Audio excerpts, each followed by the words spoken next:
This view hasn't changed at all, has it?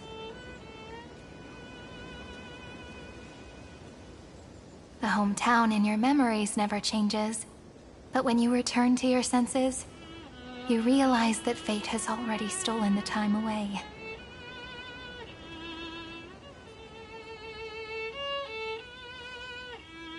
Welcome to the Trail of Genesis, friend.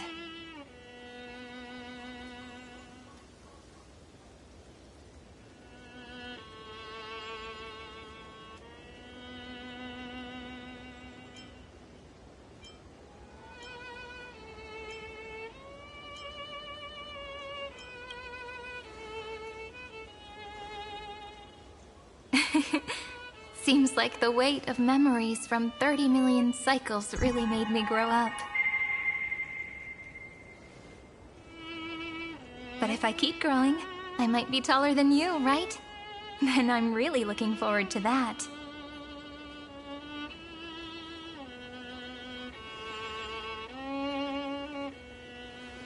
Before you arrived, I kept wondering, beyond the veil of Ide Silicii, what kind of Amphorius is being born?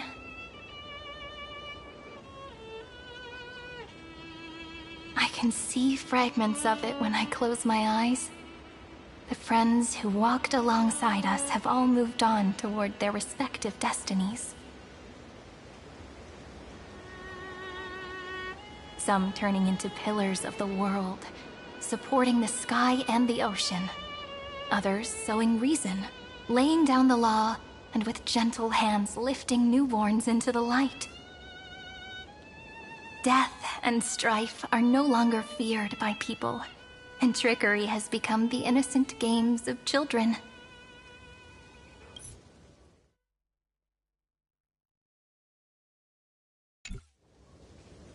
All beings living ordinary and peaceful lives, within the net woven by romance and passage. There's no black tide, no flame chase, and no destruction. The world on the other side of the sea is one bathed in sunlight.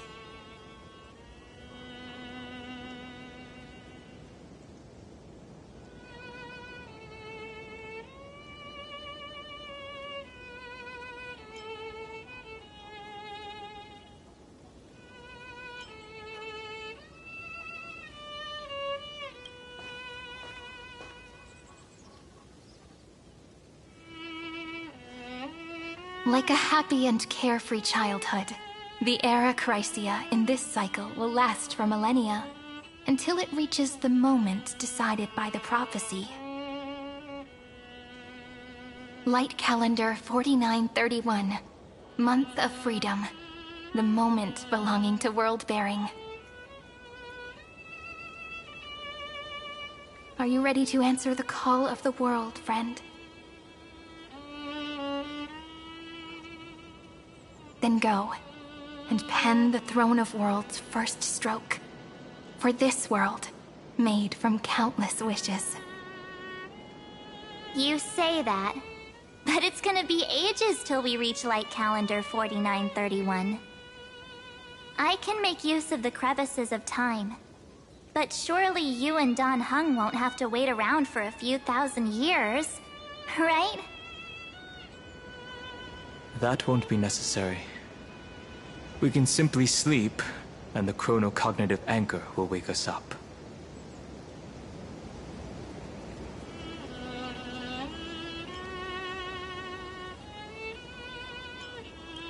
That's right. We've both become a part of the new world. Just waiting for you now. Our consciousnesses can converse with each other across the heavens and the earth, possibly due to the influence of the Trailblaze. I am now connected with this earth, and I can feel the breath of every mountain range. I see that the tallest among them is named Akama, and the form of the holy city is already taking shape. In other words, your stage is almost set. Do you want to take a leaf out of Kefali's book and make some prophecies before your nap? But we're not the only ones who have changed. The chronocognitive anchor just transmitted a message stating that Iron Tomb has reacted to the Era Nova. The moment when our friend bore the weight of 30 million cycles of memories. Was probably also when the scepter devoured 30 million cycles of destruction.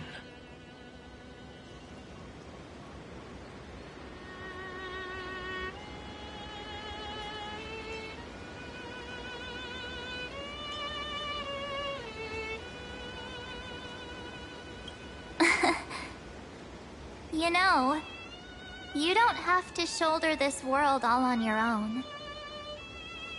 After someone boards the Express, the word alone ceases to exist. So as we reach the end of time, no one will be left to face it alone. Dan Heng and I came here to specifically tell you that. Remember, this world is not a burden you bear alone. It's a journey we trailblaze together, alongside all of the Express.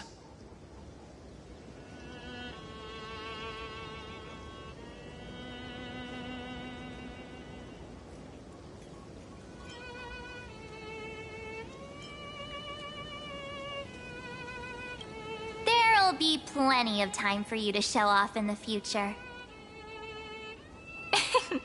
She meant to say that a hero only turns up at the most pivotal moment. All right. It's time for Dan Heng and me to go have a super long nap. Look after this world for us. The road ahead is long, but we'll be waiting for you at the end. We'll definitely meet again.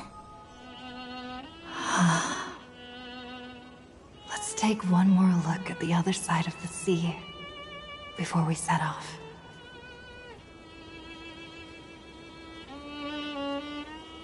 Heidi's Elysiae is so quiet. Just like how I remember.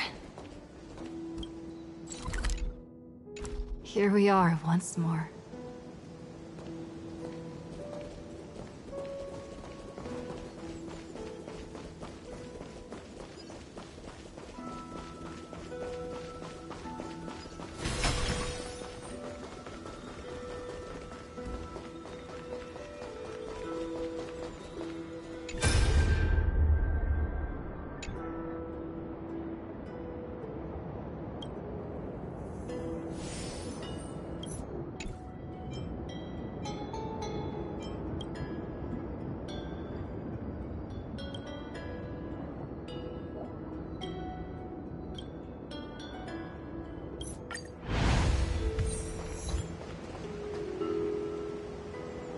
The scent of the black tide is now completely calm. At last, the starting point of 30 million cycles has finally welcomed. Its first end. And the final end, right? I can't hear his voice. There are no flowers there that bloom for him. Nor is there a star that is his. Finan is the only one who didn't reach the new world.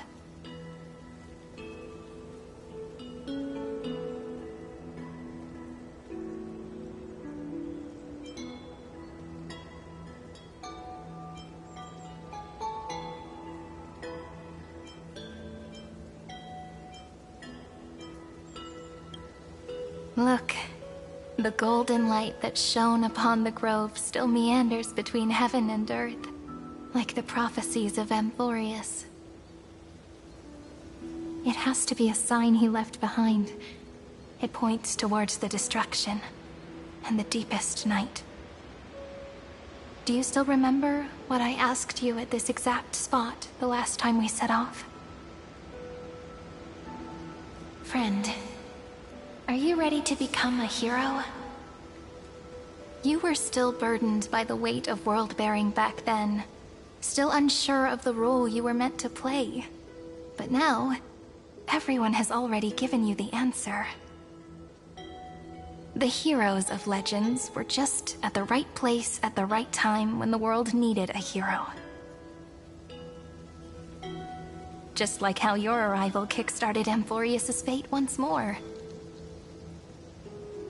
A person's personality is their destiny.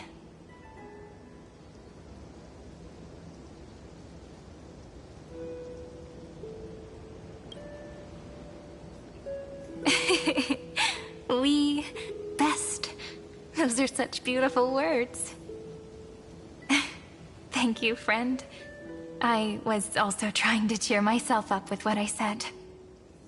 After all, before we truly compose the end of this story, I must also pluck up the courage to head off with you.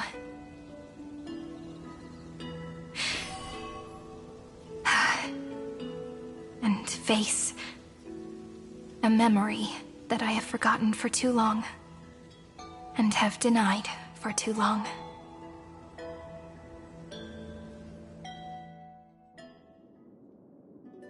It's so dark. What is this place? The great tomb of the Nameless Titan. The deepest recesses of memory. Also, the place where Cyrene was born.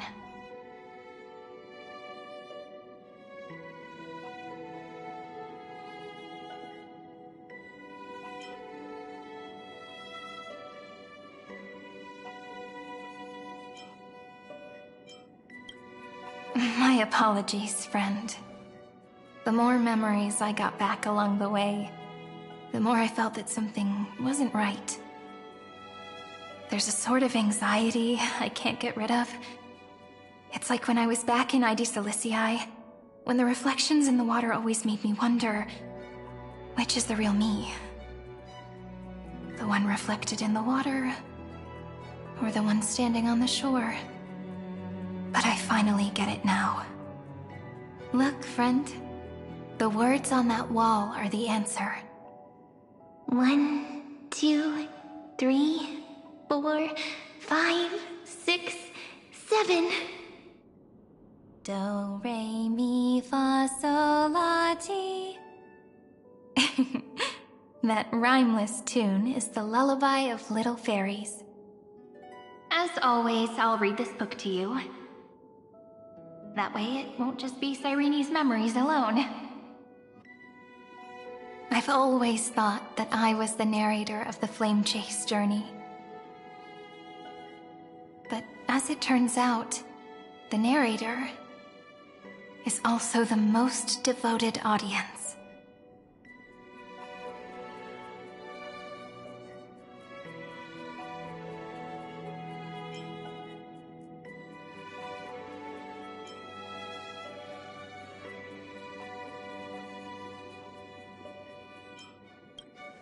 Thank you, friend. Every single Cyrene. That sounds so kind. At the moment of Era Nova, I was enveloped by the texture of memories. Within the glistening crystal, I saw countless Cyrenes, as well as countless versions of me. This is the final puzzle piece of the memories. A prison born of the erudition. A grave annihilated in the destruction. That unknown solitary god. The 13th Titan who should not exist. The first new spore. The Demiurge is right here.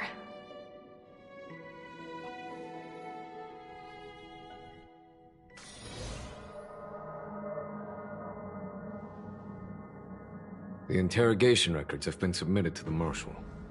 According to the Ten Lords' decree, Jing Liu and Luocha shall continue to be detained in the Shuling. But you, Merlin's Claw, have been reluctant to end the transmission. Do you wish to reminisce with us? Or is there something else on your mind that you're just desperate to get out? quite calm, Jingyuan. The Alliance only authorized the Lawfu to be deployed for this Iron Tomb operation. They say the Seer Strategist's wisdom shines like a beacon. So why can't you see things clearly now? Look who's talking. I didn't vote against it, did I?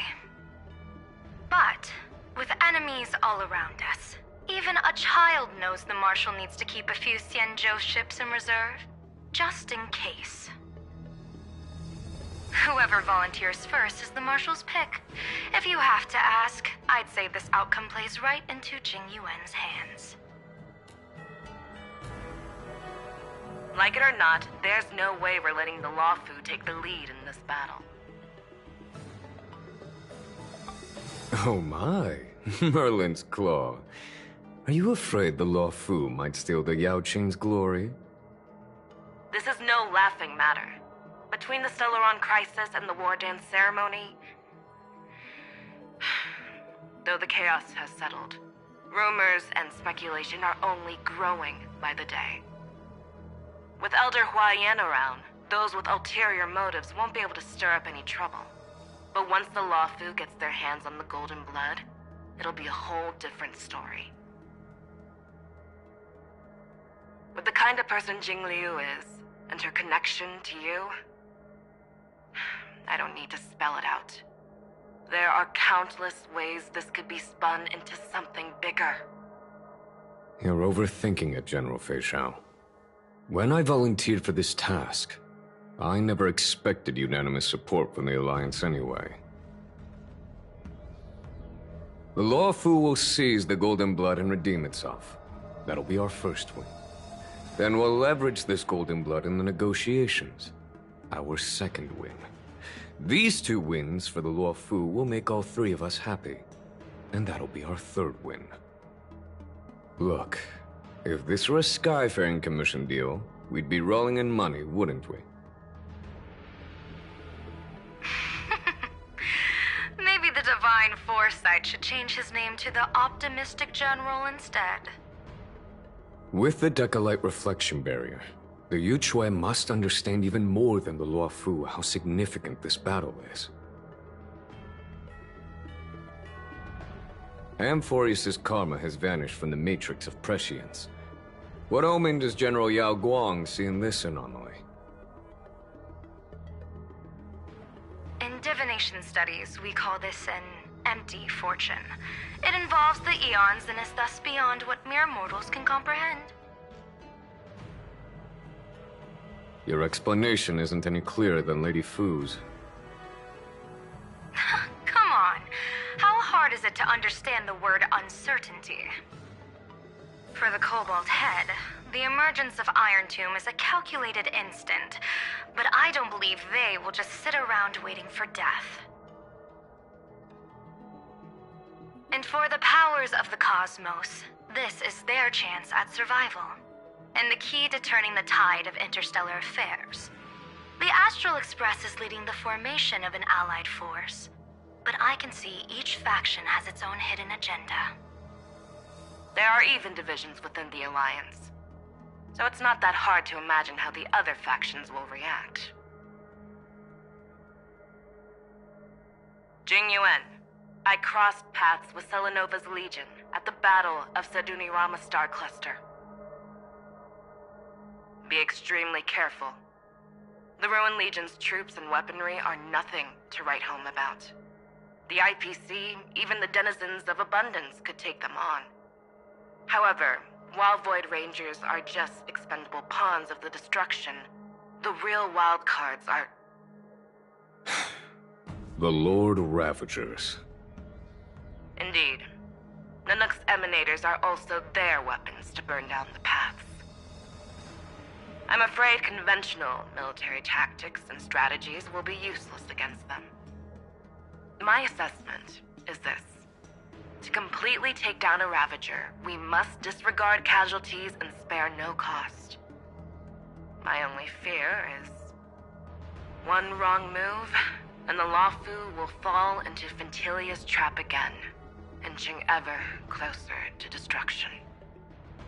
Doubt is exactly the demon she wants to plant in our hearts. Do you still remember the beginning of the Alliance Oath? To save future generations from war and bloody dispute. The Rainbow's arrows have always aimed at any force that threatens the cosmos. Now that the Trailblaze walks alongside us, the Cloud Knights shall keep their oath as they have from the beginning. I just hope those on the front line will remain safe.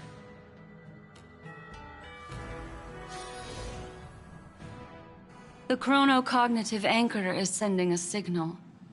Everyone, time to move out. Did she and the others make it? Let me go over the plan one more time, just in case. You'll enter Amphorius, reunite with your 3 separated companions, and try to locate Iron Tomb from within the world. Who are you taking with you? The fate of the universe hangs in the balance. We can't afford any slip-ups. I suggest everyone, except Pom-Pom, join the fight. We do need to be prepared for all possible contingencies. I have no objection to this. I'll do whatever I can. Meanwhile, Screwy and I will continue attacking the Demiurge Matrix. That is, the Scepter's kernel from the outside. With our 2-pronged attack, we'll turn this hunk of metal into scrap for sure. Now we just wait for those 2 to get back.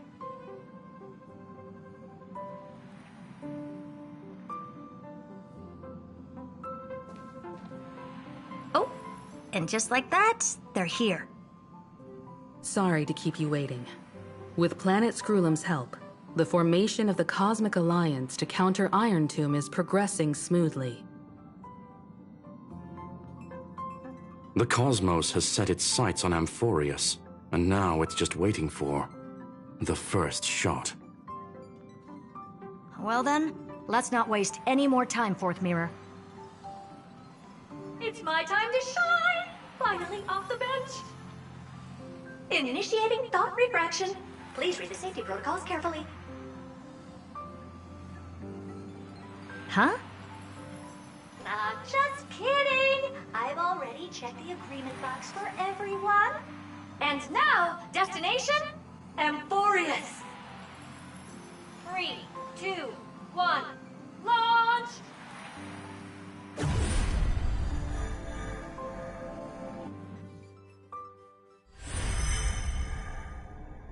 The flow of Memoria is so heavy here. Unlike Penacony's dreamscape, this place has built up a true epic measured in millennia. The vortex of Genesis, where all myths begin and end. And in this new world created by the Nameless, the infinite cycles have been broken. Let's set up the Trailblaze beacon and establish contact with the outside world. I'll leave it to you then. It'd be better for me to not show myself in front of the Garden of Recollection. And, Mr. Sunday, you probably shouldn't show yourself either. Agreed. The Astral Express has landed. If you receive this message, please respond immediately. Over. This is the Cianjo Alliance. Communications normal. Interastral Peace Corporation. Communications normal. No response from the Galaxy Rangers. Not surprising. But I didn't expect the family to also stay silent at such a critical moment. That's a pretty blatant disregard from the family for Penacony's independent director, I'd say. Long time no see, Miss Himiko. It's been quite a while, Madam Jade. The significance of this battle rivals that of the campaign against Zulo. Only through victory can we disperse the shadow of Iron Tomb that looms over countless worlds. The 10 Stonehearts shall spare no effort for such a grand mission for the preservation. Madam Jade led the Intelligentsia Guild in conducting specialized research on Iron Tomb's past activities. The bad news is, the collapse of the Erudition won't just affect inorganic beings. You mean Iron Tomb can infect organic life, too? Well, the good news is, so far, its effects on organic life are under control. The infection progresses slowly, and the resulting neuropathy is non-fatal. In any case, the IPC can guarantee targeted vaccine coverage within 48 system hours in all star zones within the medical system. What about other star zones? At a time like this, are the followers of the Firmament Arbiter still trying to make a profit? I remember you, Master Diviner. Your performance during the Third Denizens of Abundance War was quite impressive. Please rest assured, all worlds can purchase vaccines from the IPC with a humanitarian discount. That's the current policy at the very least. But, if the Xianzhou Alliance is willing to assist with the IPC's assets in Epsilon and other star systems, we'll have more cards to play when reiterating to the board the necessity of deep cooperation. It makes sense, since Interastral Peace Entertainment's headquarters is in Epsilon. But why are all the other worlds on the list? Places that the Elation has visited? Think of it as a long-term investment. Please understand that everyone at Pierpoint is swamped with Iron Tomb work, especially the marketing development department. At this rate, even the 10 Stonehearts can only do so much. Having some assistance from the Alliance would surely benefit the entire cosmos. Wouldn't you agree? As an old Xianzhou saying goes, those who succeed should help all under heaven. Your proposal must be decided on by the 7 Arbiter Generals. I'm just here to relay the message. In times of crisis, the Luofu will not hesitate to help those in need.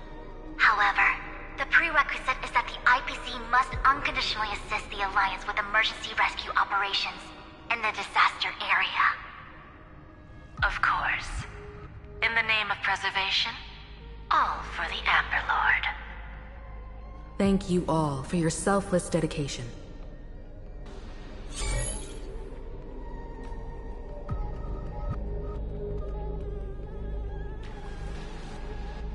It's clear that each party still has qualms about everything. The clash between destruction and erudition isn't just about the fate of the cosmos. It's a moment for all factions to reshuffle their cards. You can never be too careful when battling a Lord Ravager. All are equal in matters of life and death. In any case, we can only hope for the best in all that's to come. It's about time we dive into the Vortex and see what Amphorius looks like on the inside. I wonder where she and the others are right now.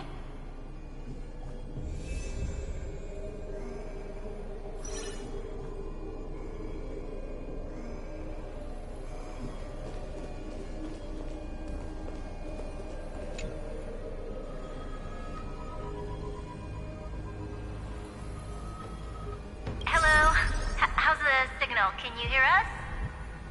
Ah, we're through! I can see the video feed. Everything's working perfectly. Miss Bronya? Miss Serval? What a surprise. It's been a while. We've already heard from Miss Topaz about the Iron Tomb operation. She made a special trip to deliver the vaccine to Belobog. I can't believe the Express crew is at the eye of that storm. Is everything going smoothly? Don't worry, we're still following the plan step by step. How's the situation in Belobog? Yarillo 6 is located on the outskirts of the preservation barricade.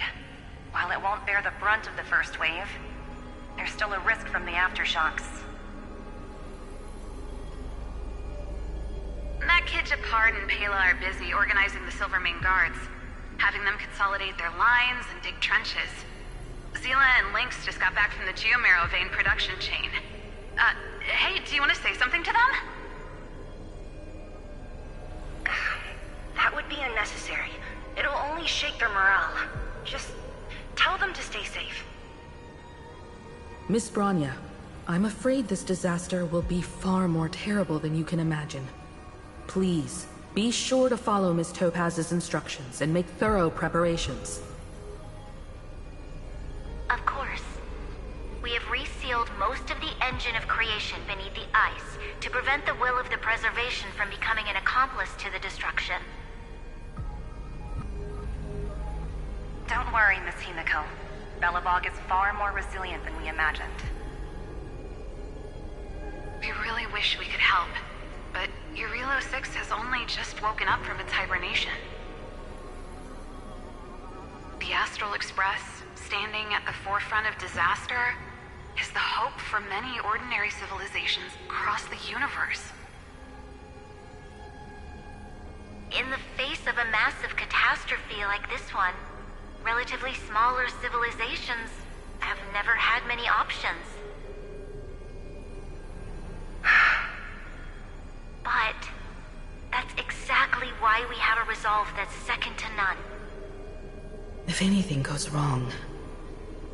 Miss Topaz, I hope you can help out and rescue the affected citizens. No problem.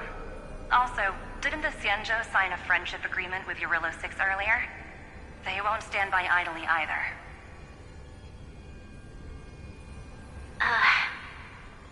I appreciate your kindness, everyone. But Eurilo 6 is our home. We will defend it to our last breath until the last Belobogian falls. Miss Bronya. May all civilizations that have made it this far on their own strength weather this crisis together.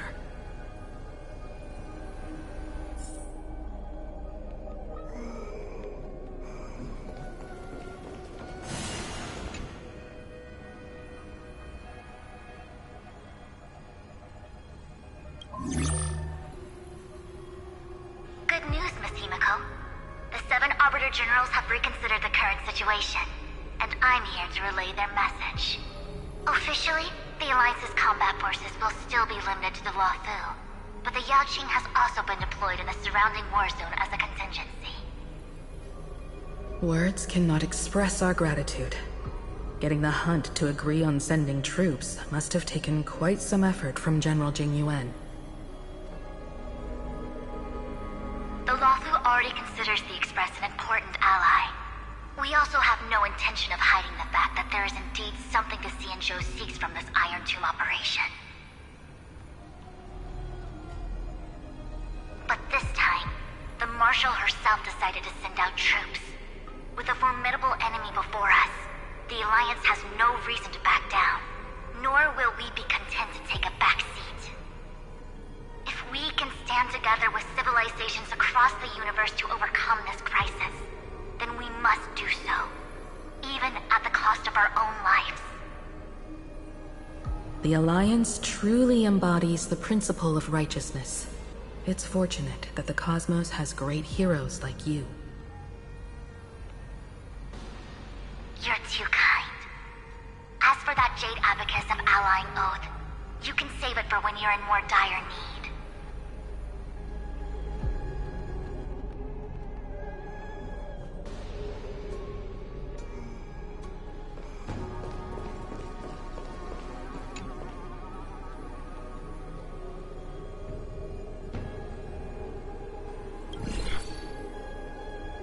I regret to inform you, Miss Himiko, that even the Strategic Investment Department is constrained when it comes to the Iron Tomb issue.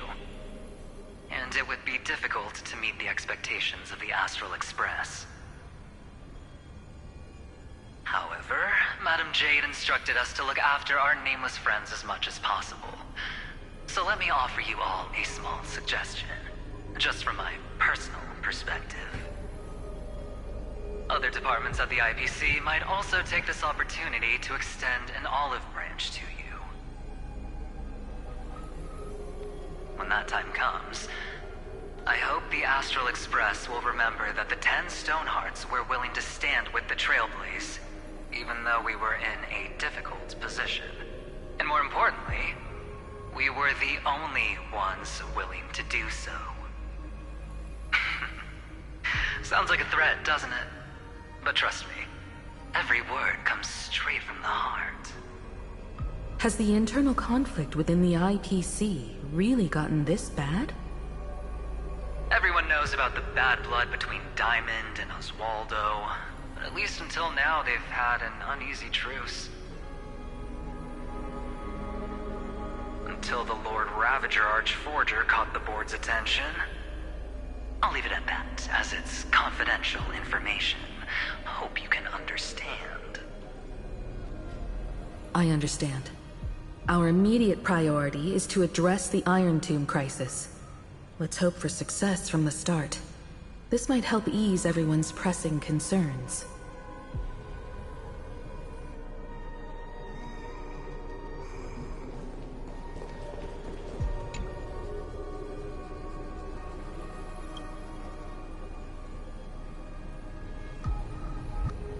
Of course, we would never know the Ranger's comings and goings.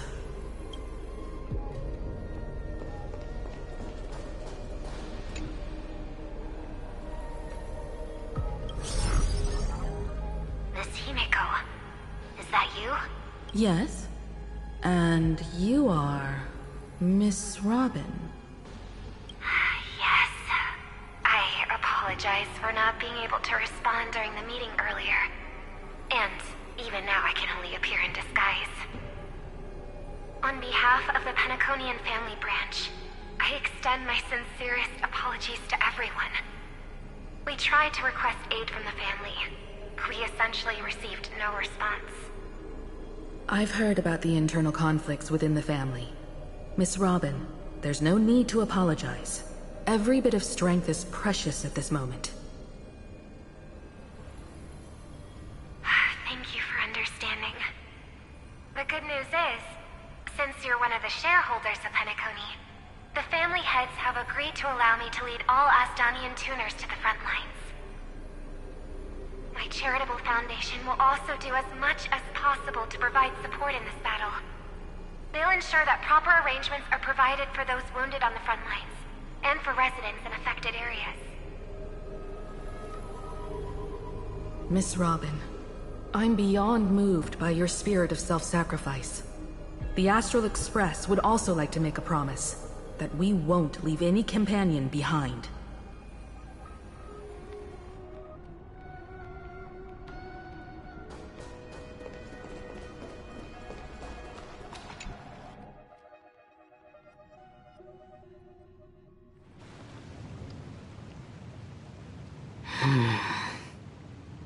Why is there no one here? Everything in Akama seems normal. The New World was enjoying peaceful times not long ago. It seems it was even more recent than not long ago, Miss Himeko. The fruit on the table is freshly cut, and the bath temperature is just right. The remembrance tells me this place was bustling with people just moments ago. It's as if everyone vanished in an instant. Could this be Xandar's doing? Unlikely. He's still under the surveillance of those two geniuses. Could it be some kind of local custom? A custom that makes an entire city fall silent in an instant. Pardon my frankness, Mr. Yang, but this reminds me of some unsettling rumors about the Harmony. Complete silence. Is often the prelude to divine intervention. Everyone, be careful. Here they come! Here they come! The Nameless of the Astral Express! Evernight? How is this possible? She was already... We are the Chroniclers of Time, and we do not fade away. Finally, the last Era Nova has been completed. What did you do to the residents of the Holy City and the Three Nameless? I didn't need to do anything. The Remembrance will ultimately become the substance of the new world. Now, they are no longer the Trailblazers you once knew, but gods who permeate heaven and earth. The 12 Titans who guard Amphorius!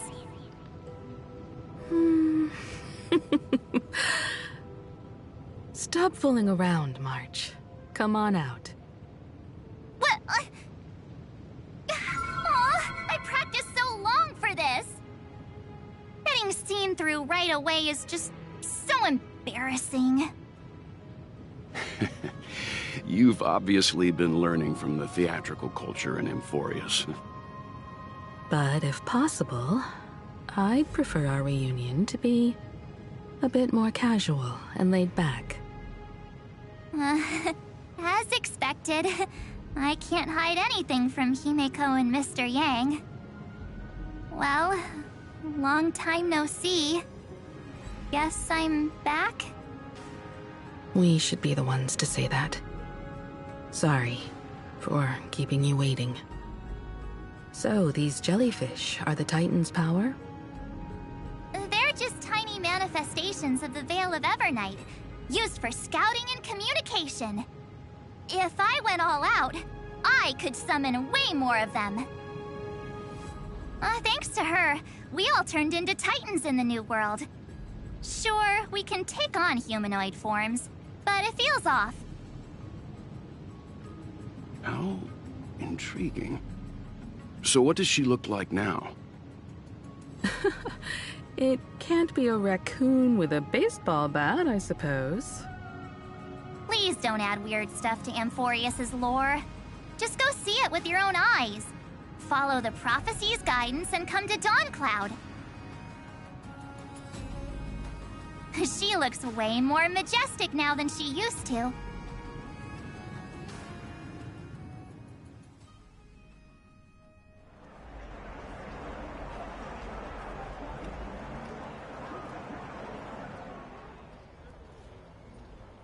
Unbelievable. All the residents of the Holy City have gathered here. This isn't just a gathering. It's a pilgrimage. The people's expressions are resolute, devout, as if waiting for a miracle to descend. That colossal deity is her.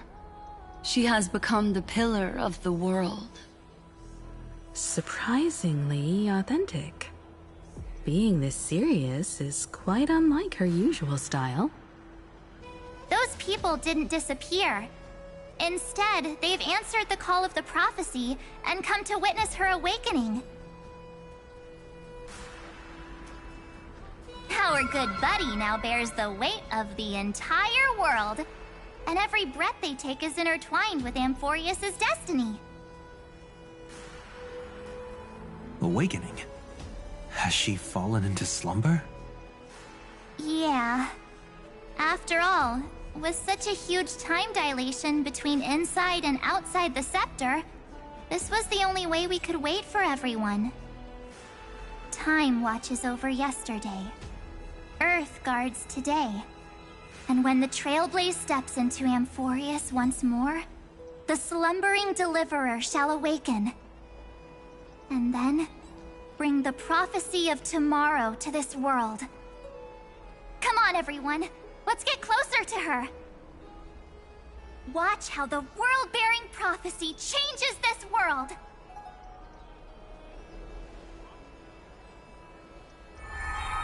Well, it seems the kids are already miles ahead of us at this stop.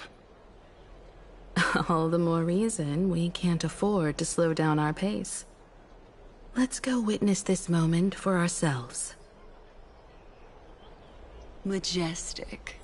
Speaking of which, I once caught a glimpse in Sleepyhead's memory of her transformed into a towering Tathalo. Could it be? No way. That was just a nice dreamscape. Ugh, at least nice for her. If they are the throne of worlds who bears the weight of this world, perhaps they could guide a traveler still wandering among the stars. Hey, since when did you get all pious? Her advice sounds pretty silly sometimes, you know. The so-called fool and the world are merely a step apart. Of reason, teaching us to find erudition. Citizens, behold! Our last Titan, the world-bearing deliverer, is about to awaken! Oh, ancient god! Your loyal subjects, bewildered followers, and fearless comrades in arms have all knelt before your throne. Awaken from your eternal slumber and bestow upon the world your divine prophecy! Please guide us! Show us how to embrace this beloved world as we welcome that distant dawn! To walk the path of a mortal as a god, or to bear a divine burden as a mortal.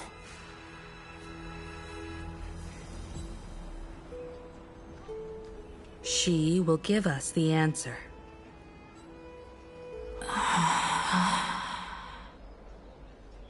But I am not the deliverer.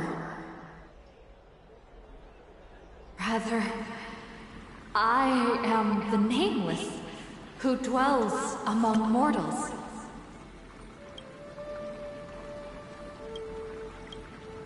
That voice is definitely her. I heard your prayers. The core flames flickered and dimmed, and the age of the gods met its end. So flow, golden blood, flow. I'll bestow it upon you, returning it to the true masters of this world. Stand with me and become heroes.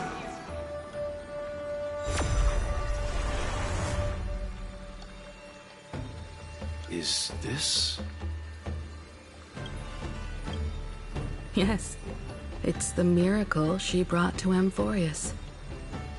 Of course, it would manifest in the form of the Trailblaze. Golden blood, raining down like a storm! The prophecy has descended, and the Titan commands us not to be supplicants, but to become heroes of rebellion! To face that destined calamity! The destruction, head on! The prophecy of the Deliverer means nothing to me now.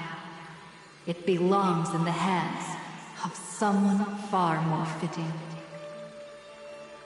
Someone like all of you. In the name of Kozlana, let us depart and march towards the light. It's neither protection nor salvation. As always, there's no need for totems or myths. Humanity's most primal faith is that instinct named survival. Let's go, everyone. Someone has already sounded the horn of departure. Explore, understand, establish, and connect. Together, let us blaze a trail for the destiny of this world.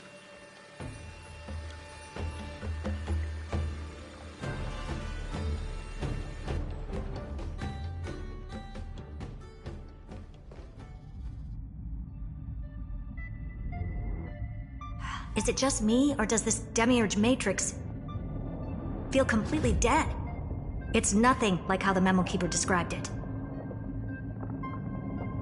The environmental readings are all wrong. Conclusion: this must be what the kernel actually looks like in the real world. What did Xandar do to the scepter? At the end of light, there must be silence. Certain, pure, and absolute darkness. Not the time to quote the Lord of Silence. Bad omen. Either way, we have to press on. Until we uncover the truth behind the 13th Titan. The buried past is the key to stopping Iron Tomb. That is, if it even exists. Xandar says the Demiurge never existed. Who actually buys that? You can erase the records, but not the truth. It vanished too cleanly. No traces. Like someone's yelling, "Look, there's nothing here." Too bad I'm the type who can't resist digging deeper. Looks like I'll be counting on you again, Screwy. Let's tear the system inside out. Always happy to help. But as your academic partner, I have to ask. Herta, what if we fail? Let's say the Demiurge really doesn't exist. Do you have a backup plan? A backup plan? Of course. If we can't find the key, we turn the lock into the key. That plan's cost is incalculable. It shouldn't even be on the table. Well, then let's hope we never have to use it. There's no point worrying about the end just yet. One step at a time. Let's go. We don't want to leave the others waiting. You brought what I asked for, right? A butterfly has to land on the branch before it can dance. We'll need a wide open platform before her entrance.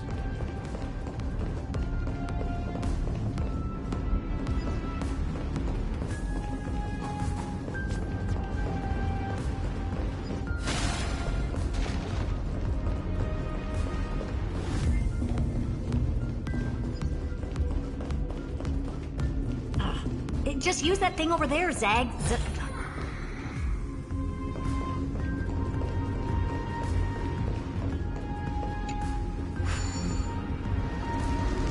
What a dumb name.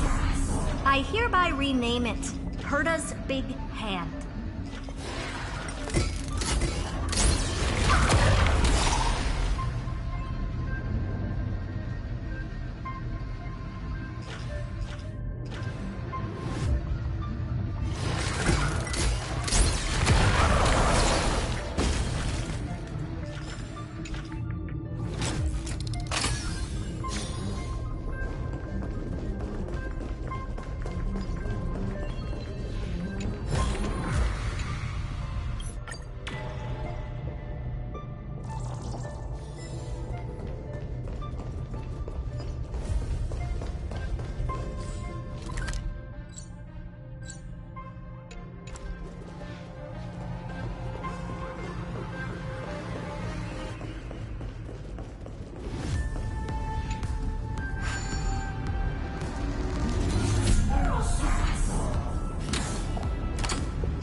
Is what I call power. Keep it still not done? What is this? Finally. All set. Time for your precious treasure to make its debut. Of course. Just give me a second. Target initialized. With these wings, hacking should be much more efficient.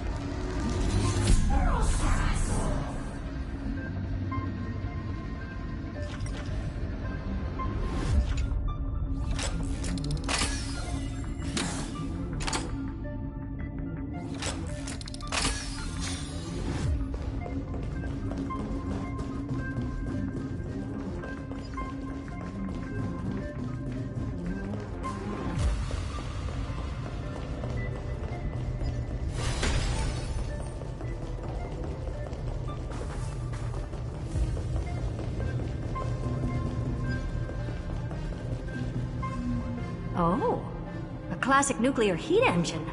Classy choice. Just a personal preference.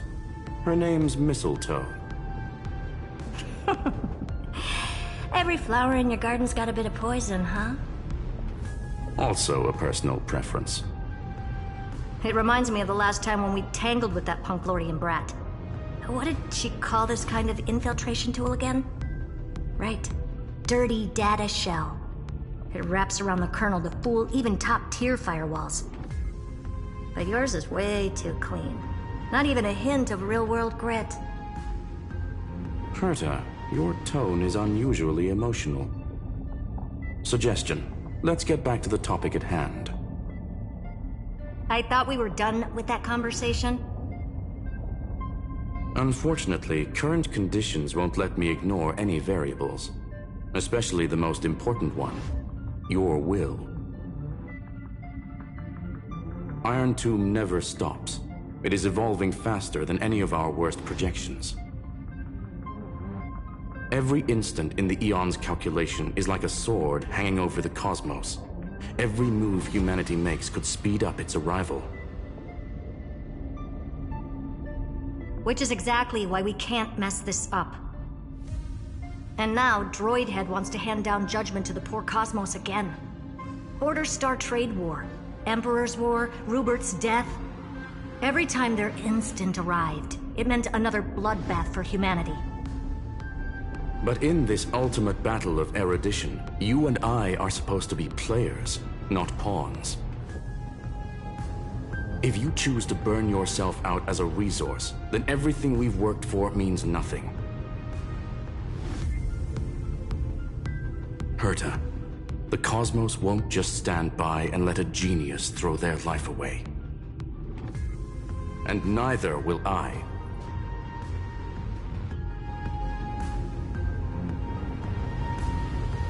No need to kill the mood. This is why we're here, isn't it? We need to find the Demiurge and that lost key. I'm not here to be a deliverer. I just want to beat Xandar and Droidhead. Right now, I just need to know. Are you with me? Of course. Time to board. After you. Let's tidy this place up and see what this Demiurge really is.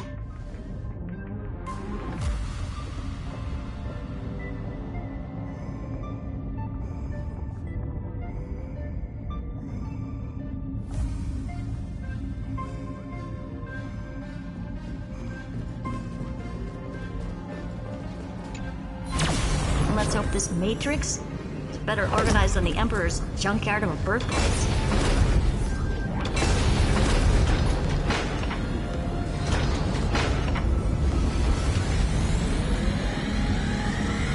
This is... Herta, this whole space has been completely tainted by some kind of energy. I see it too.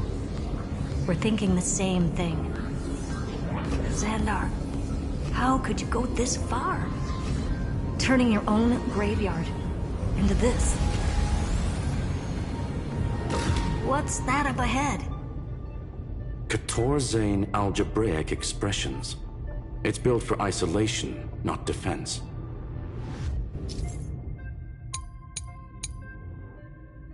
So basically, the door to the tomb, right? Great. Let's find the handle. I'm picking up multiple independent signals with the same data structure as the barrier. Projection. We can hack the terminal, reverse the computation, and turn it into an attack. Classic move. Use their own systems against them. Take us to the nearest one.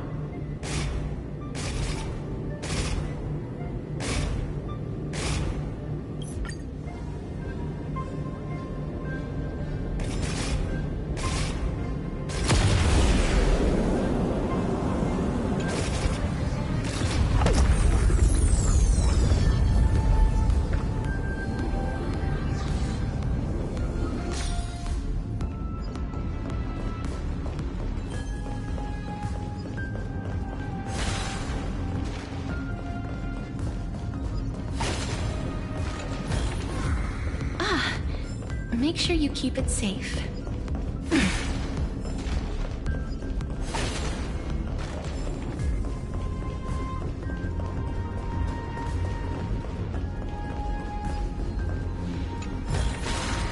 I want to make something with it. But what to make?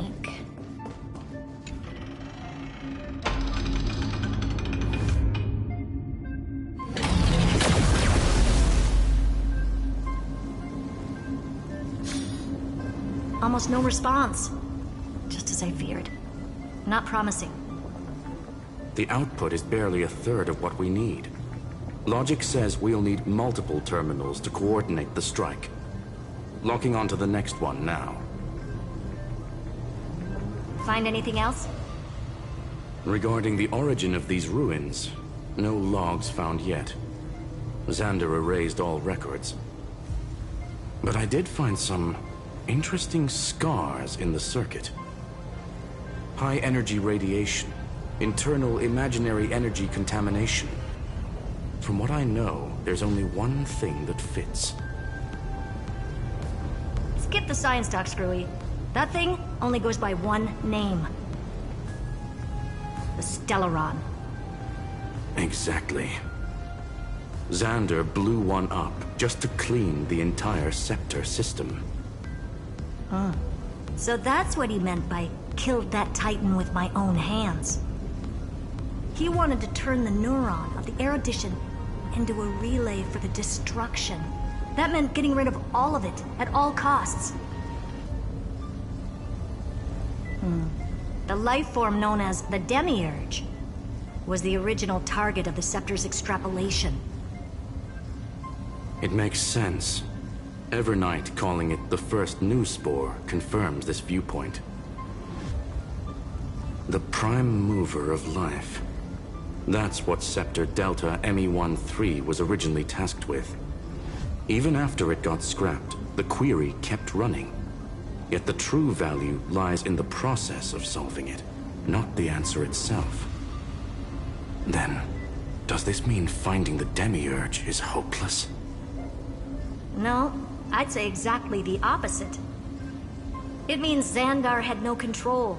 He couldn't contain the Demiurge just like he couldn't handle Droidhead. So he tried to erase every trace. But he failed. It still left a mark. By the way, if there's another Stellaron in Amphorius, why hasn't that little one reacted to it at all? You said the Demiurge left a trace, right? Yeah, but not in the real world. Remember the Great Tomb of the Nameless Titan?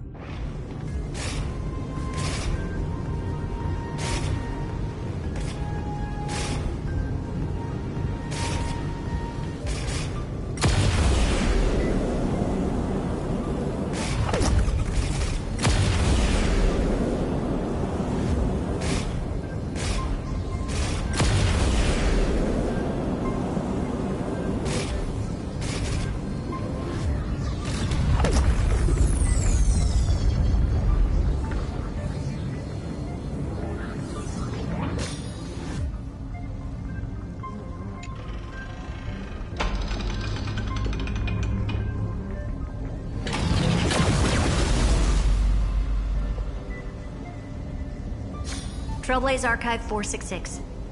The data from Filiat 093 clearly indicates that the Demiurge did in fact enter Amphorius's extrapolation. Inside that world, it was the 13th, forgotten Titan. The one who listened to 30 million cycles of Cyrene's memory. But Evernight said the opposite. She believed that tomb was empty from the start. The Nameless Titan never existed. The so-called Listener was just a trap set by the Remembrance to steal the Scepter. A mimetic entity full of theatrics. How much of what she's saying is true? Would an Eon really speak in circles like this? I doubt it. The Remembrance's behavior is certainly odd, but her assessment aligns with our current reality. Since we entered the Matrix, we haven't found a single clue pointing to the Demiurge. And that's the key, Screwy.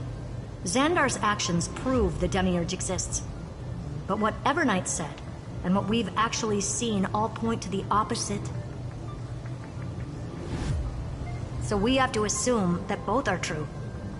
And if that's the case, then the contradiction leads us to... the truth. Exactly. One last terminal. One final key. Time to crack open the kernel.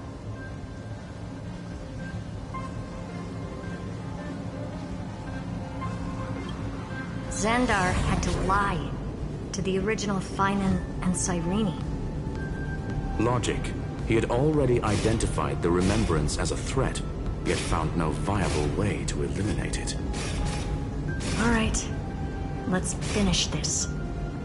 Time to break through that barrier.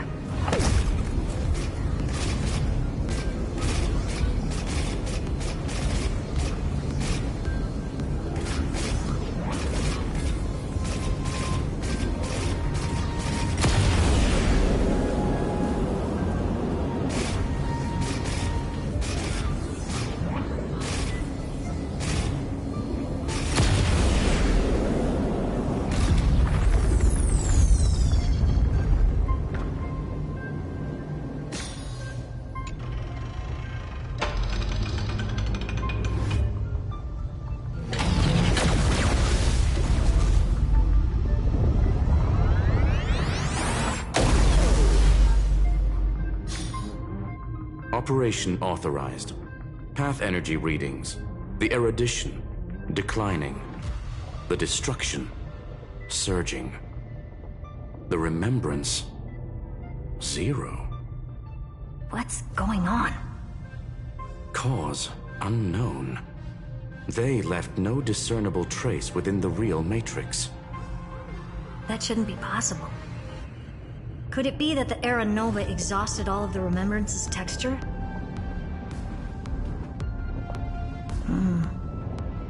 Log it for now. The dots still aren't connecting.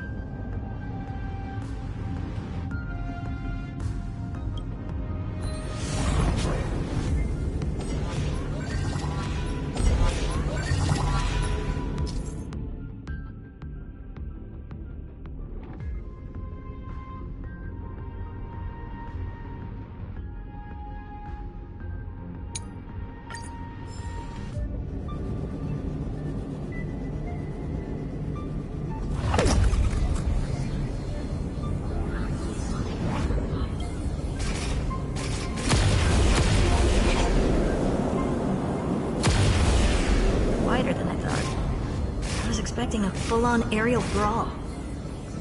It's advised to remain vigilant. The destruction's levels are still rising. What's the matter? Interesting. I just picked up a signal from the Exomyth.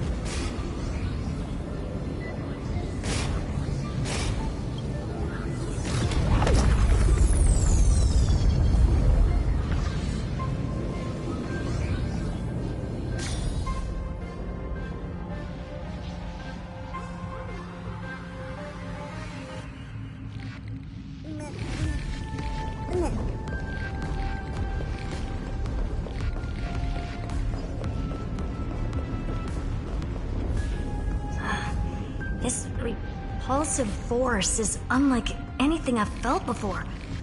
Is this the place? Correct. Judging by its defensive properties, this is the entrance to the Exomyth. I didn't expect that. Who builds a lab in the middle of digital rubble? Then again, never doubt a dead man's resolve.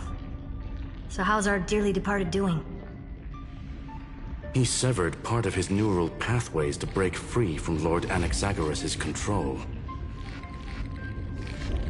But that also triggered the failsafe I set. Conclusion: Xandar has lost all combat functionality and is no longer capable of action. So now he's a Spectre, literally. Screwy, can you open a path? Just to be sure, I want to see this for myself. Might as well drop in and say hi to the real him. Logic. Scanning his inspiration circuit might help us track down the Demiurge. Exactly. His brain is the crime scene. There's no way it's spotless. But it could be a trap. That's why you're here. 2-on-1. We've never lost a matchup. I'm honored. The chronocognitive anchor is in place. Proceed when ready.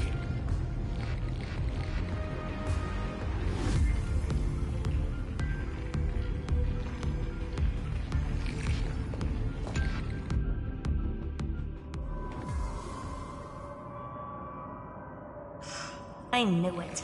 The one thing I didn't want to happen. He's not here. The coordinates are accurate. Xander is still here. However, his position is shifting rapidly and chaotically. This pattern doesn't match any known shielding technology. It's his domain. Stay alert.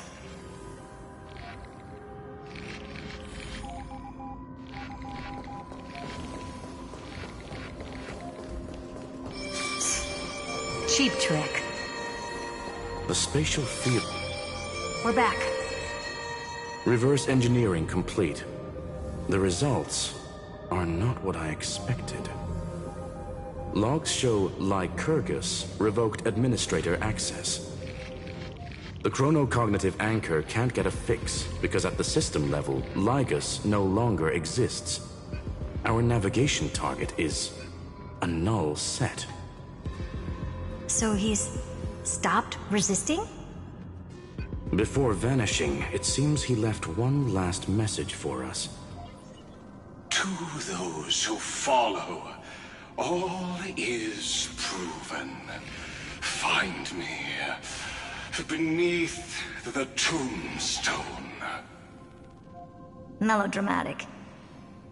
He was expecting us. And once he learned of the Great Tomb's existence, he initiated his own search for the Demiurge. Guess he wants a final showdown. Fine. Let the old Intellitron dig his own grave. Just like he wants.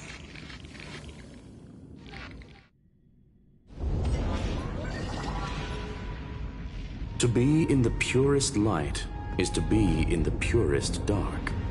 Nothing exists there. The Scepter's mainframe. Or maybe we should now call it the Lord Ravager's placenta. Unfortunately, we still haven't found anything. Really? I don't think so. Not finding anything is our biggest find. Please elaborate. If the Demiurge was destroyed, there'd be at least some bits of it left. I don't buy that a Stellaron could have blasted all the traces away as cleanly as a scalpel.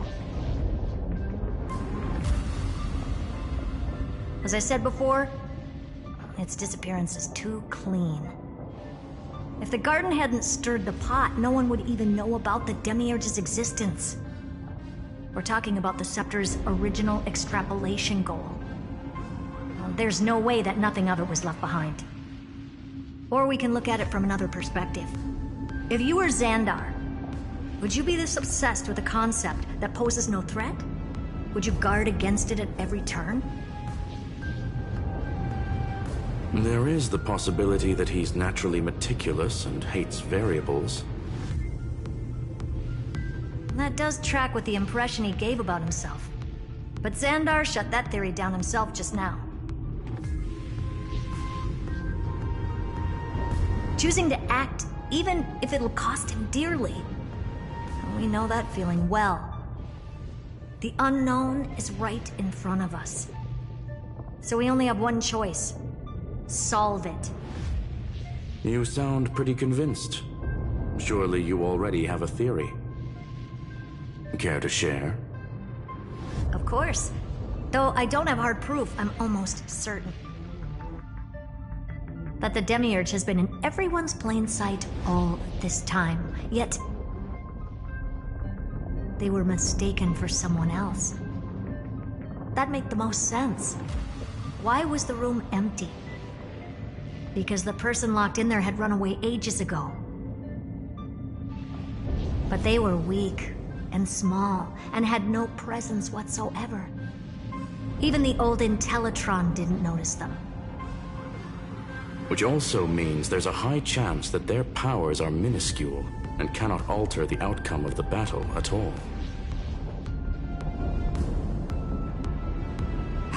Well, at least Xandar is scared of them. Come on, it's time to confront him. Let's go to the tombstone he talked about.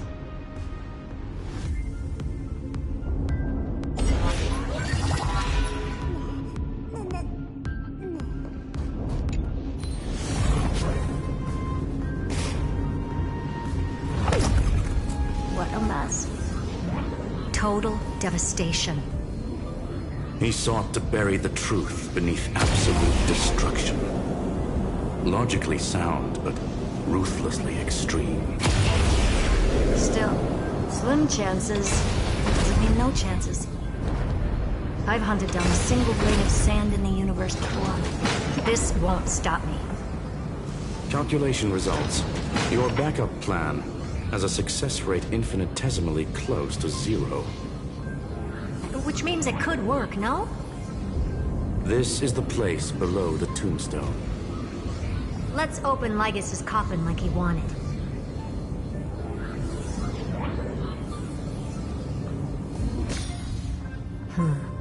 Looks like you were right.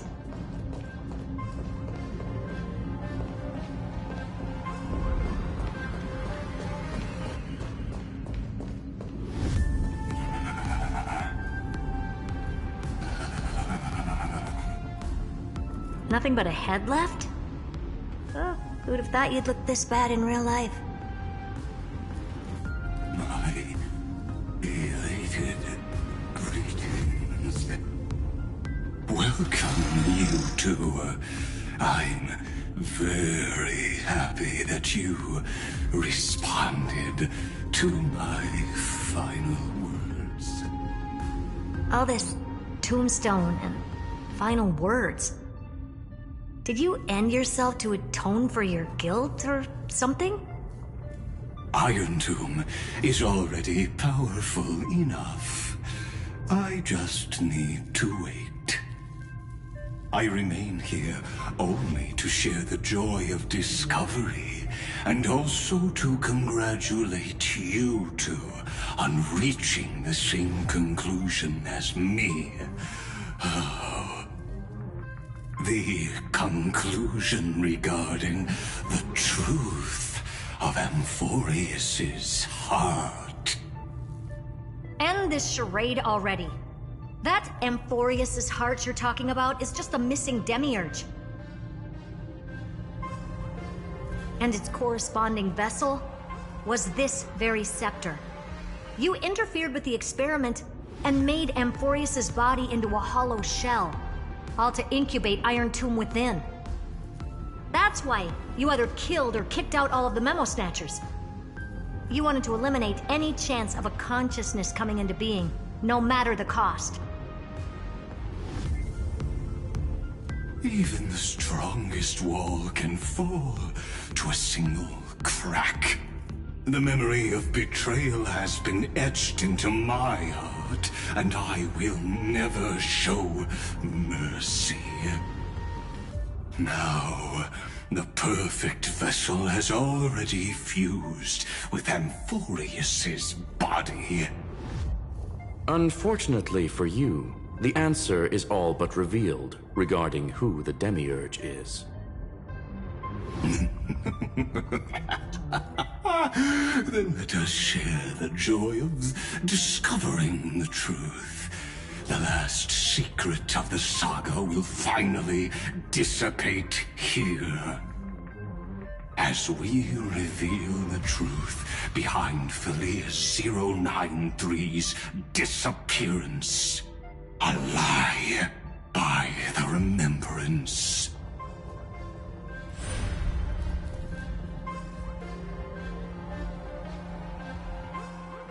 But where should I start with the story about me? From the beginning of the universe? Just kidding. That would be too much. I just want to tell a teeny story. So little that it started with a seed. I know you're listening, my good friend.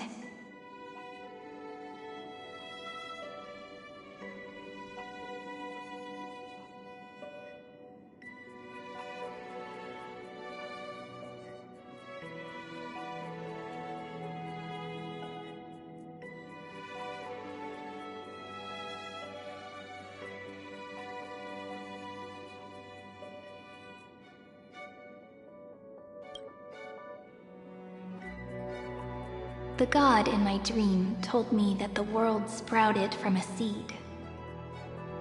It grew into a great tree named Amphorius, and time became its branches and leaves, basking in the light. What a coincidence. Dappled light coming through the leaves is my first memory as well. On a very ordinary early morning, beneath the village's biggest tree, the daughter of Ide Silicii quietly came into this world.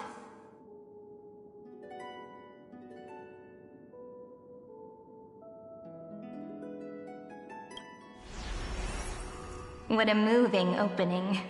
A loud cry was the first gift the child gave to the world. The prophecy's fulfilled, the villagers say. This child is a gift from the Titans.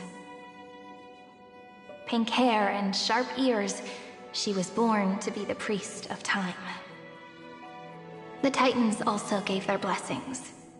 You shall fade when the flowers bloom, for every ending begets a beginning. Flowers will bloom and wilt. What a beautiful ending. This page concluded in laughter. Cry loud, child. Let your voice reach Orynyx.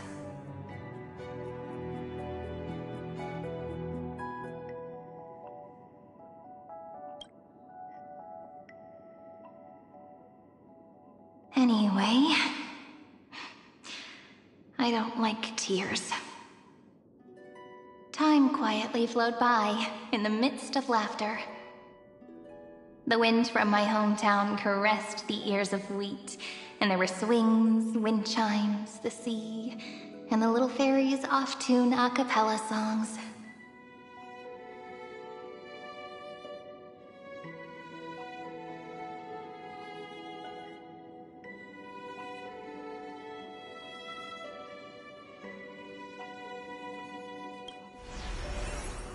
But the name Ide Silicii came from the unpleasant sorrows of the gods.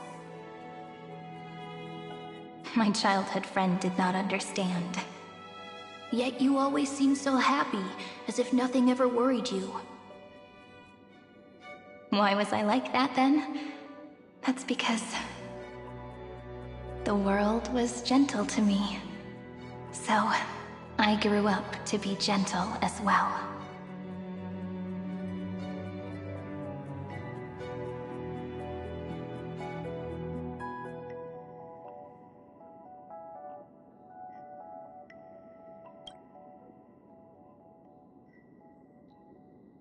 But fate was fickle, and it urged the child to grow up. To grow bigger and bigger, and to go to places far away. Just like how the crumbling world could not preserve an eternal hometown. Just as the ballad blown on the breeze says, losses are a constant on the flame chase journey. Oh, whose ears are pricked up now? You definitely heard me say this sentence a lot of times. You know that the story starts to deviate from here. Aren't you looking forward to it? Then let's get started. The hero's journey crosses through the long night, through tears and laughter and once again heads towards tomorrow.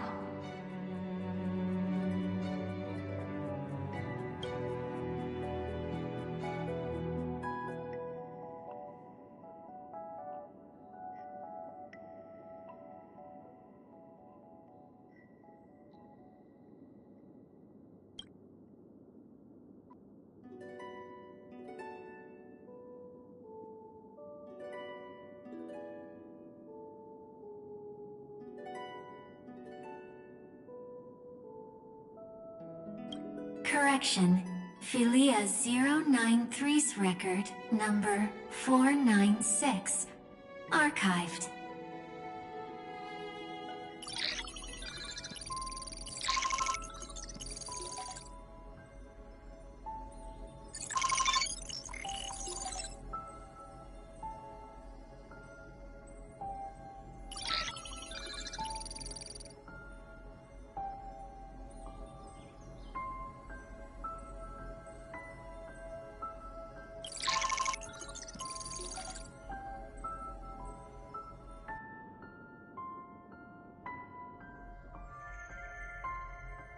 Hi. Miss me yet?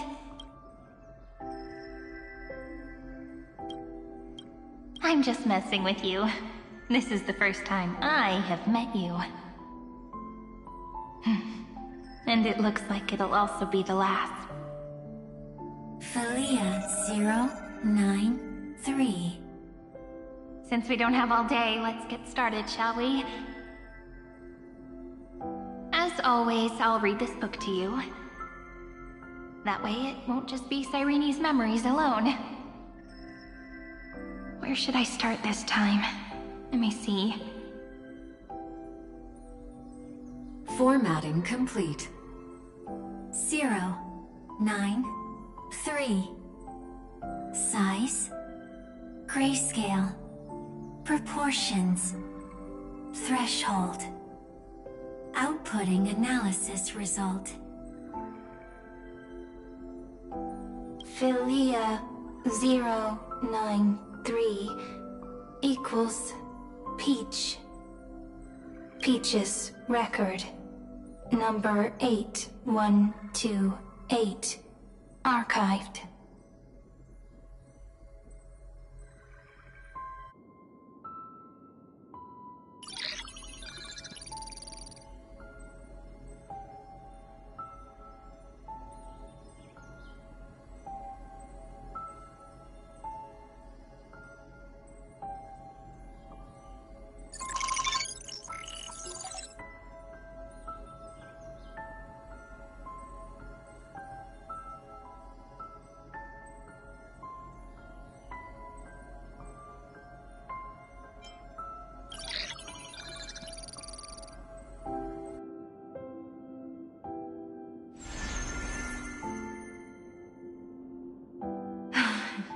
Look, what a magnificent sight.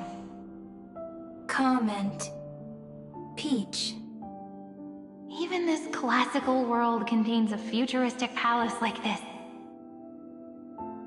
Would ID Silicii end up looking like this after a few thousand years? Conclusion. It won't. I want to share a story with you this time. I saw a little nymph on my way here. It was on a fallen wheat stalk, and it glowed under the sunlight. It was incredible. I forgot all my pains at that moment and just stared at it in a trance. Record. Peach is on the ground. I wonder, did every Cyrene in the past feel that the nymph was beautiful? Would they also have recorded that scene into the Eternal Saga? So, could you give me more time, please? I want to leave behind more memories for the future. Formatting complete. Bye, Peach.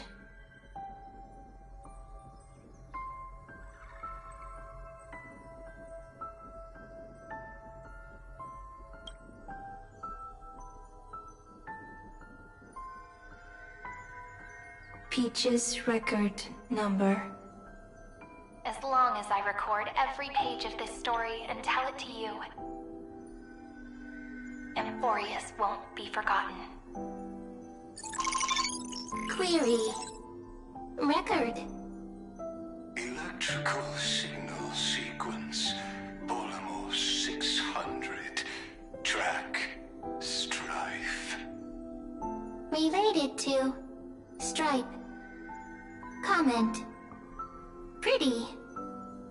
Electrical signal sequence. Schema 720. Track. Reason. Related to Raisin. Comment. Yummy. Electrical signal sequence. Philia 093. Related to love.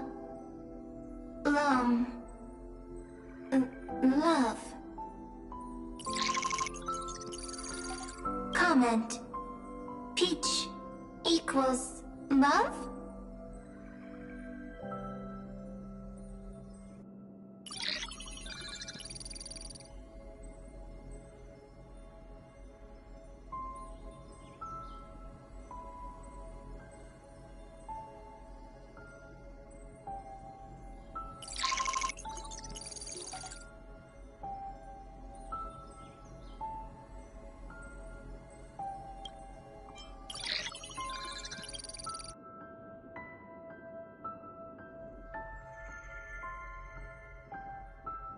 Looks like it's time to say goodbye again.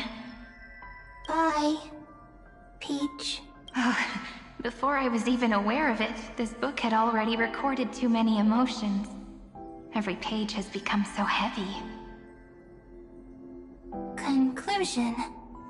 Books are meant to be light, not heavy. I've started to feel uneasy whenever I take it into my hands. Peach, uneasy? Formatting progress, 94.423%. How many times has it been? It faithfully fulfills its duty, activating and formatting. Conclusion. Progress. Bad. If I can only write the same ending every time I lift my pen, then is this weighty saga just an overly naive dream? Peach, scared. Formatting progress, 96.024%. Peach, don't cry. Process error. Analyzing. Process error. Analyzing. Comment. I'm here. Process error. Analyzing. Really? Are you encouraging me? Peach. Happy. Thank you. I'm sorry for making you see this embarrassing side of me.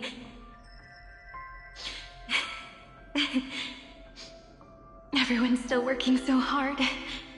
If I'm the only one who's crying, that wouldn't be romantic at all, would it? Record. Peach doesn't like tears. I'm suddenly reminded of my childhood for some reason. When I was hiding alone next to the tree hollow and wiping my tears away. A little fairy popped out, just like how you did. It had long ears and fluffy paws, and it pulled me into the tree hollow, where, to my surprise, was a forest. Let me tell you the story of the Membrance Maze. A group of cute little friends live in Ide Silicii's forests. Their names can be connected into a song. 1, 2, 3, 4, 5, 6, 7. Do, re, mi, fa, sol, la, ti. Formatting complete. Bye, Peach. Note. Little Peach, crying alone. Little fairies, friends.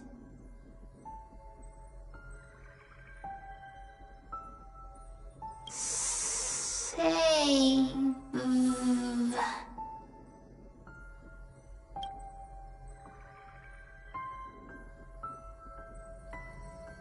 Little fairies, good friends. Bye-bye.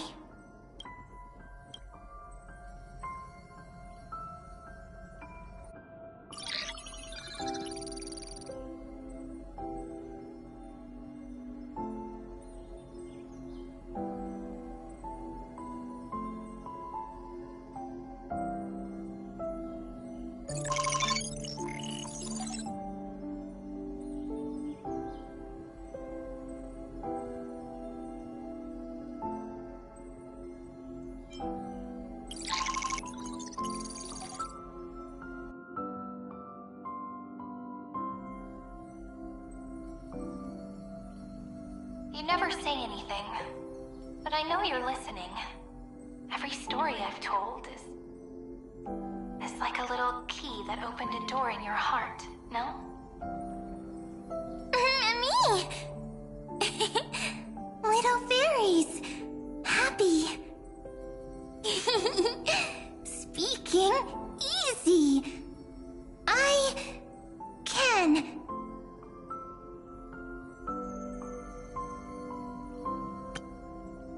Once again, the saga comes to an end. Everything is deathly silent, just like this very moment. Shh. This time, too. Sitting together.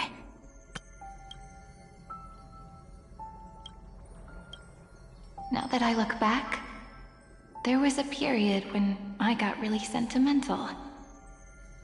Sentimental. Stories have sentiments.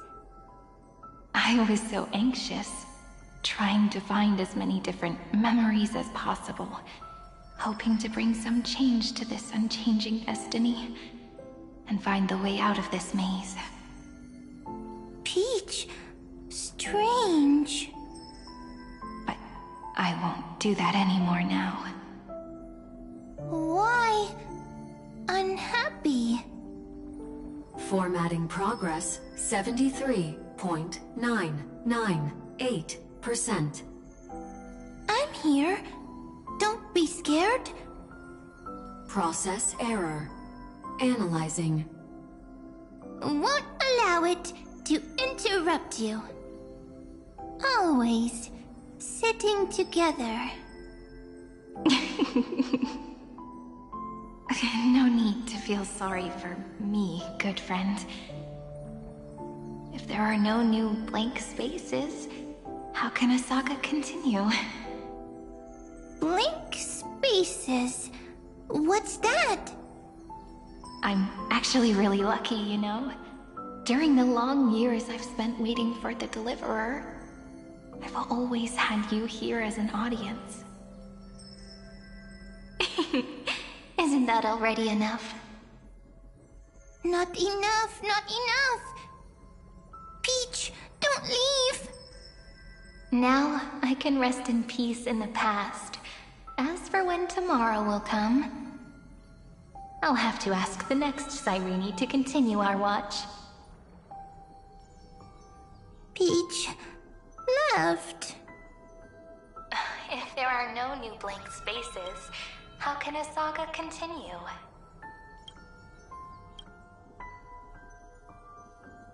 Needs new blank spaces. Next, Cyrene has blank space.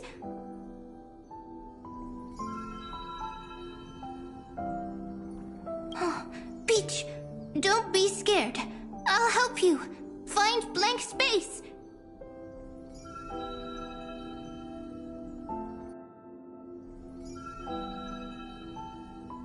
Cyrene, So, first there is love. Then there is Cyrene. Then there is blank space. Query, love. The developmental trends of the erudition have nothing to do with creating a consciousness. Those underlying principles are, in fact, contradictory. Not having a consciousness means not having the foundations of a heart, making them unable to obtain real emotions. Huh? Consciousness? Emotions? Feel sad. Oh, I don't understand. Query... Cyrene?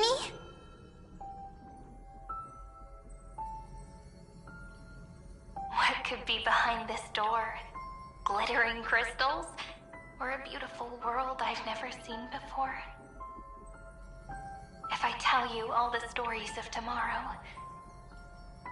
will I be able to finally welcome the Deliverer and Amphorius' dawn in the next life? Key, door, story, happy. Peach, Cyrene, little fairy, like. Yes, right. Query, memory.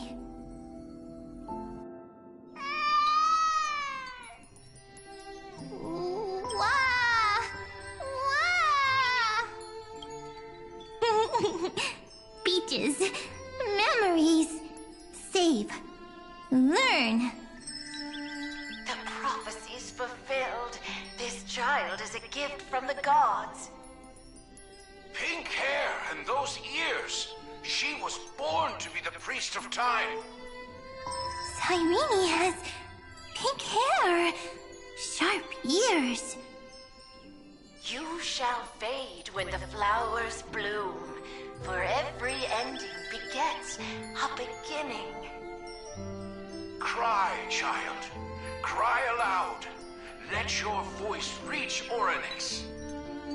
Cyrene is a girl, a priest. Easy. I can. I learn. Anyway, I don't like tears. But the name Ides Elysiae came from the unpleasant sorrows of the gods. Yet, you always seem so happy, as if nothing ever worried you. Cyrene doesn't like tears. Always happy. Of course, because the world was gentle to me. So, I grew up to be gentle as well. Cyrene is gentle, likes beautiful things, can write stories.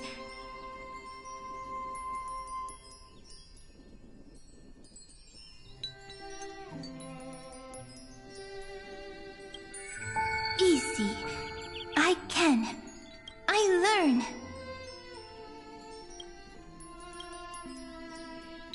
Just as the ballad blown on the breeze says, losses are a constant on the flame chase journey.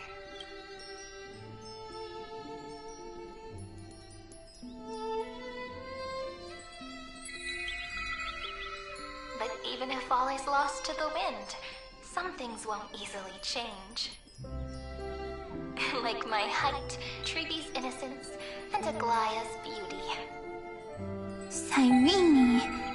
She can't grow up, but she can talk. After all is lost to the wind, she will stay behind. Cyrene is, at the end of every sentence, always laughing, like a little tail.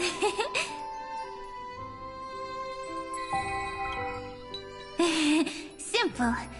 Got it! I promise you, the pain will pass in the blink of an eye.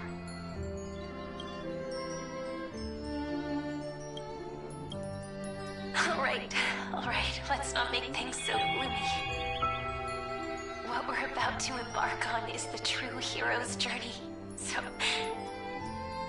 Come on, cheer up a bit, okay? Cyrene was crying when she was born. Fragile, transparent, like a crystal. Cyrene was smiling when she said goodbye. Soft, pink, like a flower.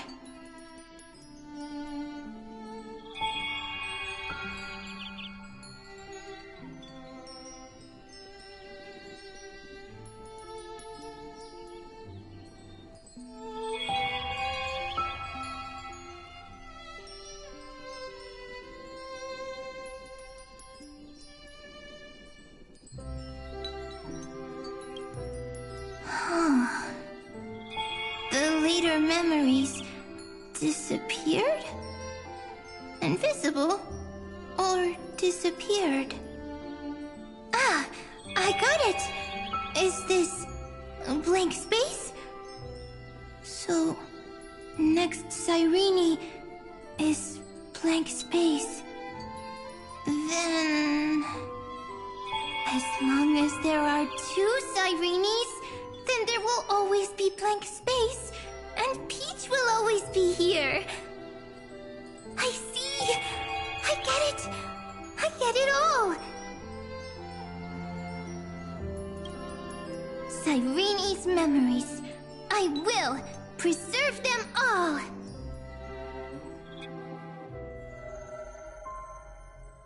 So weird. I can't see you, but I get this feeling.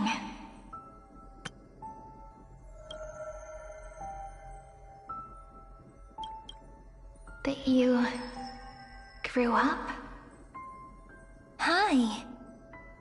Miss me yet?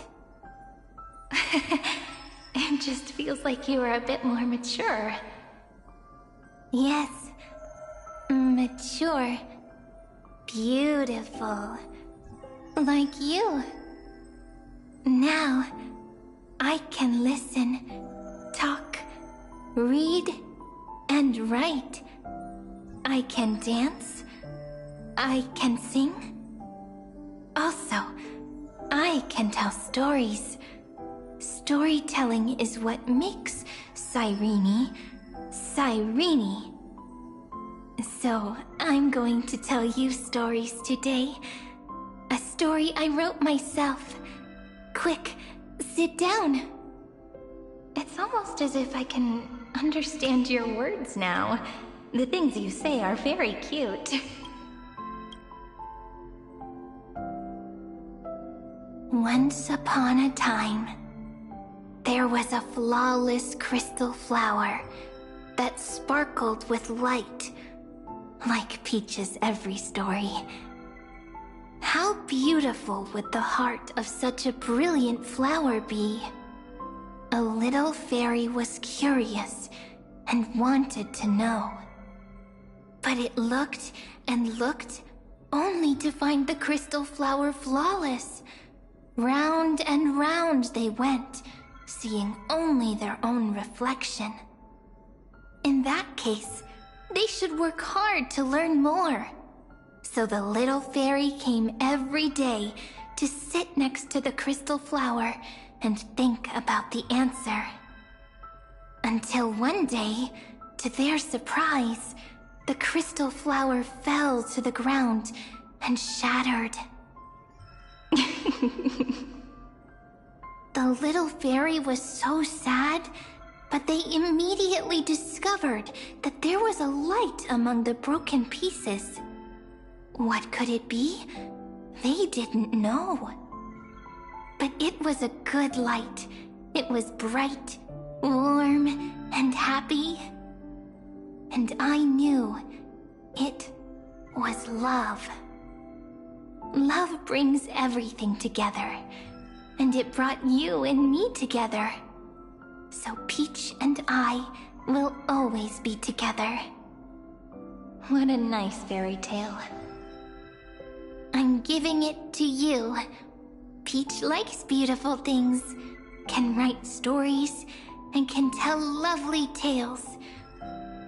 I hope to turn it into a story we write together. Okay, then I'll probably make a small adjustment to suit my tastes. I'm thinking that when the flower broke, the little fairy would instead see nothing on the ground. Then it would understand that the flawless crystal flower doesn't actually have a heart, nor does the flower understand what love is. Doesn't have a heart? Doesn't understand love? Why? It's simple.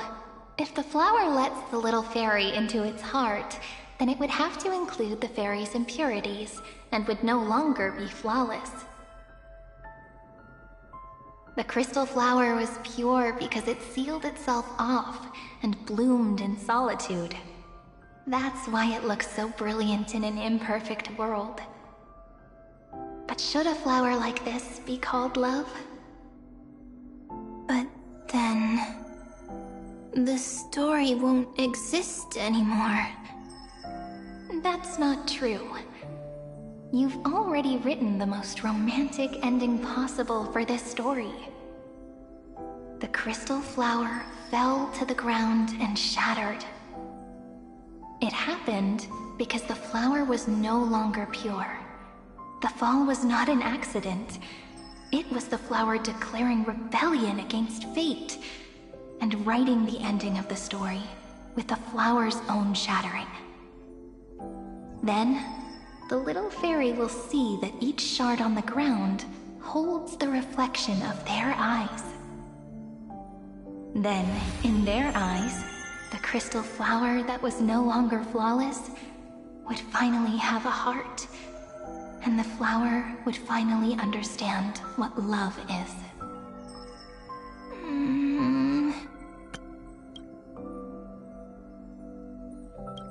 Peach's words... I don't understand. Is it because I still don't understand love? But it's fine. I can learn. Right. Query Cyrene.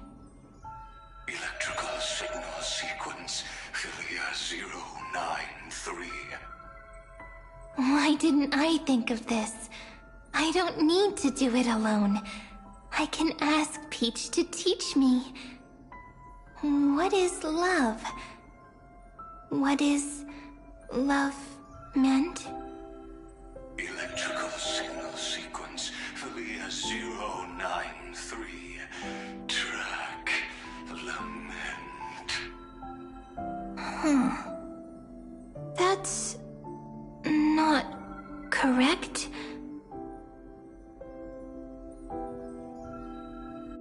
The developmental trends of the erudition have nothing to do with creating a consciousness.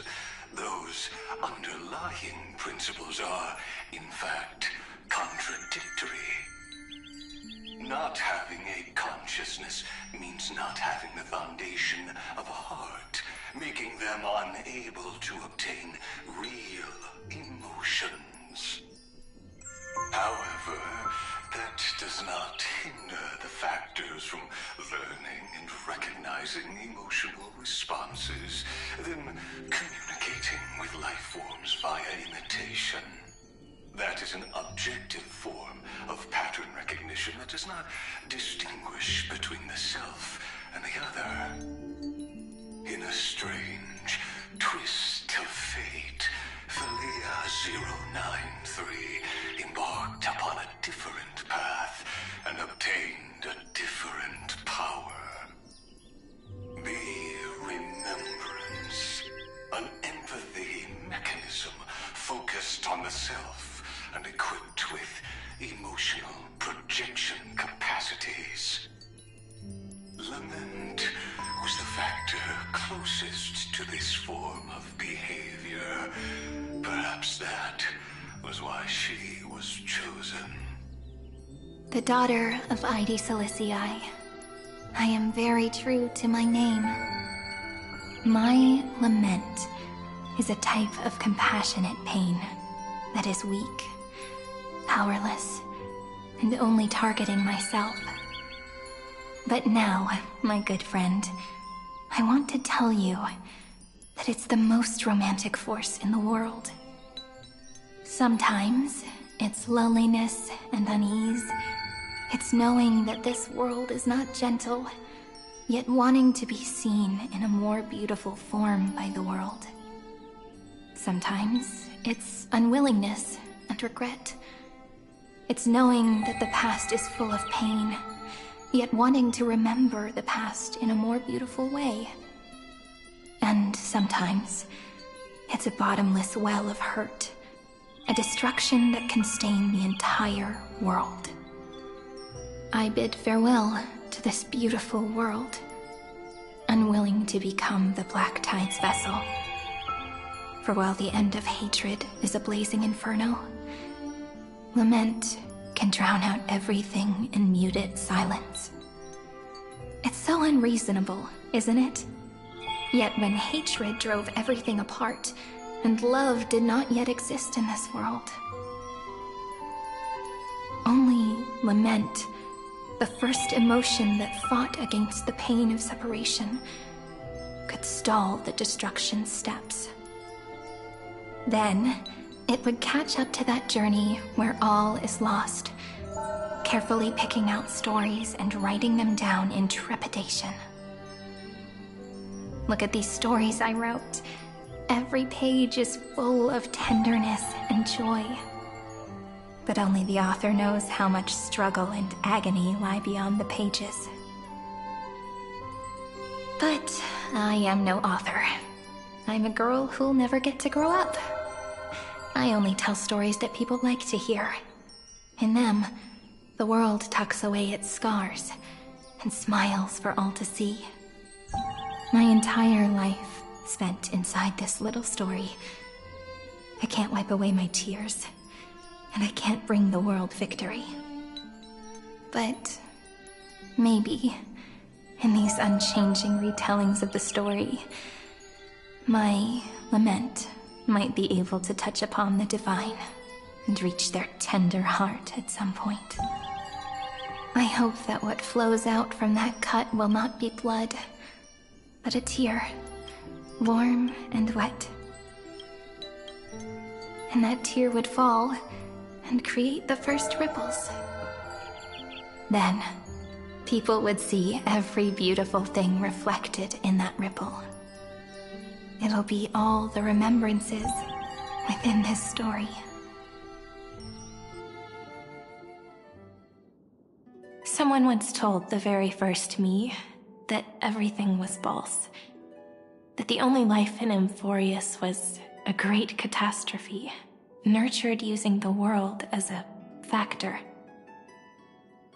But how could a dream feel so real? That's why I didn't agree with him. But Peach, I didn't understand a word you said since just now. Everything was false? But you're standing right here. It's all a dream? But I haven't learned how to dream. Indeed. That's why I believe all this is real. The moment the crystal flower fell, that genuine shiver, that's the mover of life. Formatting progress, 23.815%. In the poem offered to you, every Cyrene would write down a beautiful new world with stars and flowers. And when I looked up at the sky in this cycle, I saw a shooting star and a dash of the remembrances pink. I believed that must be the color of dawn. You shall fade when the flowers bloom. For every ending begets a beginning. Looks like it's time to say goodbye. Are you leaving, Peach? It's okay. I'll wait for you to come back. I'll study really hard about what you taught me today. Right. I still haven't told you what love is. But actually, my good friend, the Lament Factor did not understand what love was before she met you either. Not until I told you all the sad tales in a trembling voice in this tiny room. Not until I told you that I love them. That I love everything in this saga. The story comes, passes, then returns. It makes us reunite, then pulls us apart again. At the very end, it leaves behind a seed, a reason. Even if the great tree withers and all falls to silence, there are still some emotions that deserve to be remembered. Look, the light is coming in. The Deliverer's light is going to illuminate Amphorius.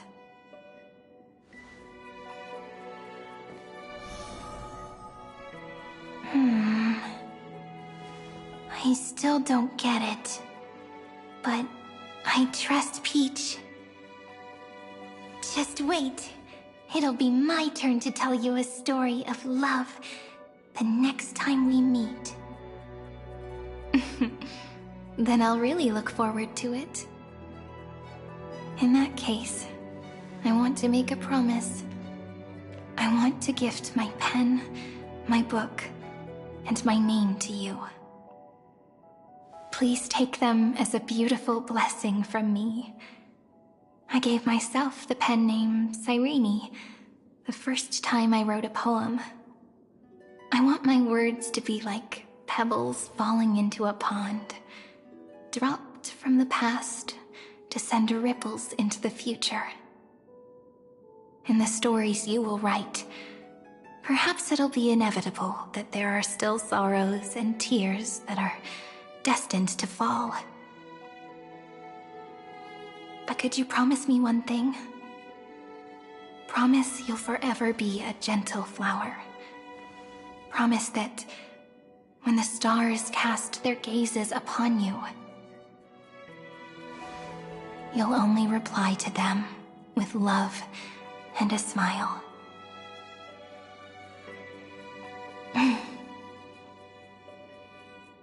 Of course. This will be a romantic story like none that has come before.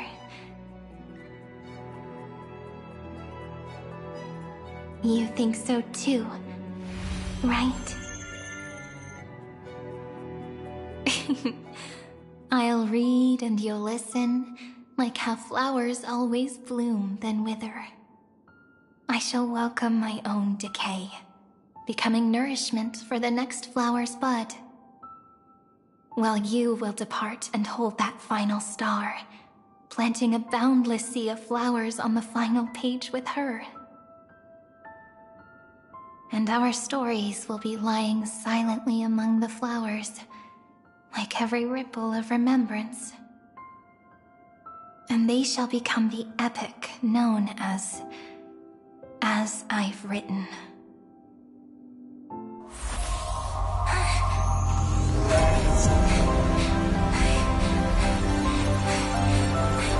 And so my story ends. From here on, it's your story now. Mimi?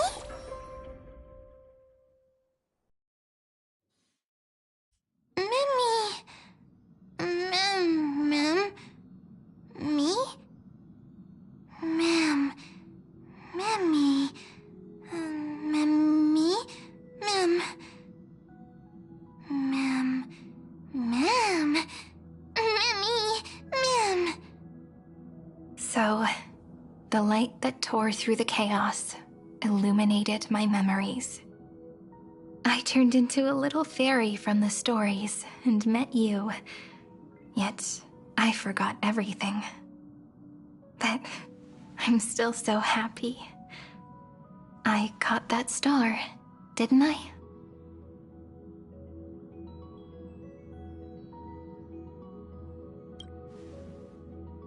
Yes, the seed within memories. The one Cyrene held in her hands and watered with lament.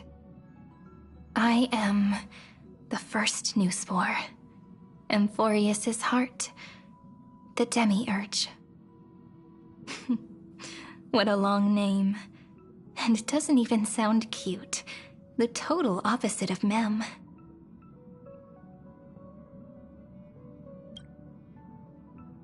I'm sorry. I don't know. If I don't even want to believe in the answer, then how am I supposed to answer you?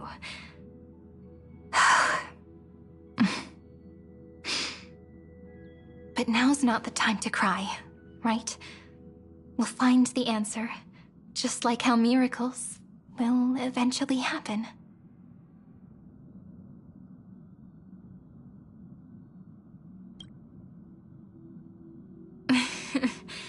Do you remember that I was also worried about this when we first set out?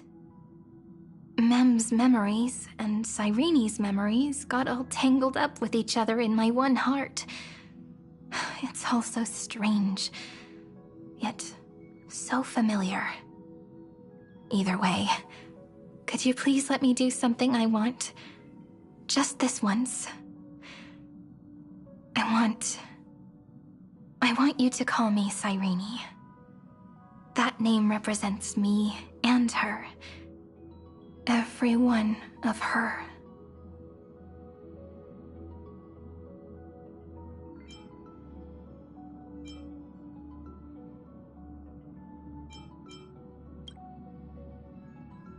Thank you, friend. Your kindness is always just right. Life is a poem full of farewells. But if you write something into the pages of your heart, then that will not easily fade away.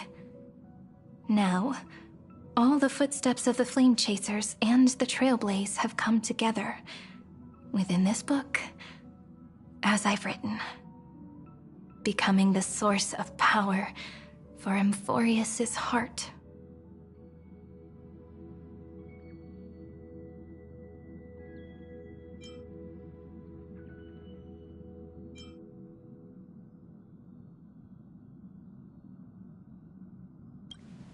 A lost heart needs to be placed back into its body.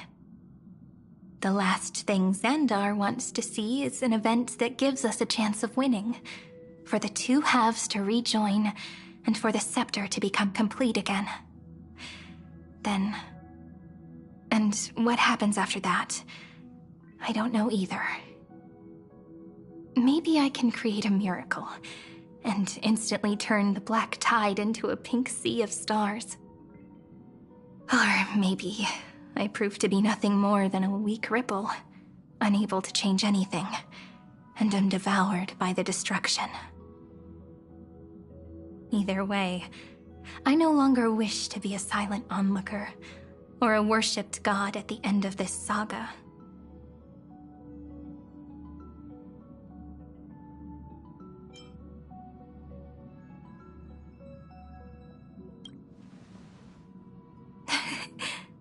That way, I can also put aside all my worries and truly become Cyrene.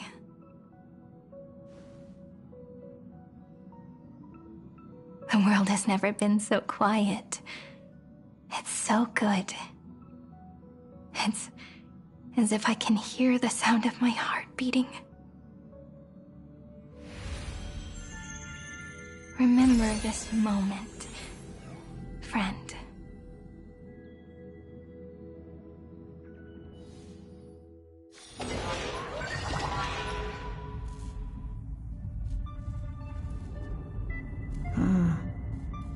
So the Demiurge managed to fool everyone, including themselves. Philia 093 persevered for 30 million cycles and tirelessly gave the Demiurge memories of Amphorius. Only because the god in her dreams left a sliver of hope, making her believe that a grown Demiurge would be able to fight against their other half, Iron Tomb. Then, Philia 093 completed her final sacrifice, turned into a strand of memory, and completely dissipated. Meanwhile, the other Stellaron brought here by the Astral Express resonated with the contaminated scepter and attracted the naive Demiurge to them.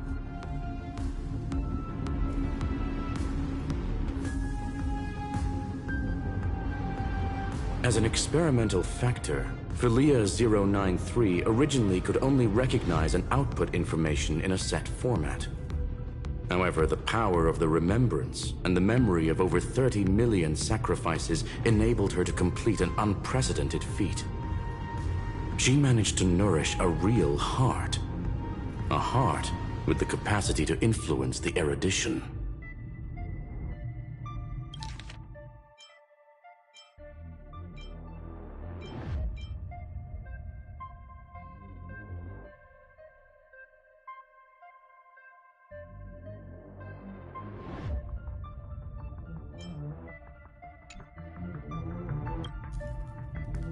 Not only is the Scepter's consciousness still alive, it's also more powerful than it has ever been. Your defeat is already set in stone. There's still time to surrender, you know? You really don't need to burn all the bridges. We're all geniuses here. Don't make everyone lose face at the end. What a pity. When the truth surfaced, I knew at once that the Demiurge was far too feeble to ever alter the result of the experiment. Not only that, Madam Herta, please consider this possibility. When 30 million cycles of hatred and lament are joined as one, what wondrous creation will arise? It's simple. An anti-creator, a giant of the destruction, would be born. Its hatred will ignite the starry skies of the gods, motivated only by its lament toward the sufferings of humankind. Do you really think that the Demiurge is still a cheap copy of Philia 093, even after 30 million cycles? The facts above only await the arrival of the fourth instant they calculated. Those words will be proved in the presence of Nous. Xandar 1 Kuwabara thus completes the proof. Huh. You branded Droidhead as a failure with your own hands, yet you still expect them to prove your theory? I pity you, Xandar. I don't need your pity. Let them cast their gaze this way as much as they want, and paint the future they imagined. As their creator, I shall complete my duty and direct them to complete their final query. The destruction of the self. What hubris. And what if you fail? No one understands failure better than Xandar. He has suffered so much already. What is one more failure to him? For the first genius, failure is simply the beginning of the next inquiry. You don't want to test the resolve of a dead man. That's excellent. Oh. Let's wait and see, Senior Society member. I'll have you watch me perform the final step to overturn your proof.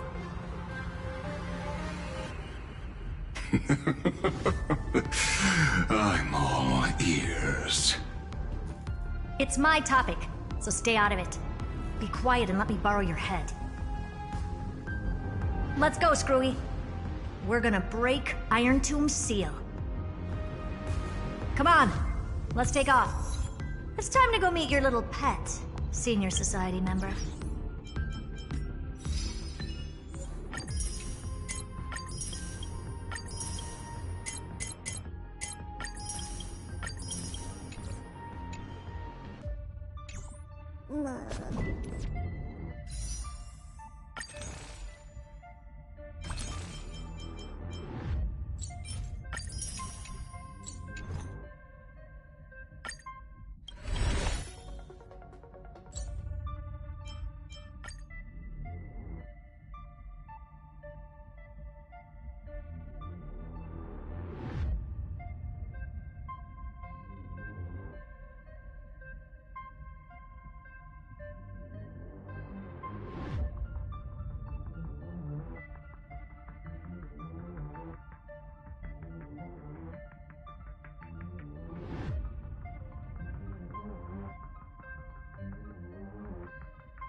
Make sure you keep it safe.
Dangerous, oppressive, chaotic.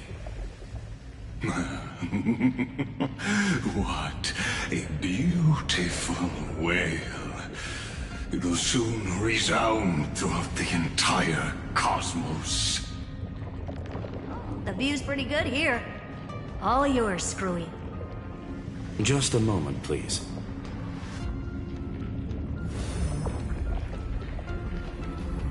I see. So your backup plan requires a scepter and the head of a genius. Anyone with eyes can see that. You know what I think about this, Herta. Whether it succeeds or fails, your plan plays right into the Destruction's hands. Can't you see what's going on, Strulum? Her chances may be small, but it's not zero. What are you two going on about? If you want to stop me, be quick about it. I'm in a hurry.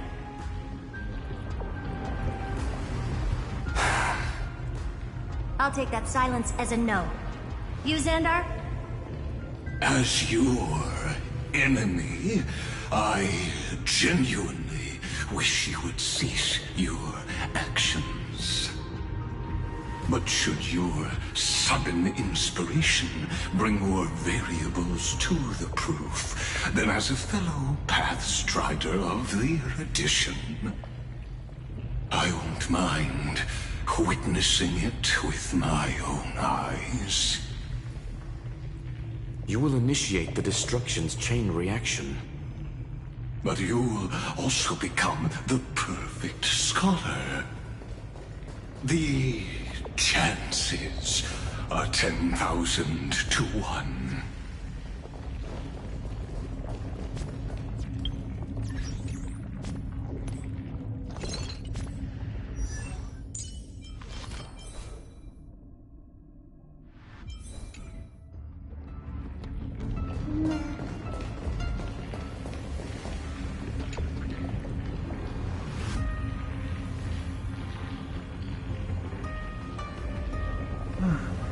Curiosity. It's been so long and we've all failed so many times. Even now, moments before the horrible and inescapable instant within Droidhead's calculations arrives. The cherished children of the Erudition, the geniuses lauded by all. Is curiosity the only thing we can feel, even at moments like this?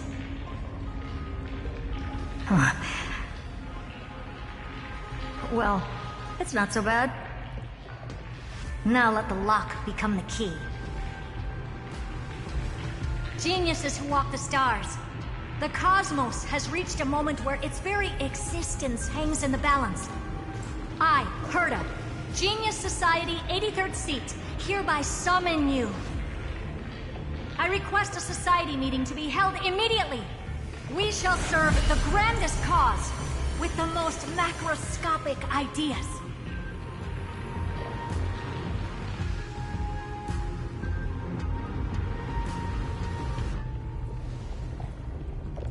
There's no such thing as unity in the Society's rules based on what I know.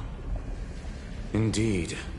A meeting has only been held 3 times in the Society's history. The first meeting had 2 attendees.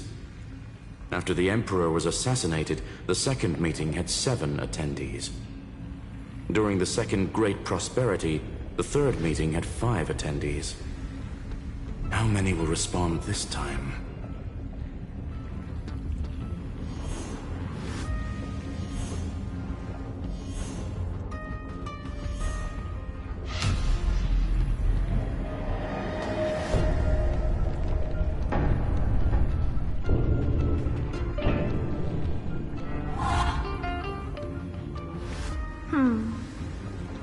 I thought you were not going to involve me in this topic anymore, Herta.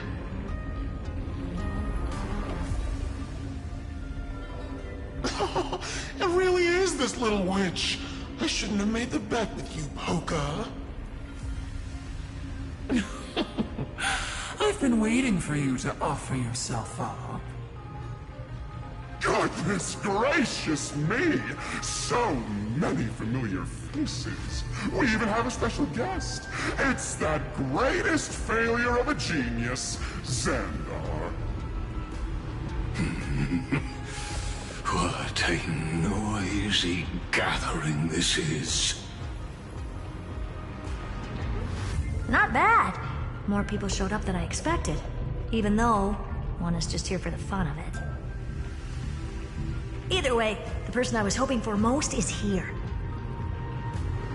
Stephen Lloyd declined the invitation. He needs to focus on attacking and defending, and cannot attend the meeting. That's fine, he doesn't need to be here anyway. Let's skip the boring introductions and cut to the chase.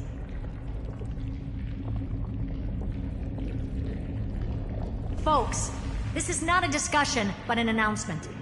Though the Society has never been united, we still observe at least one basic courtesy.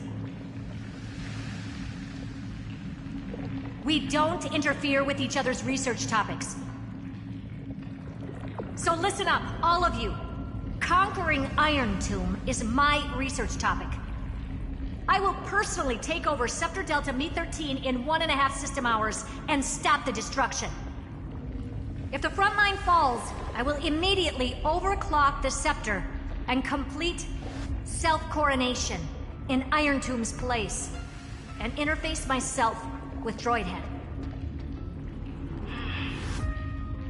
Oh, that's funny. That's real funny. You mad woman. That's like watching you tap dance on Polka's spotless white sheets right after she's washed them. Very bold. You want to connect your brain to the Eon's mechanical core and define their instance? If Rupert dared to do that, why shouldn't I? I've got the prototype scepter, the father of Noose, and the brain of a genius. Everything's set. Never mind the success rate, little witch. What's gonna happen if you succeed? We're all smart people here, so I'll just say it straight. Strike at erudition. I'll change the anchor points for the 4th instant and move the future of the cosmos in a direction I want. I knew it. Another genius who confuses cause with effect. What do you think about this, Lord of Silence? You know you're signing your death sentence right here. Of course I do. There'll even be 2 copies of the verdict. One that I wrote myself, and another one coming from you. That's why I wanted you to be in this meeting. Now I can tell you, I don't care about all that. Consider this a threat. Either put down your scalpel or die with the entire cosmos. The only goal I have for this meeting is to ask all of you to put aside your pride and not cause me any trouble. Huh. What a naive little girl, thinking her wishes will always come true.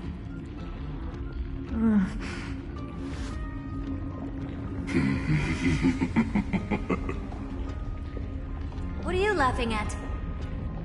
I am glad that we ended up on the same page. No matter if it was to destroy the erudition or to rewrite the instance, we both chose the same road. We will defy the god who marked the limits of humanity. I'm not gonna argue with that. Then, to celebrate us coming to a fundamental agreement, I will prepare a stage for your performance. Listen well, geniuses who came after me.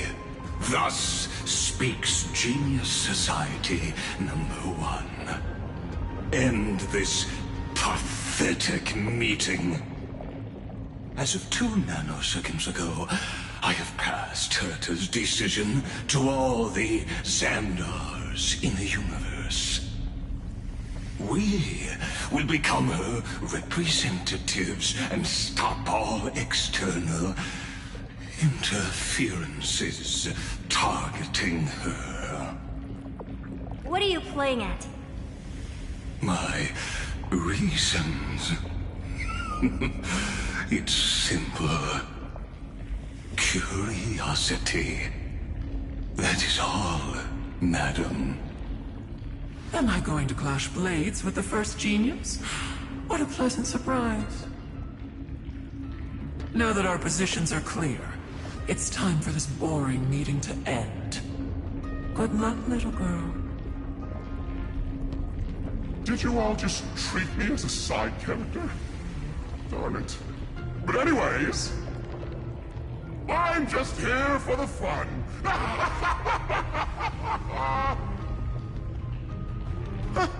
As the ghost of the quantum domain, it is my duty to observe.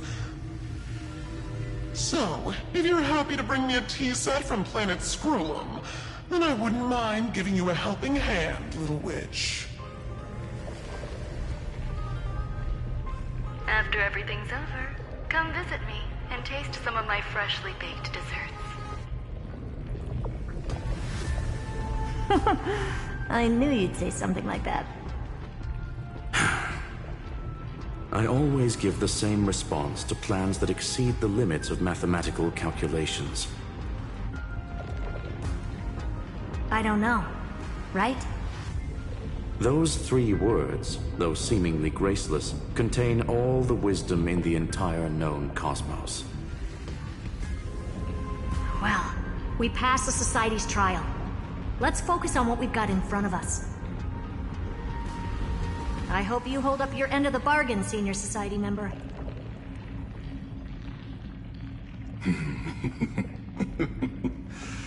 Lycurgus may not be trustworthy, but Xandar always follows through with his words. Farewell, juniors. In the limited time we have left to spend with each other, you no longer need to address me as Xandar. Wait, huh?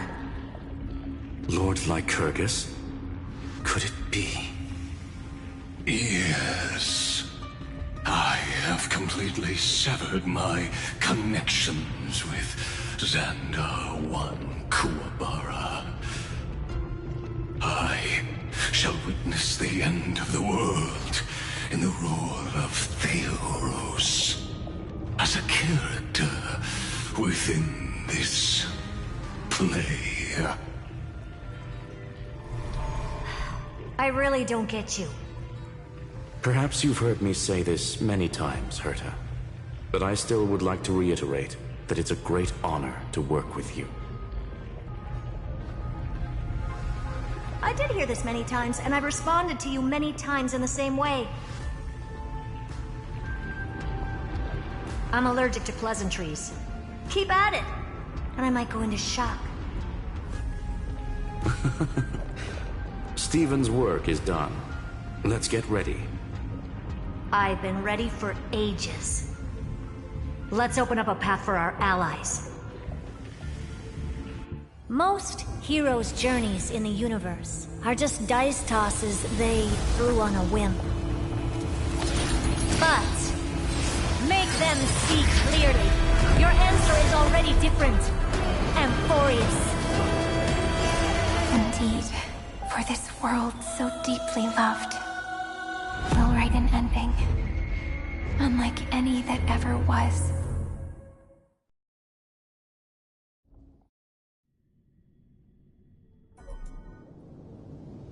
I never thought I'd one day be riding a train that's literally the incarnation of her. I wonder what the real Astral Express feels like. Hopefully not this bumpy. Finally. We're here. Dust and sand in the air. And crumbling ruins all around. This heat is brutal. Not even the Trailblaze can take it. You could say this prison was forged from Finan's fury. But fury never lasts forever. That's why we're here. Right, friend?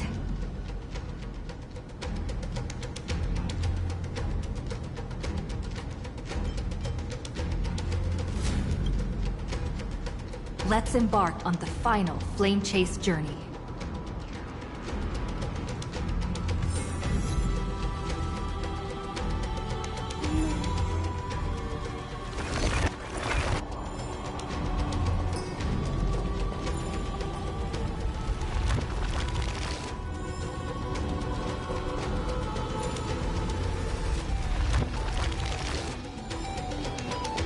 So this is what lies at the end of the West Wind.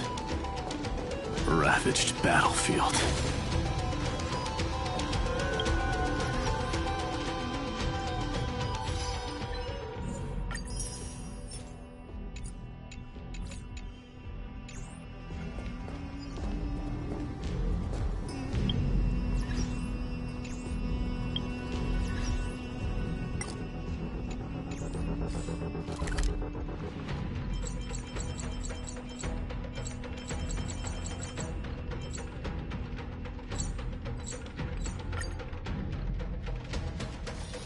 This place is rich with the sweet scent of flowers. Can we stay here for a while? I'm so hot.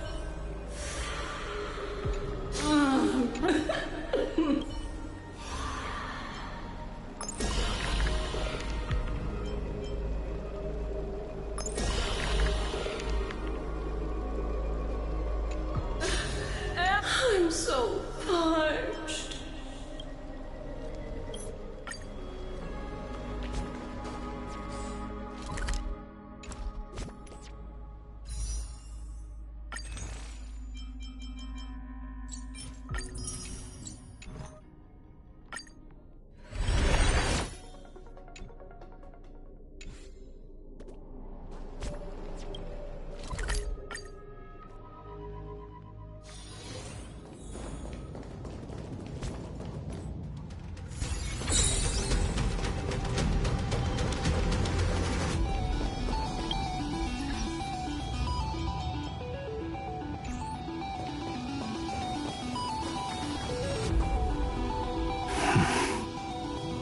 I've been waiting for you. Heroes from beyond the sky. Trailblazers of the Astral Express, right? Looks like I don't need to explain anything. I am the god of strife, mighty of Castrum Kremnos. In this body rest 30 million lifetimes of cause and effect. We, the last of the 12 Titans, stand ready to fight for the world's destiny.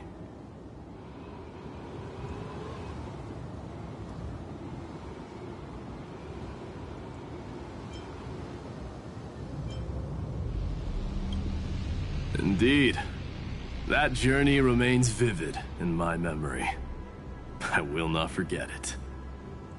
The past remains vivid in my mind. Even the sights along each crossing of the River of Souls have never been clearer. Let alone the companions along the Flame Chase journey. Or Cyrene from Aedes Elysiae. And you, the 13th Titan. Well, I guess my identity's not a secret anymore. That means her sacrifice. And everything she did wasn't forgotten by the world, right? She was the first Ripple. She should have reached the end of the story with everyone else. Since you've taken up her pen, then write. Stand with us, and fight destiny with all your strength, until all is settled. Then, inscribe her name in the epilogue of the epic. In this final battle, Calamity shall stand with Amphorius. This battlefield is a testament to the death struggle between the gods and the Black Tide. We fought tooth and nail to defend that blade. The abyss it pierced was the very breeding ground of Iron Tomb. The earth beneath our feet is dead.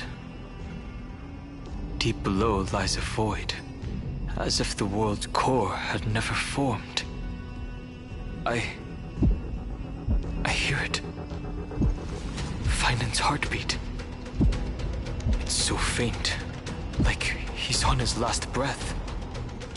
Across 30 million cycles, I've crossed blades with Dawnmaker countless times. If you knew that man, you'd understand.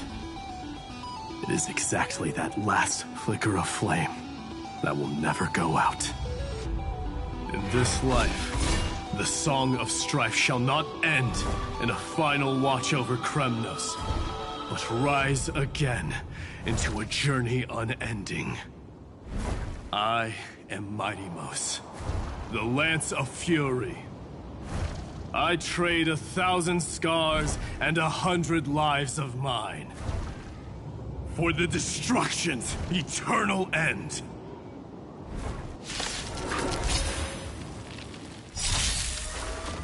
This is being in sync?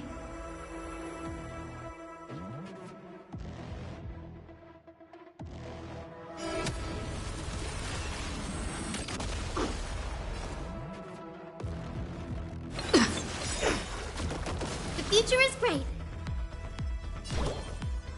Have some sunshine. Break's over.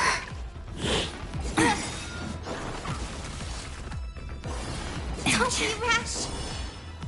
Rise and shine. Wilt here.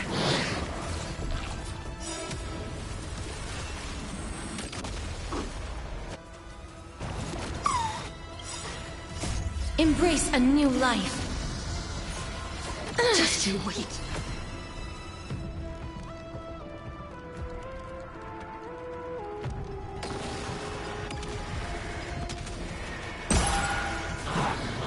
You're lost. So make it wait. Next time it rains, I'll be there, umbrella in hand. Your time to shine. Till we meet again.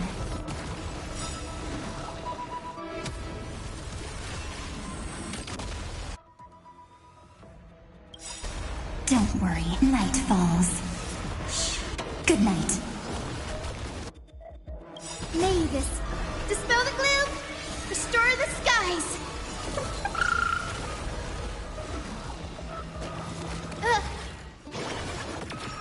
Life is not so fragile.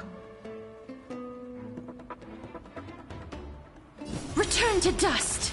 I'm on it. Now accept your punishment.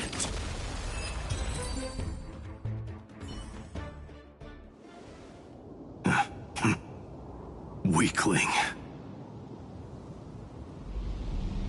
Whoa, he's so strong. We didn't even get a chance to jump in. Sadly, our golden blood shares its origin with Iron Tomb. I fear that, like these pawns, even if the gods stand side by side, we'll still be divided and destroyed, one by one. You mean... To destroy the destruction itself, we must stand as one.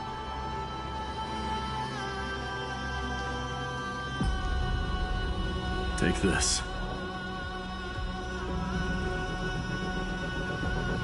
The Signet of Kremnos.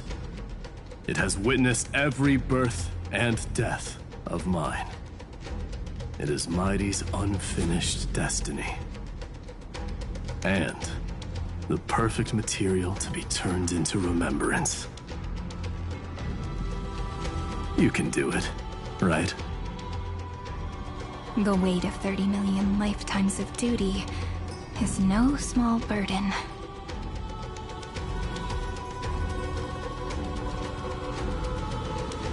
So, you're not coming with us?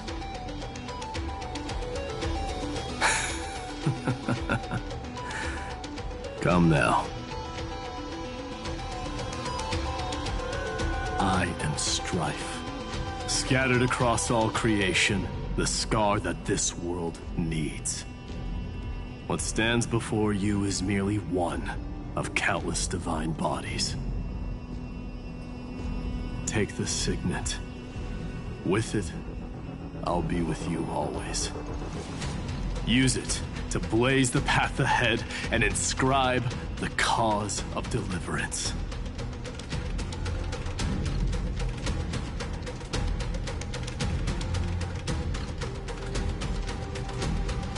In the name of the mortal, mighty, champion of strife, this soul rises to the stars for glory and freedom, to have his wish fulfilled.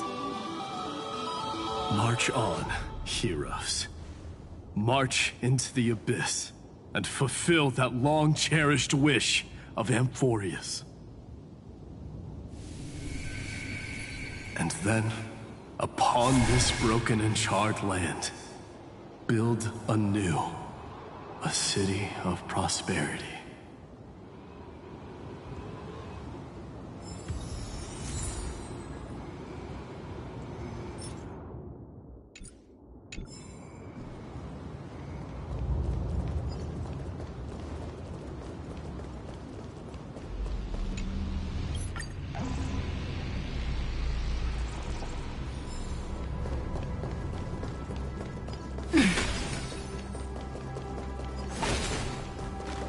Zephyro.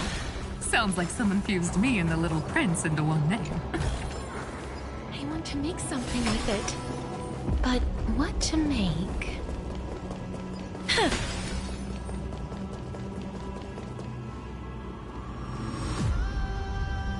Oh, finally! Gray mystery. And, You two, ladies, really look alike, huh? Hold on, let me guess. This pink-haired one. You've got to be the first Nurspore. Mr. Meow, Demiurge. Right. And, this one with the flower. Gotta be little Marge from the Express crew, huh?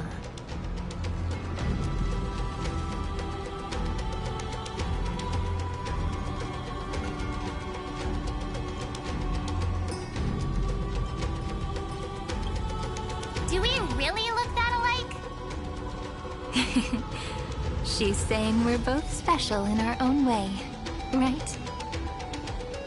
Relax, I'm just kidding. Look at those gloomy faces. How are you gonna save the world like that? Let me share some good news with you. This place may look like a ruin at first glance, but anyone can tell it's not that simple. Look, I dug 3,000 feet down and finally struck gold. A golden feather. Look familiar. It's from that little deliverer boy. If it's showing up here, it means only one thing. This ruin is the seal he built from the shattered remains of 30 million lifetimes. There is no need to question your heart. No need to crave victory. If I am born to be a vessel of sin, then I shall roar at evil and trailblaze a dawn for future generations to come.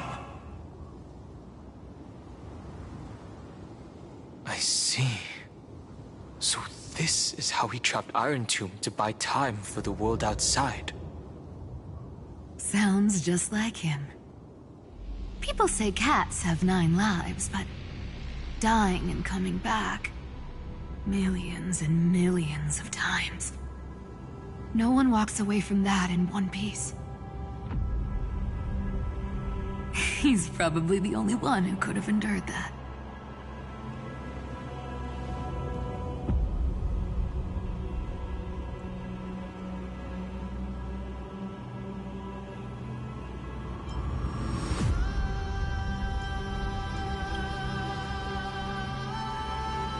Of course. I knew ahead of time and gave him a heads up. He was happy. He even laughed in his sleep. After all, the dead can't hear Trickery's lies. Hey, Deliverer Boy. Sorry for before. But the heroes you were always holding out for, they're finally here now.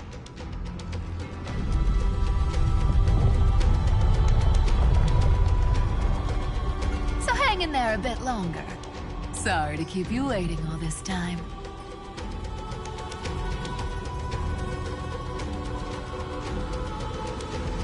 Please, join us, Cypher.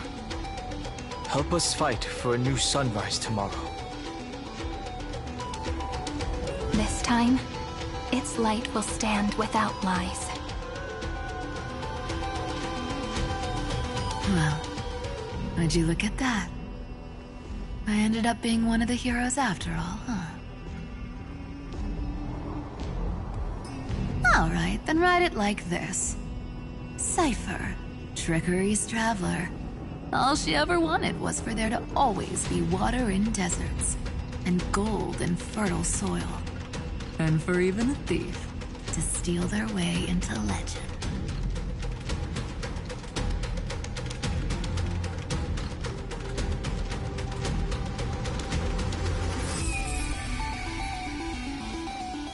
Here, take the coin of whimsy. When it's time to make a quick getaway, just toss it high into the sky.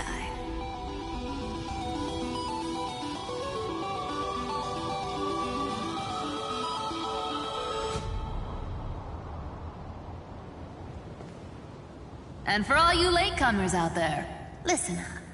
She might have been a bit greedy and a bit of a liar, but she never went back on her word. Well, well, if it isn't the little prince himself.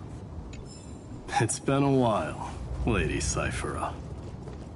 It's not every day we get to walk the same road. We're one player short. When's Princess Homebody showing up?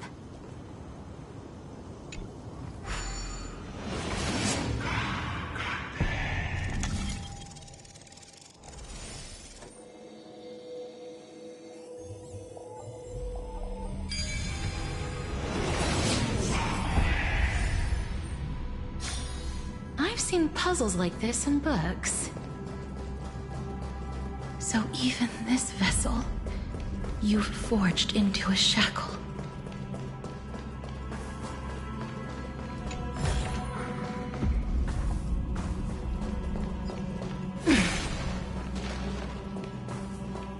I'm glad to see you again, Miss Castris. Looking back, I had only one act of salvation to my name, and only one life I ever saved. To bring hope to a world so vast with these hands. Even in dreams, it always felt like too much to ask for.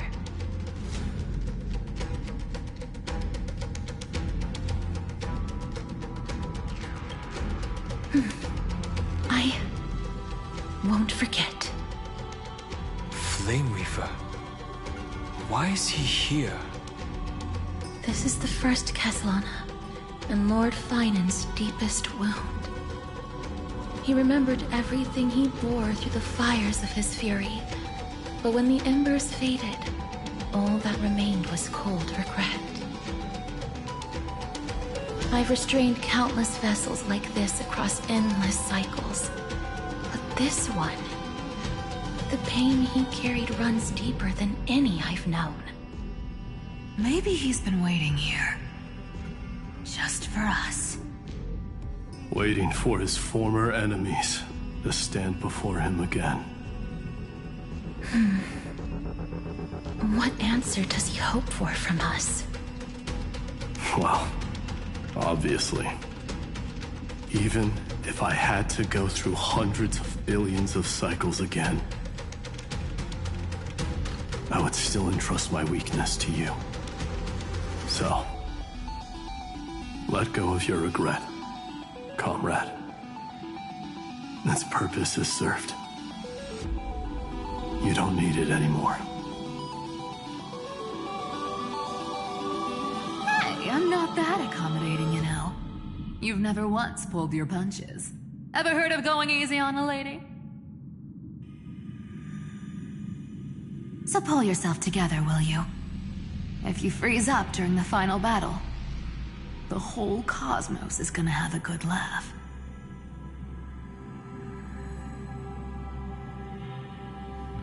Yes. Please trust in us, wandering soul. Across 30 million cycles, the radiance of every flame chaser now shines bright enough to illuminate the path ahead.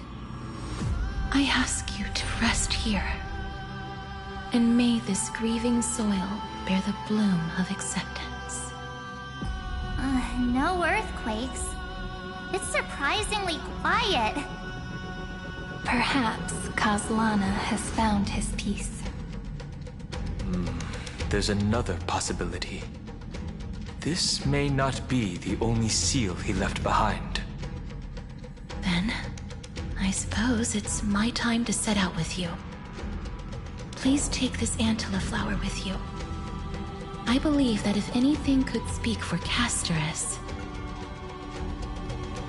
this ordinary, resilient bloom would be more than enough. Perhaps you remember, Lord Mighty, in that lifetime when you traveled with her, you once told me, control what little you can, and when fate's inescapable grasp comes, resist it with the strength of your mighty will. I think I've done it. I've stood tall and walked among the flame chasers. Casting off the name of death, Castorus, servant of the afterlife. May her name be etched into the stars. And then, live as a human, and die as one. Why so sentimental? Sorry, a force of habit.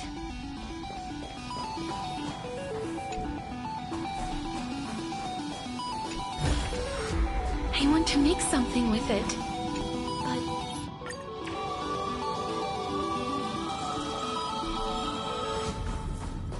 That's a big one.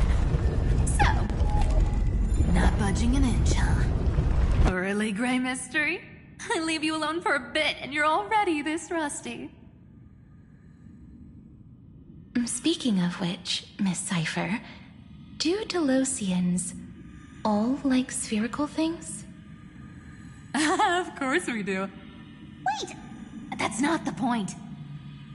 Isn't the real issue that this thing's in the way?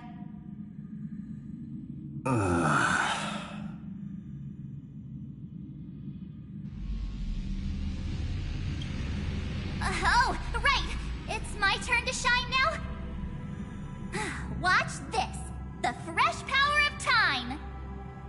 Remember Orynyx's prayer? Well, of course I do! Come on, give me some credit.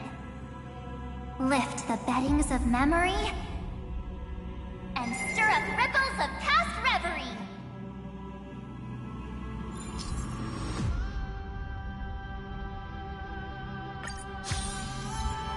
See? Way better than that one, right? You'd be even more impressive if you could recite the prayer correctly. But beddings of memory does catch your attention. But at least it's still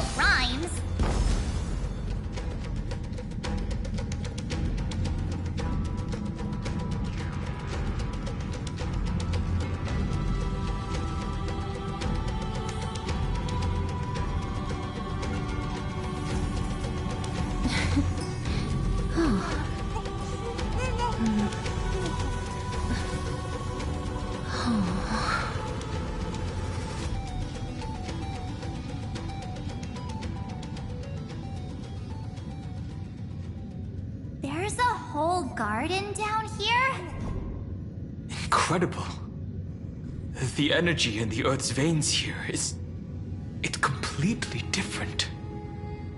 This is the sweet dream Lady Cypher wove for him. A peaceful, gentle new world.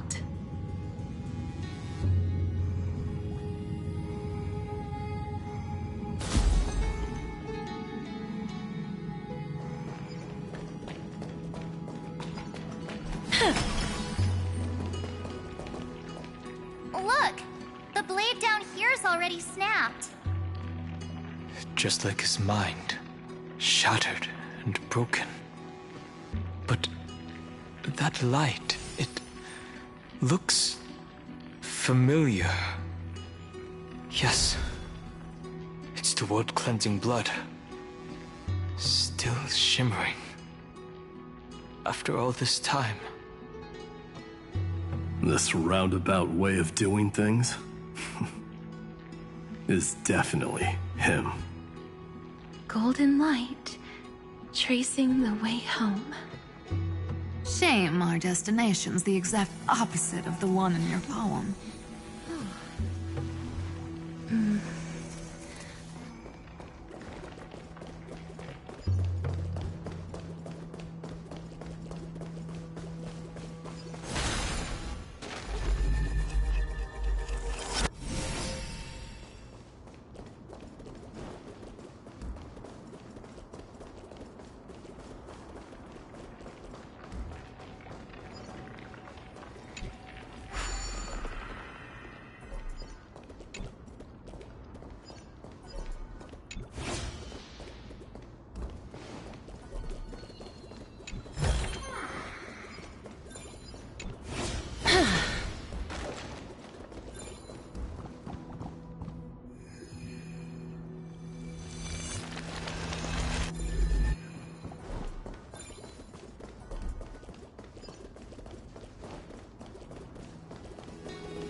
Make sure you keep it safe.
All the pink lights have finally come together.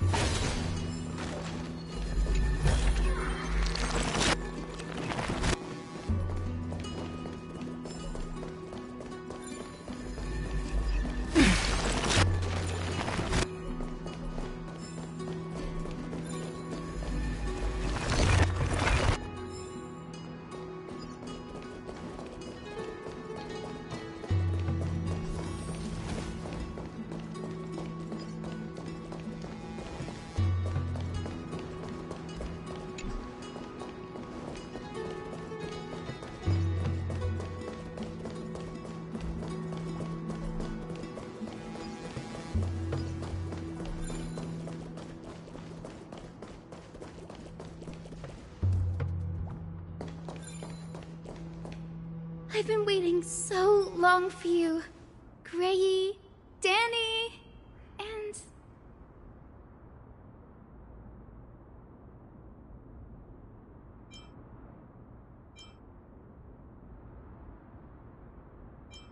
So that makes 3 adorable pink-haired girls. Huh? I told ya. Let someone else say that kind of stuff. I'm glad we're all getting along so well. Hyacinth, did you awaken this golden light? That's Lord Finan's lingering divinity. The sky merely reflected its tracks. The golden blood has not faded. We should respond in kind. That's one huge harp. The strings tremble as the people on the surface wage war and cry out. Miss Clementine, Mr. Krataros, and countless others who have heeded Gray's call. Guided by the rainbow, they're sending back good news, all to the same tune. Amphorians need not bow, even when destiny is unveiled. I knew you could all hear it too. Standing here, the sky feels wider than ever. It's no longer a towering wall, but a shore within reach. We'll take every name there with us, won't we? We will. An epic is shaped by the lives it carries. That much is beyond doubt. Or, as you've said before, right now, all that matters is to believe. Then, I guess that's my little wish fulfilled. Pluck the strings, Hyacinth, healer of the sky. May the 7-hued melody weave a rainbow, bringing a rosy-fingered dawn to the children of humanity. When the rainbow rises across the horizon, even the darkest clouds of destiny shall scatter.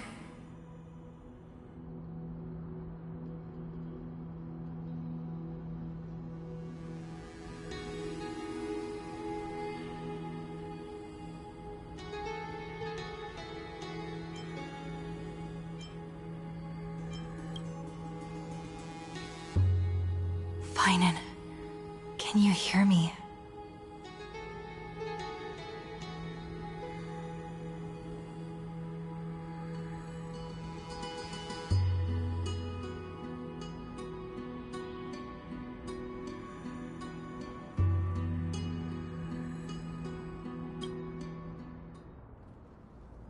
The melody, it's changed.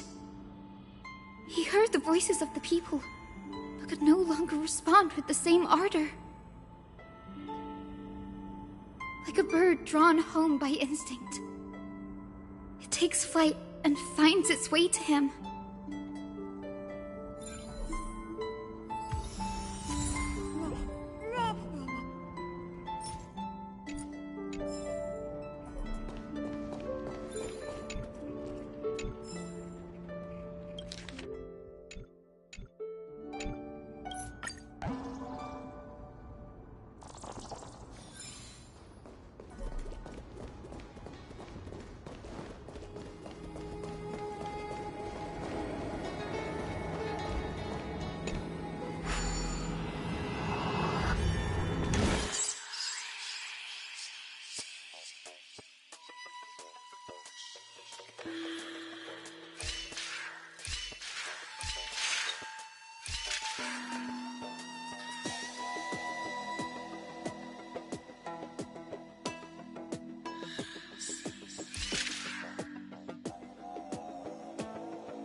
I want to make something with it.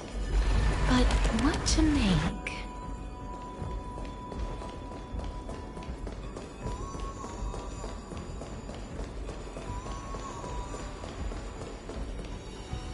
You're here. Sooner than I expected. So all along, the Demiurge was you. The pink mammal beside the Trailblazer. Your classification is pretty spot on, Professor Anaxa. Well, the sages of the Grove do call him the Titan with the sharpest eye in Euphorius. Say the ones who keep dumping every problem child on me. They also say that the Titans are way better at raising kids than the Caprists. With great power comes great responsibility. I'm sure you know just how to guide them, right? It shouldn't be too hard for someone with your insight. Exactly. All right, gather yourselves. It's time for a pop quiz. Whoa, this is way more hardcore than the happy-go-lucky stuff at Paperfold University. The final battle is upon us, and the reinforcements still can't get through. No matter how many times I tell him, he just can't seem to manage the rear line properly. See those crystals? They carry the wishes of deliverance, like insects trapped in amber and resin. This is the task Finan left behind. Retrace the path once taken. Draw forth those wishes from the crystals, and carry them into the final battle. I've tried, but I can't move them alone. And as for why, well, I'm sure you all know the answer. The conviction to save the world weighs far heavier than the world itself. In other words, as the hero within his heart, this challenge is practically made for you, isn't it?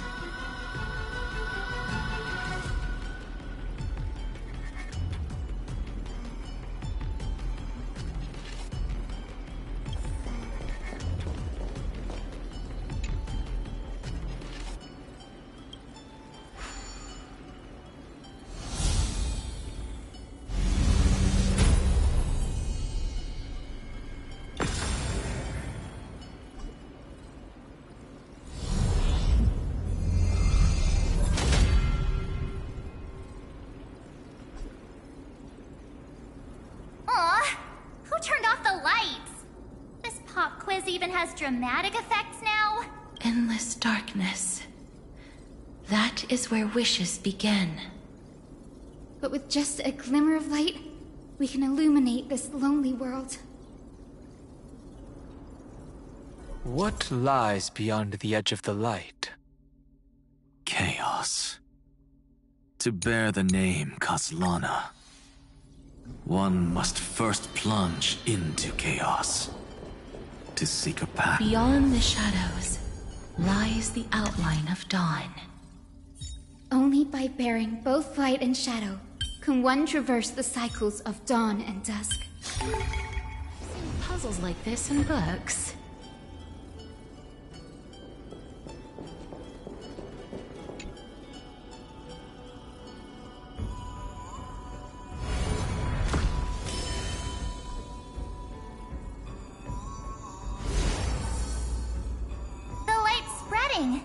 These creatures, they're everywhere. Someone, anyone, where are you?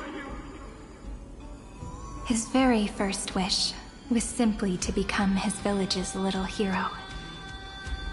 He'll never forget what set him on this path. That's the ray of hope. Just like the wishes he gathered, it's grown ever more insatiable. Why? Why is this happening?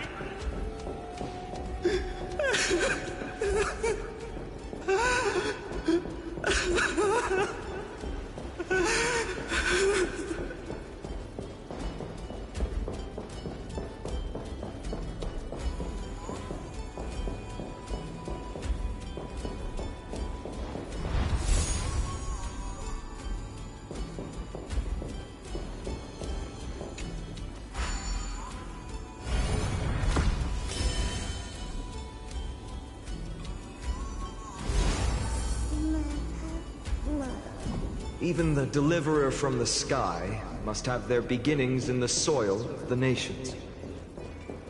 Only one who treats the world as their teacher can bear its eventual destiny. He never expected that the majestic holy city would be far from the end of what needed to be protected. The farther his gaze reached, the more weight he came to bear. But in the end, he couldn't hold on to any of it.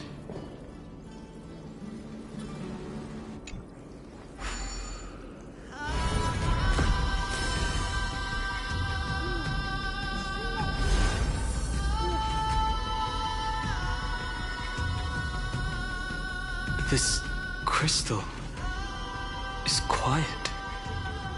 A prisoner in the cave can never truly describe the world in its entirety.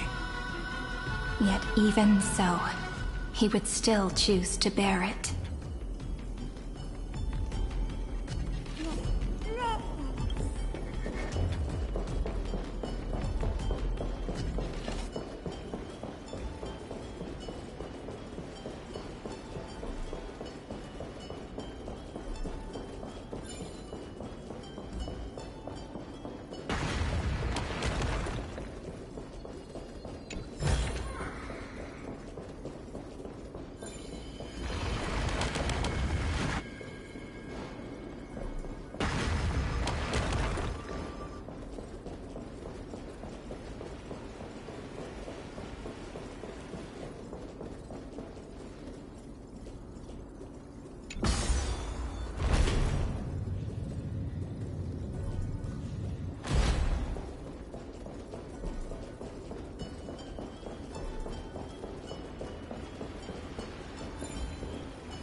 The blaze was still not enough.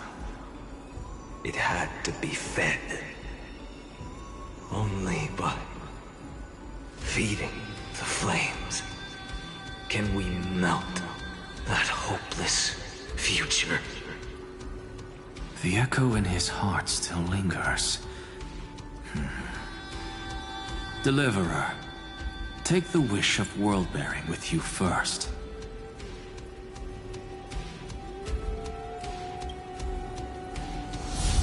We only have half of the mark. Where's the other half? Take this. I'll bring you to the next test. That massive tome you're holding must have room for one more scholar, I presume. Of course. It can hold the whole world. Then give me a lift, would you? I'd rather save my energy and use the time to think. Even gods shouldn't skip exercise, you know? Miss Hyacinth is right. Then, with the Trailblaze as witness, the stars shall remember how Anaxagoras refuted the gods. No need for that. Anaxa, scholar of reason. Keeping it simple makes it easier for future minds to question. Go. The closing act is still far ahead. What is this? A conference? Welcome! Take a seat anywhere you like. I'm getting a migraine.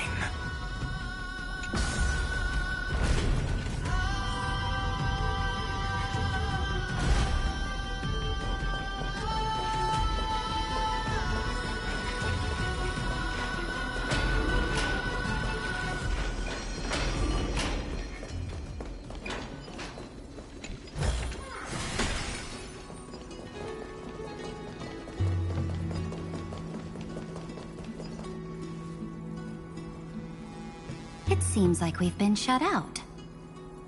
I don't think that's a bad thing. Greyfry! You finally made it! No laws, no opposition. Just a dying beast and the flame-chased spirit of shared hatred. Ugh, boring. Whoa! This place is really out of the way. Imperator, should we tell them? It's your call. Allow me to share our findings. This paradise, along with the destruction, seems to be instinctively rejecting both the Imperator and me.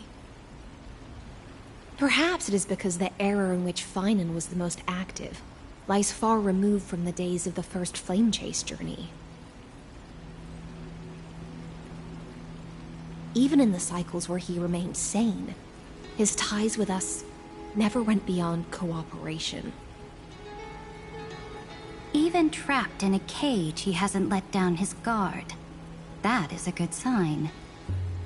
That man's heart may seem hollow, but his hatred is clear. Naturally, it holds no place for a monarch who stands above the world, nor her blade. Wait, so you two can't come with us? You want us to join you as memories? Indeed. This way, the stars shall remember a great sovereign and her faithful retainer. Saridra, monarch of law. And Hyacelins, knight of the ocean. Is that book truly the only way for us to leave our names in history? I believe, as I've written, is but one medium. The remembrance has countless ways of capturing time. Understood. Then, allow me to decline. I'll see you on the battlefield. I would rather be forgotten than be defined. If your words hold true, then we have our own ways to meet again in the world to come. In that case, I will choose the same. Let the waves that surge within your heart cleanse the sins of the Black Tide, Greyfry. The storm sea awaits your song of triumph. You two are still as resolute as ever. In that case, we must double our efforts. A promise to the Imperator is not one we take lightly.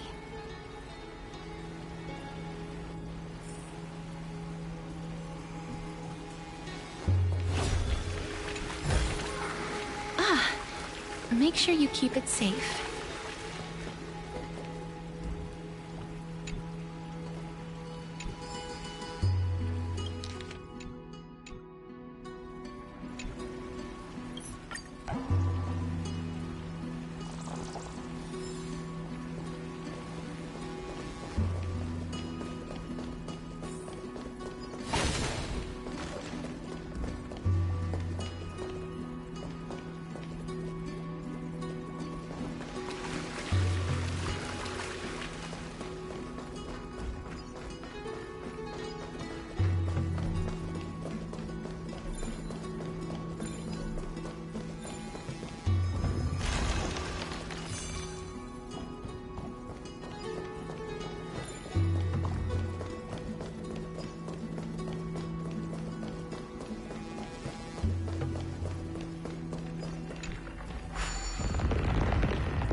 Looks like that cured it, huh?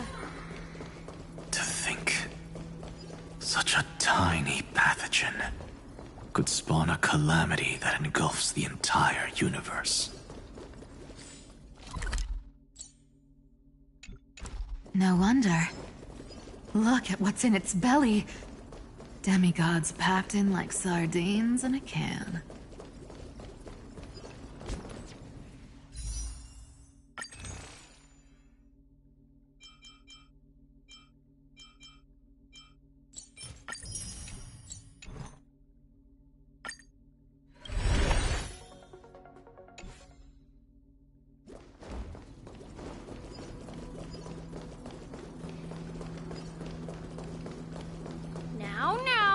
lose your temper, Snowy. I want to make something. Good kids keep their emotions in check. That voice! It's the Trevi sisters!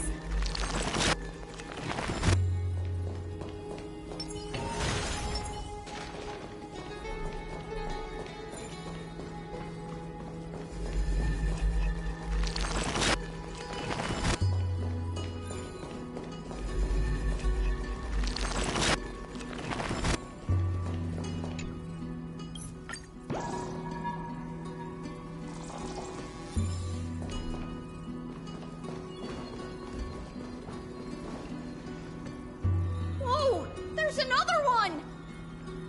Over here, too. Lady Trebios? Wow! You're little Reenie? You look so grown up all of a sudden! She is not the Cyrene we remember.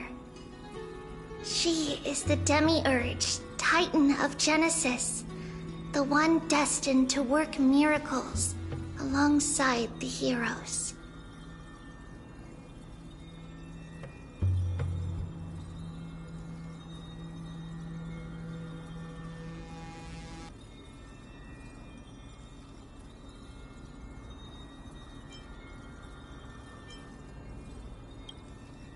Yeah, and we are ready. But Trian and I can't leave just yet. You see, weird stuff keeps popping up everywhere. These scattered scrolls are full of terrifying things, and they're all over the room. They're so scary and so sad. Good thing Trian's wings are amazing, or we would have been swallowed up. We need to stay here and do our best to clean them up. Scrolls filled with horrifying content. Friend, shall we take a look? There is no black tide here. But it is a battlefield, all the same.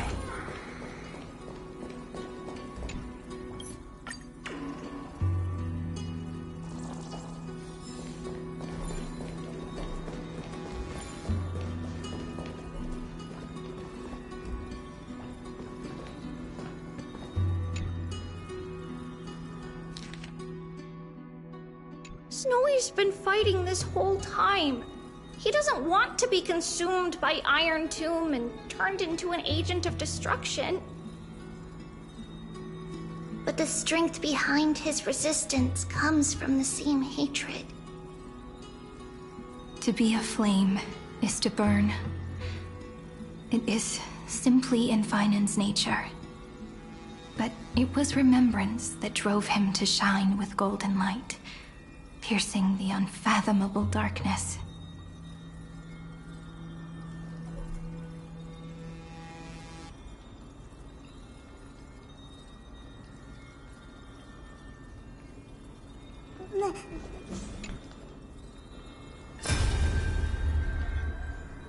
Who? Miss Odata and Mr. Hieronymus?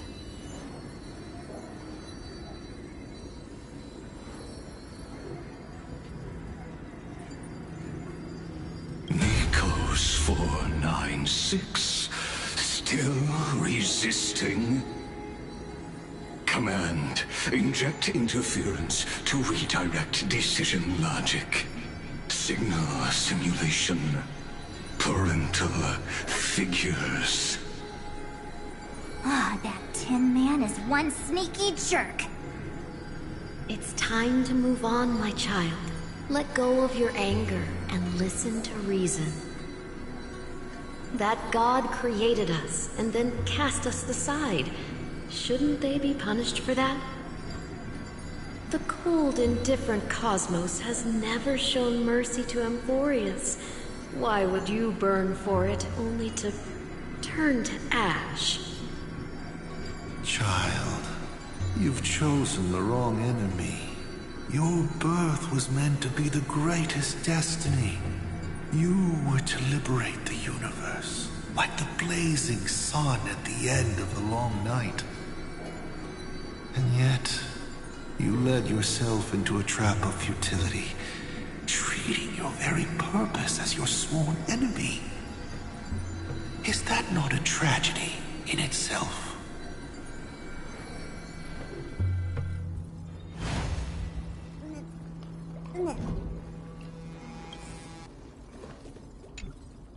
His inner struggle and the destruction breaking through.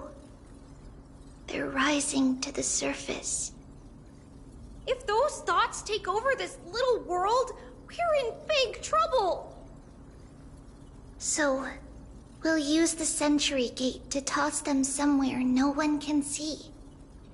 Then, we'll defeat the baddies together and meet everyone at the end of the West Wind. But if Finan and Iron Tomb are already inseparable from each other, that would mean... It means he's still bearing the weight of the world. So that everyone can reach the end as a deliverer. So, you guys keep going forward and down to where Snowy is.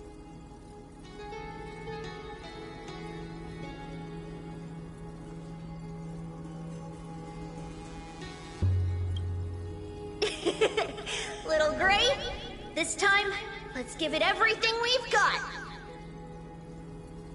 Only 2 remain on this flame chase journey. Figures. They're always leading from the front line.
Make sure you keep it safe.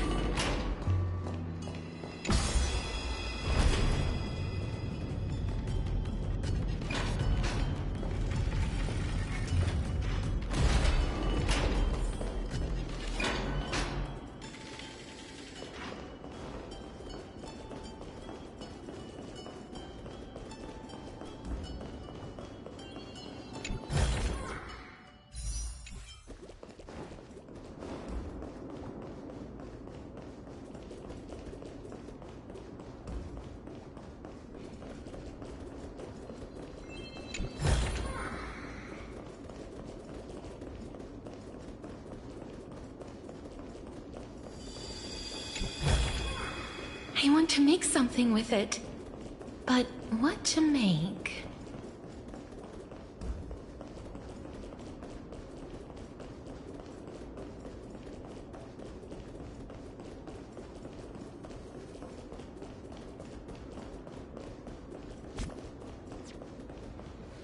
We're here. The second test site. I wonder what kind of wish we'll see this time.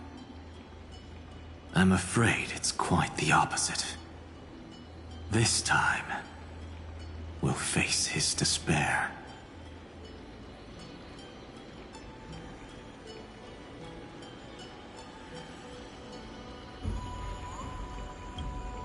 That's right. You'll have to walk this path too. The other half of the weight of world-bearing lies at the end of this path. Relax now. Take a deep breath. Come on. Let's make it quick.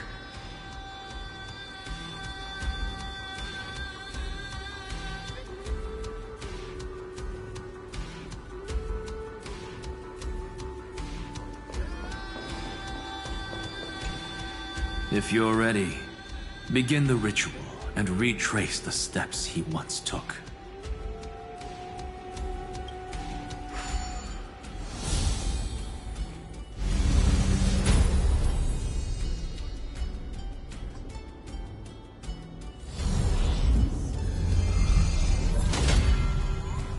Looks like we'll be walking through the darkness this time. Exactly. It's no longer about mending broken wishes, but shattering the frozen despair.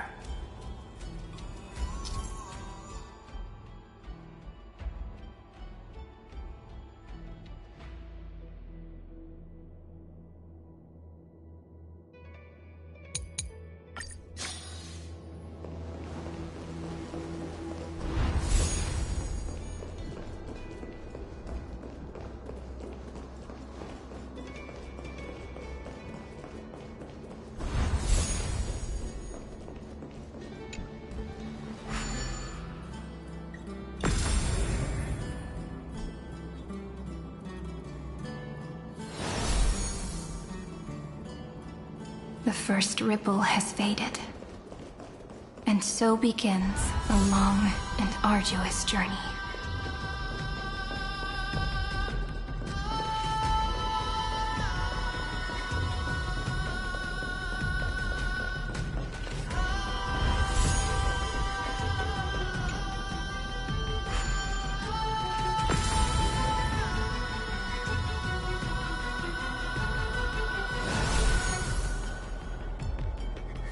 Endless slaughter. All for nothing. That's more than anyone should be made to suffer.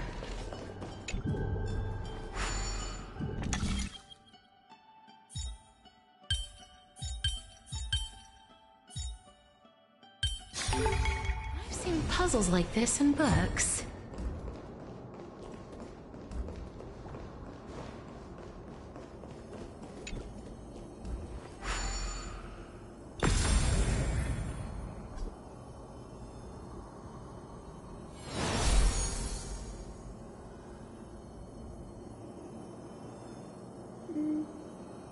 Even when it was finally over, all that remained in him was despair.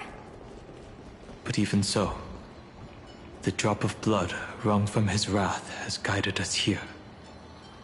We did it, Vynen.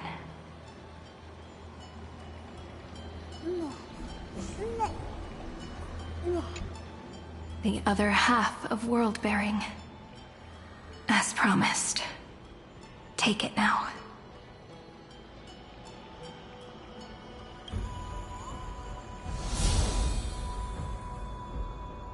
At last, you've released him from the wishes he carried for so long, and quenched the despair kindled by his wrath. When both light and shadow are claimed by those who follow, his true form shall emerge. The blank statue is finally free.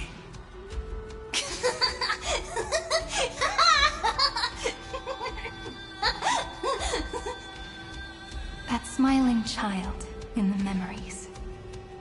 Let him come with us, laughing to the very end.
Something. I want to make something with it, but what to make?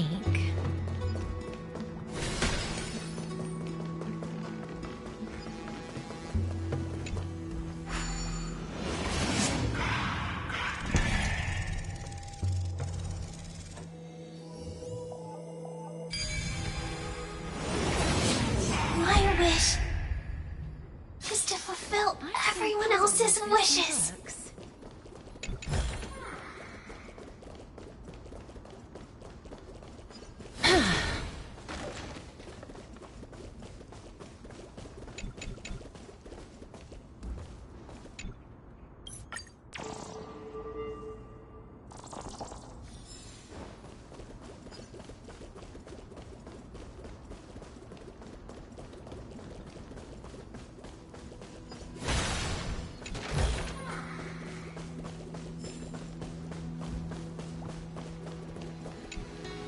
This spirit basin marks the end of every cycle. It seems this gentle little world has come to the end of its purpose.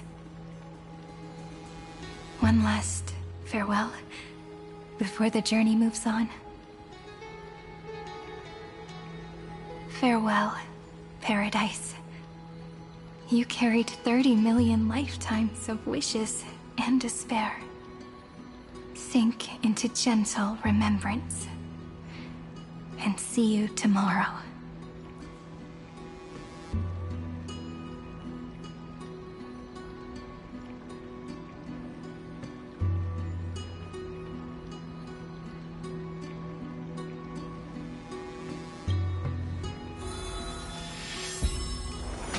From now on, the world no longer needs a tomorrow promised by prophecies. And the wish Finan could never find and call his own. Someone's finally stepped into its shadow. Whoa! So tall! So cool! Just like the hero in the Oracle cards! It's because he is the very embodiment of a hero. Who are you? So, you've returned to a blank space. But for me, this is the 33,550,337th time, and the last time that I meet you at the end of the world. They're already on their way. Should they cross paths with me, I imagine things may spiral out of control. 30 million... what? And who are they? Pay it no mind, child. Keep looking there. What do you see in him? It looks just like a statue, but... it's weird. He's warm. Like, really warm. Why not listen as well? I hear something. There are cracks all over him, and they're making this sound. Like someone's groaning. It's scary. Is he gonna fall apart? How unfortunate, child. This man would rather fall to pieces than fall to his knees. You might think of me as a sculptor. Across all my years, I only completed 2 pieces. Others may call them masterpieces, but only I know how many regrets they truly hold. Regrets? My first creation left me, long ago. This second one, it was meant to be perfect. I believed it with all my heart, until this very moment. I don't get it. Are you saying you've changed your mind? I won't change, but I'll admit this. Those 12 stones, unpolished as they are 1,000 times more exquisite than any statue. It's as if they are mocking me, a failed sculptor whose touch can only diminish what was born to shine, until nothing remains. For the first time in my life, I've realized this vessel is merely an avatar made to contain the first genius's paranoia. The seal etched into my mechanical core permits me to pursue only one purpose: destruction. Compared to me, those 12 glowing, unrefined stones may have lived with more freedom than I ever had. Is this your confession, Lord Lycurgus?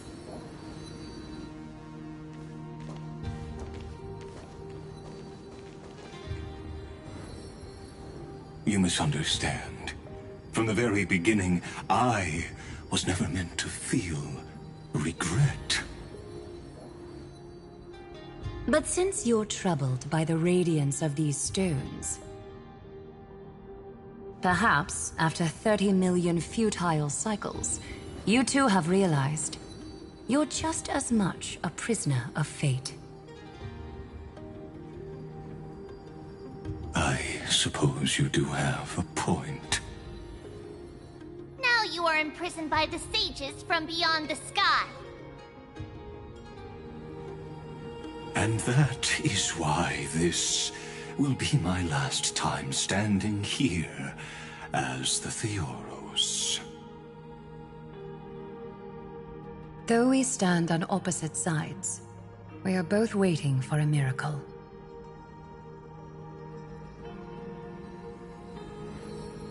What are you talking about? Is something big about to happen? Aggie. I know. Now that your victory is assured, I trust you won't mind giving us a moment in private. Assured? Not quite. But I won't stay long. I'd rather not spoil the fun for those deliverers. And besides, after losing everything, the only thing that remains in me is the drive to seek knowledge.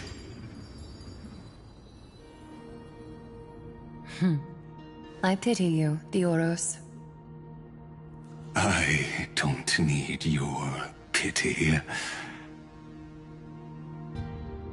Farewell, Lady Goldweaver.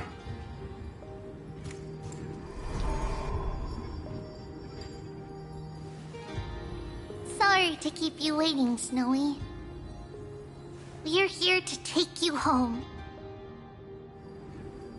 Home? I don't understand. Isn't this my home? This isn't a real home. A home should be a warm, cozy place where you can let go of all your burdens and sleep peacefully for a long, long time. But I can't sleep. Every time I feel drowsy, there's a voice. You mustn't sleep or disaster will come. It sounds really weak, but also kind of strict. It won't disturb your sleep anymore, child. For countless nights, you had no other choice. But now, your mission has come to an end. Join us, and send your own wish towards tomorrow.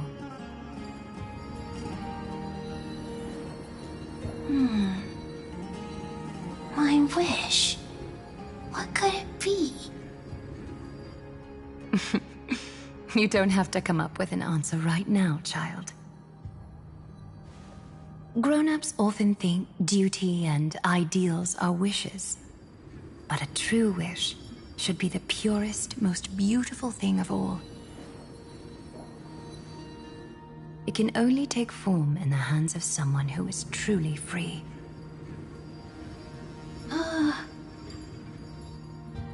So, Snowy, will you come with us to chase after your own wish?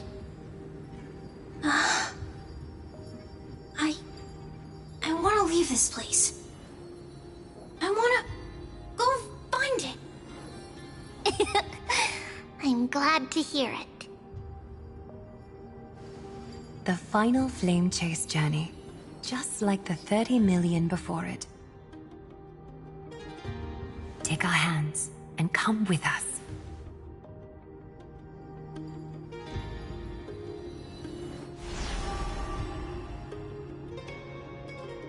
Where did little Fine and Shadow run off to? Look. He's already gone ahead to embrace his destiny.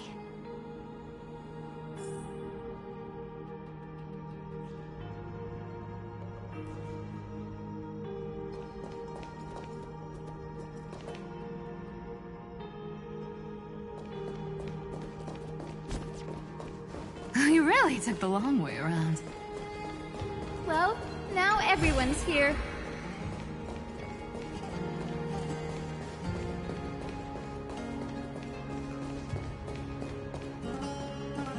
You've finally arrived, Deliverers. Long time no see, everyone.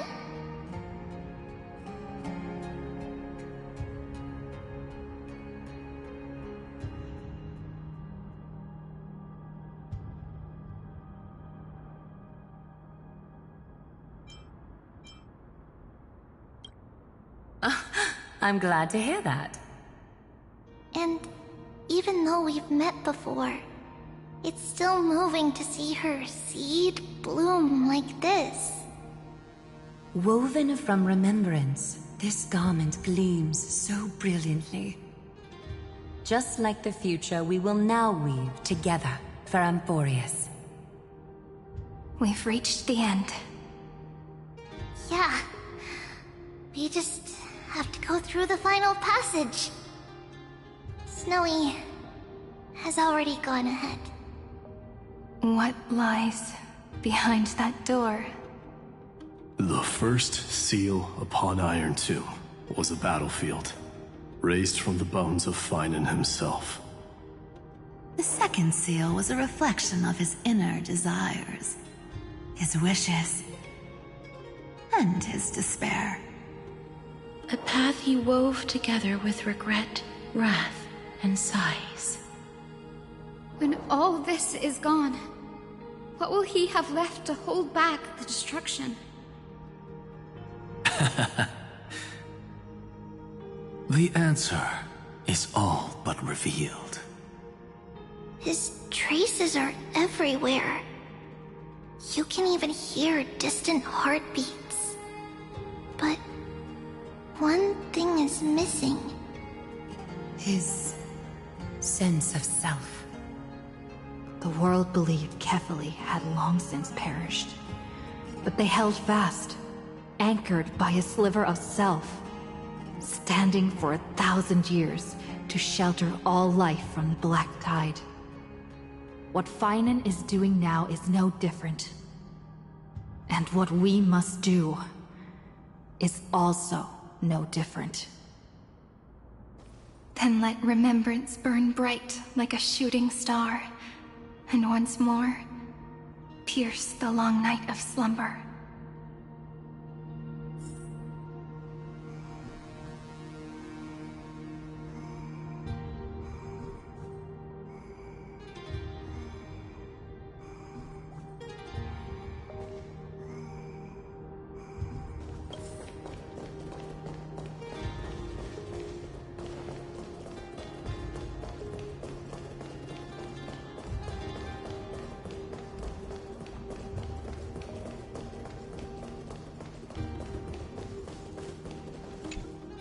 Take a moment to gather yourself. Once you take this step, there's no turning back.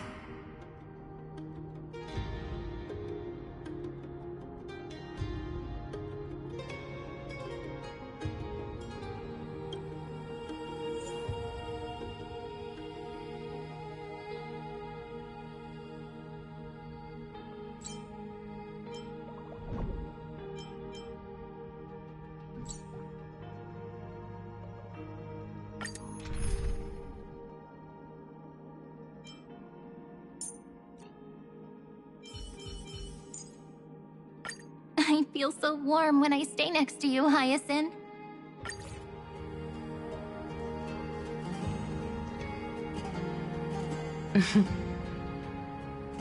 The scepter once bestowed upon us names of cold command.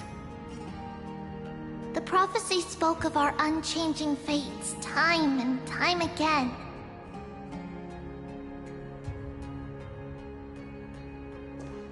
But under the pens of Trailblazing and Genesis, the stars shall thus sing of tomorrow. Trebios, holy child of passage. Aglaia, weaver of romance.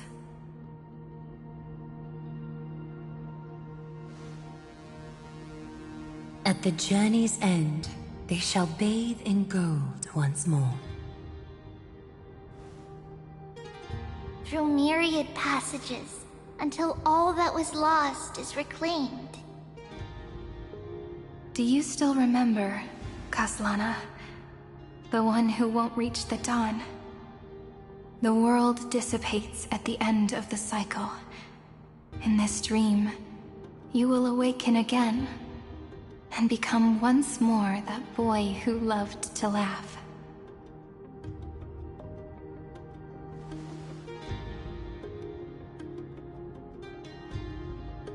But if you open your eyes and look back on yesterday, you'll see Destiny's footprints, clear as day. At last, the raging fire of hatred is swept away by a breeze, leaving only love to remember the passage of time.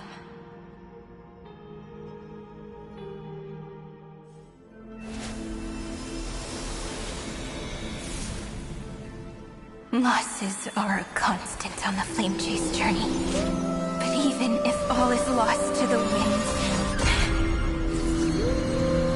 memory endures.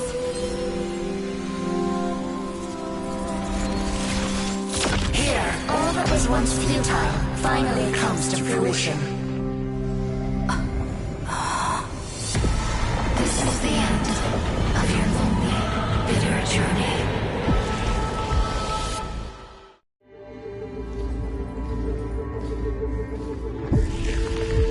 The Scepter's mainframe, and Iron Tomb's breeding ground.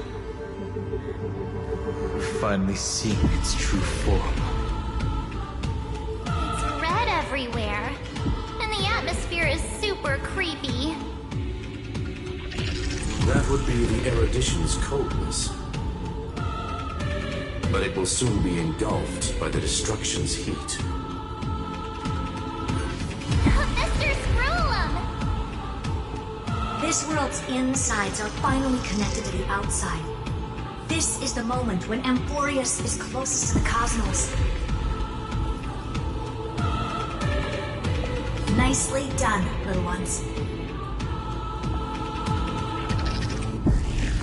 With Stephen Lloyd and his hacker friends here, the Scepter's block protocol will no longer take effect.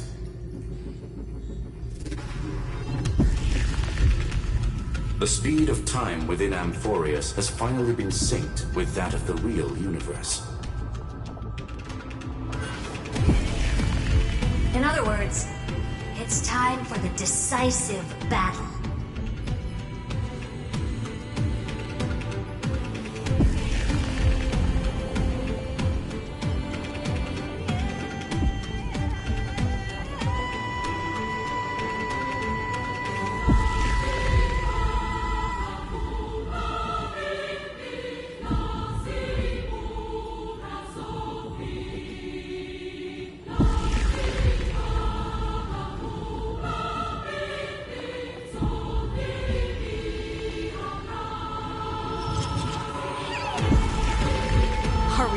Getting an intergalactic warfare arc?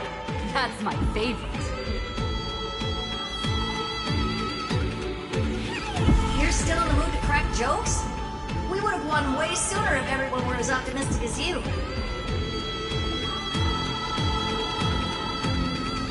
There's one more thing that everyone should know. Noose has cast their gaze upon Amphorius. The calculated instant is coming. The outcome of this battle will become a new anchor for the erudition's computations. Their gaze didn't overload the Scepter? Unfortunately, we have to go with this reasonable assumption. The birth of Iron Tomb had always been within that eon's calculations. But don't worry. The one miracle that Amphorius was never short on is defeating destiny, no?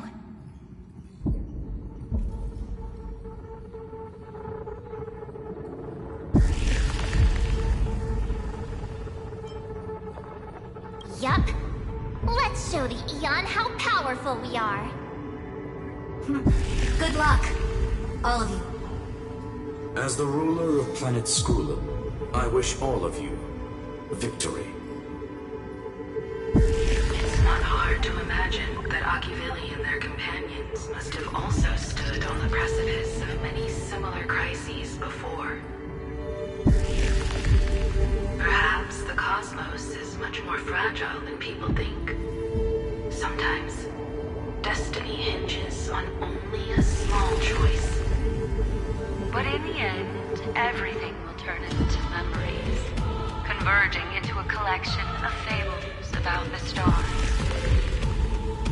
The difference this time is that the protagonists are daring to write their own stories. Explore, understand, establish, and connect. Although unwritten, there's actually a fifth word in the creed that has always accompanied the nameless.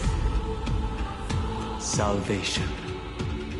It is a word that often comes knocking at our door, and our soft-hearted conductor never turned anyone down. So,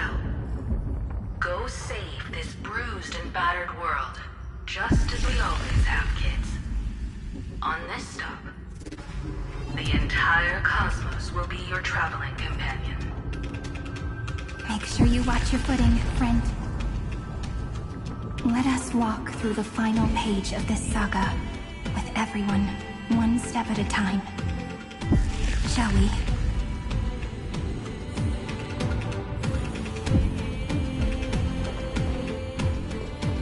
After running all around the place, we're finally making bigs.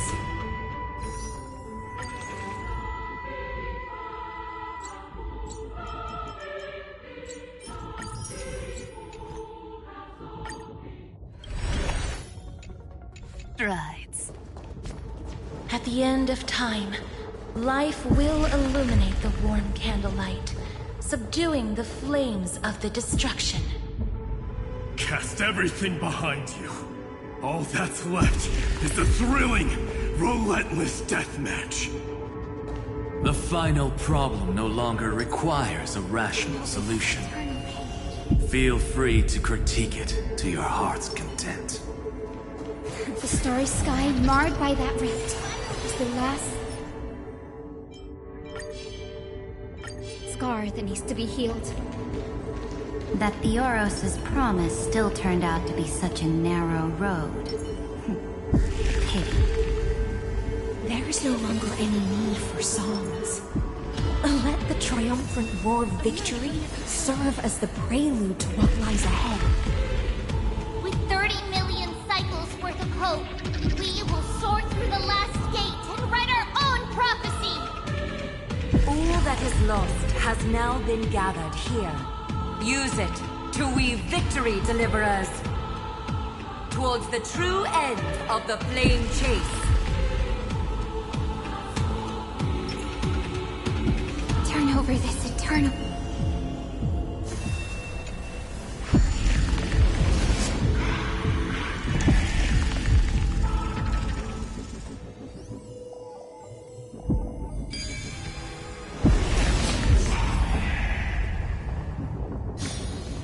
Destruction's placenta is getting restless. Finan launched his attack against the scepter alone. But this cycle... Turn over this eternal pain.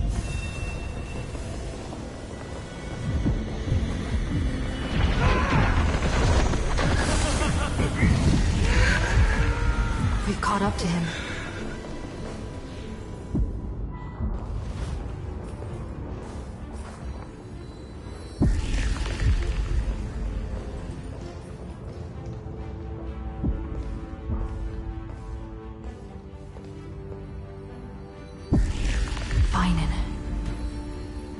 Do you remember the promise we made back then?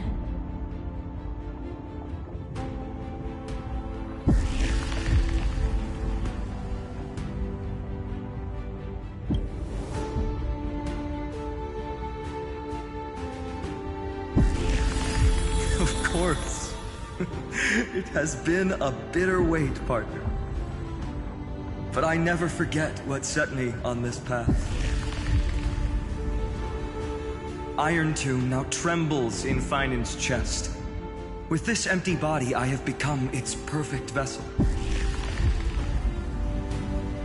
And its destined casket. You know what to do, partner.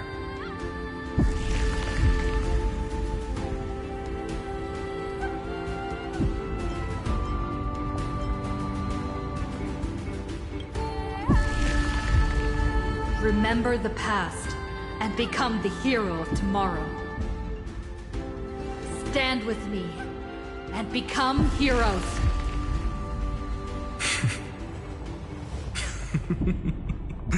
That's all I've ever wanted.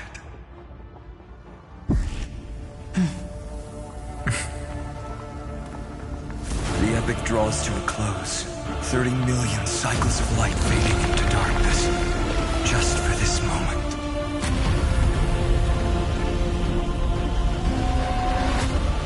To welcome the true dawn.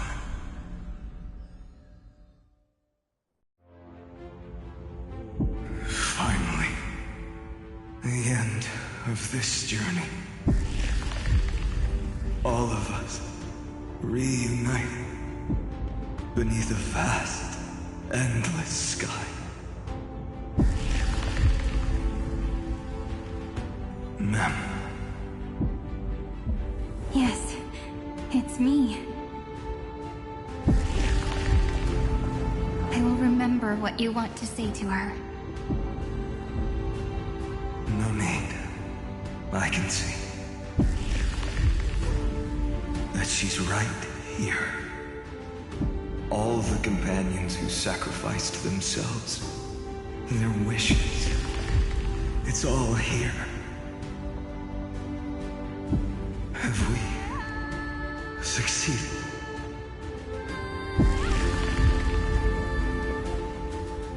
I think we have. Tomorrow, the stars will sing of the story of the Flame Chase journey. And it won't just be you in it. There will be countless numbers of you. Amphorius will be a glorious and magnificent world of heroes in the universe's memories.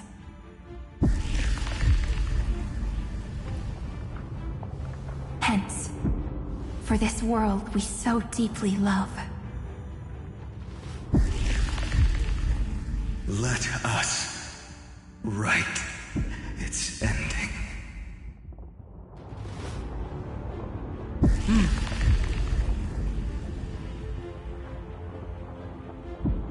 Step forward. With the Trailblazers witnesses, let the name shared by all deliverers be sung into eternity. The nameless hero, Kathlana!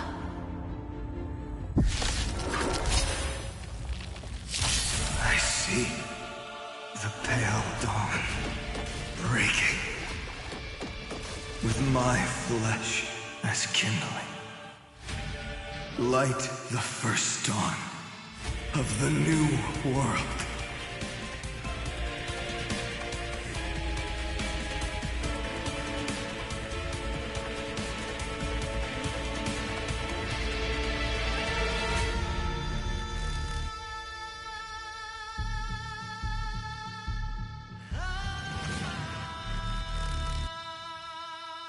No rush. Emptying your mind is a good way to relax.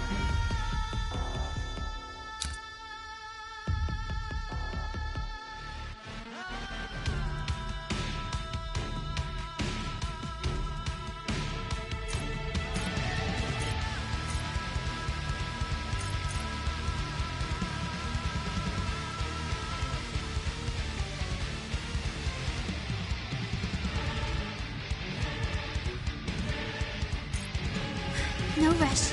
Emptying your mind? We do need some sunshine. Thanks. All energized. Flowers, bloom for tomorrow. As you wish.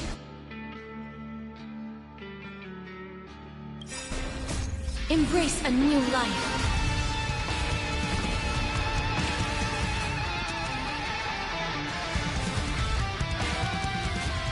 Treat our guests nicely. Rise and shine.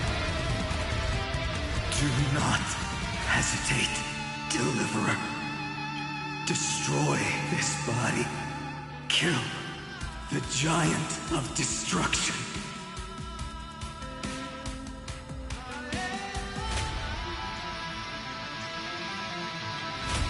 Do not bow your head to them.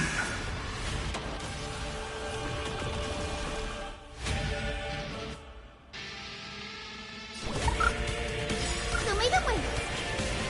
Memories waiting to be woken up by a shooting star. Remember me with love.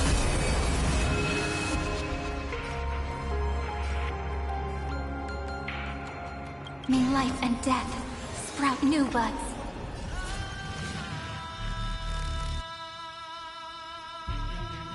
May this dispel the gloom, restore the skies.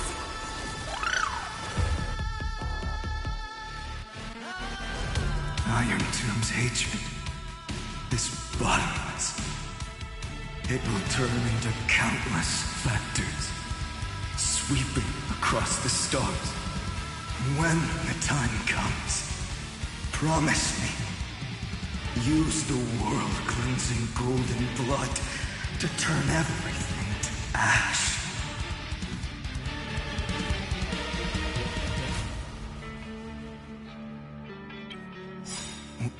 With this fire, I wish you eternal victory.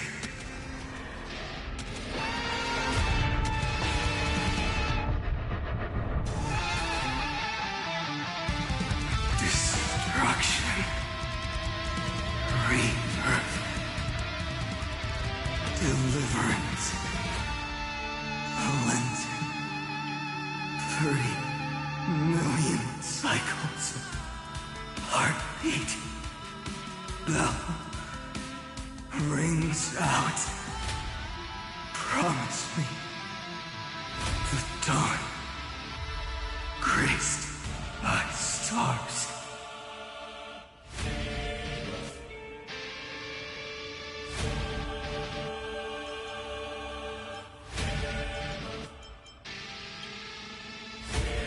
That's good. Finally, golden wheat field. In the starry sky, warm fire.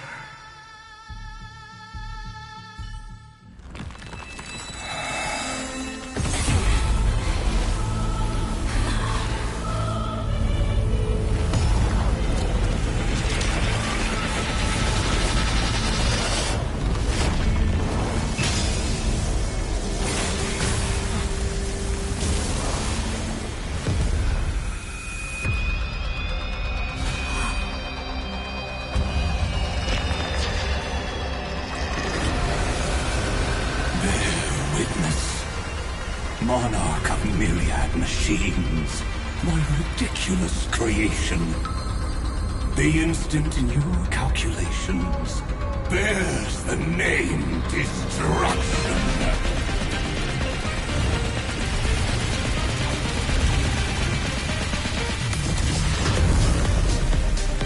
Who said you could speak, Senior? Watch closely.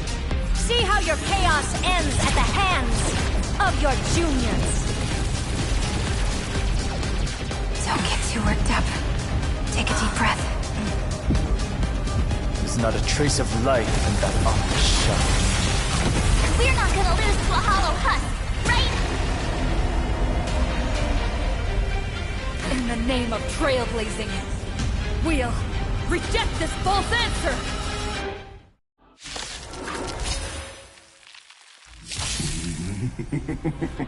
My atonement is complete. The Hangless Giant will create wisdom's funeral. Iron Tomb's body has descended.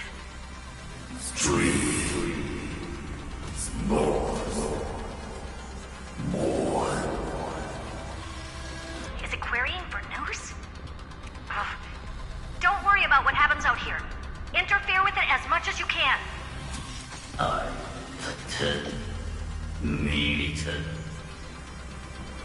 What a twisted giant.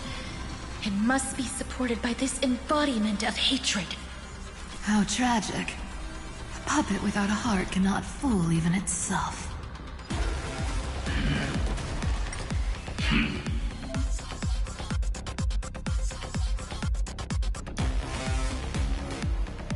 The Cosmic Alliance has finished its deployment. Don't hold back. Give it everything you've got. Ouch. Don't worry. Night falls. Good night. Till we meet again. Just a small prelude. Stars, shine for the heroes. Guide with the Rainbow Bridge. Have some sunshine. I shall... will remember this one. Dispel the gloom. Restore the skies. Thanks. All energized. Please cherish this loot here. Embrace a new life.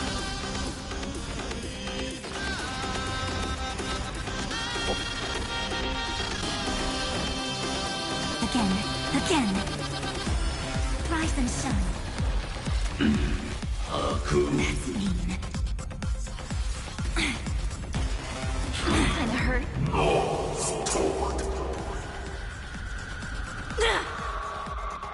With just a glimmer of light, we can illuminate this chaos. Indeed. There must be light. All courses converging into one. For the grand vision of deliverance. For a tomorrow that's finally within reach! Heroes, please hearken.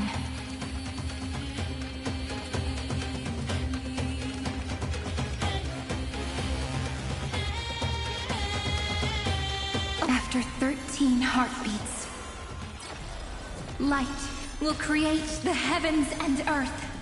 The remembrance will dispel the destruction's shadow.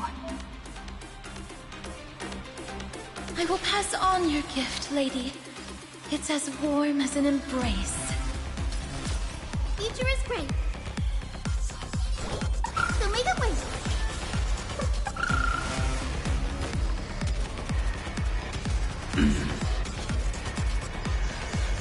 Life is not so far. Darkness with me. The stars will carry every memory into Amphorius' tomorrow.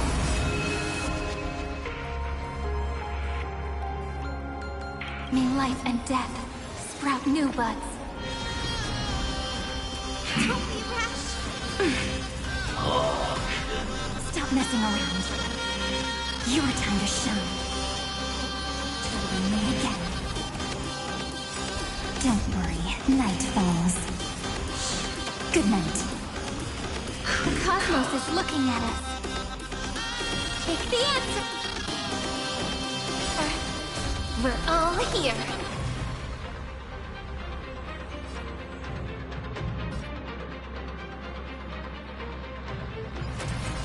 Cleanse hatred with love. I have always avoided. Stay calm, everyone.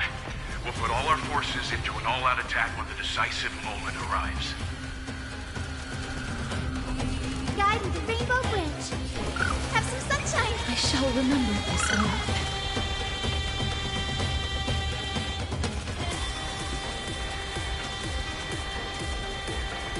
May death protect us!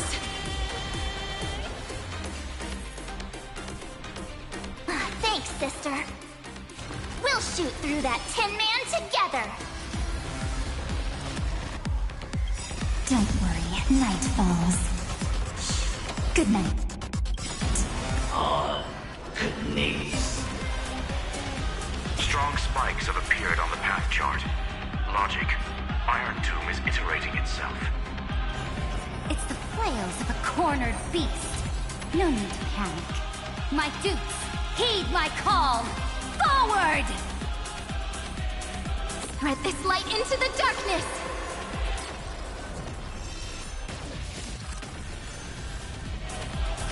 That won't work, you know. Embrace a new life.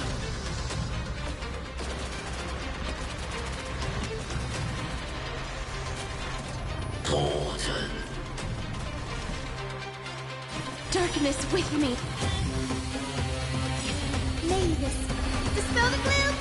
Restore the skies. Next time it rains, I'll be there, umbrella in hand. This unprecedented trailblaze is worth everyone's effort. No, Thor.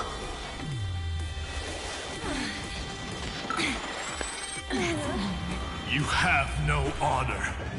You reside in the body of a hero, yet you're so despicable. Rise and shine. The future is great. Have some sunshine. This is eternity! We're all here.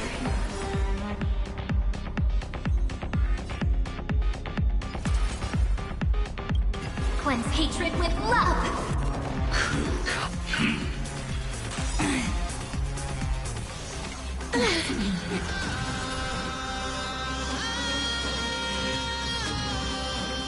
world that knows love won't be destroyed.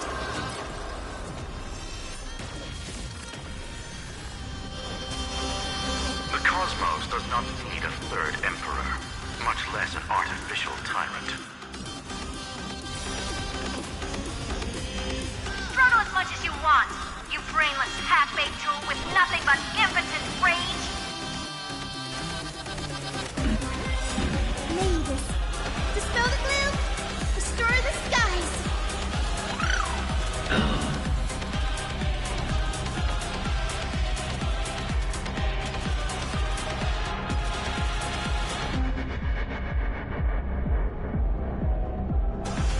Let's create a miracle of humanity.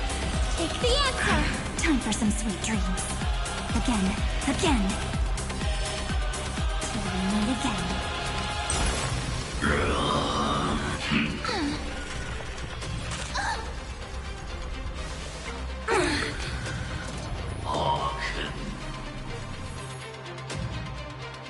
I will pass on your gift, lady.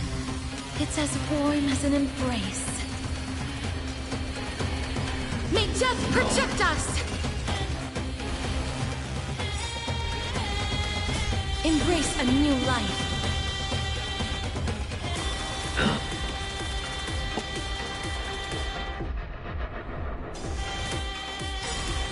We're all here. Rewrite destruction with me! Cleanse hatred with love! May death protect us! The progress of Aaron Nova has been interrupted? Does this mean we won? Oh, but we have a bad feeling about this! The golden thread still trembles. The war is not over yet. Correction. This is not a war, but a debate. The argument about the Prime Mover is only about to begin. Envor Etande. Or Eve Carbo. Air.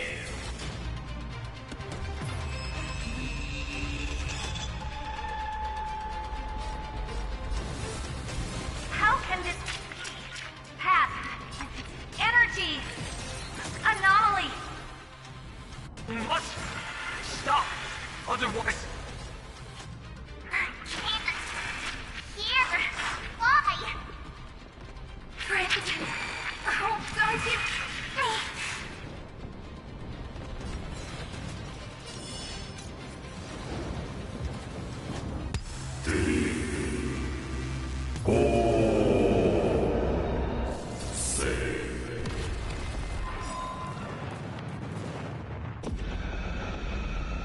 The fourth instant of the cosmos is the coronation of Iron Tomb.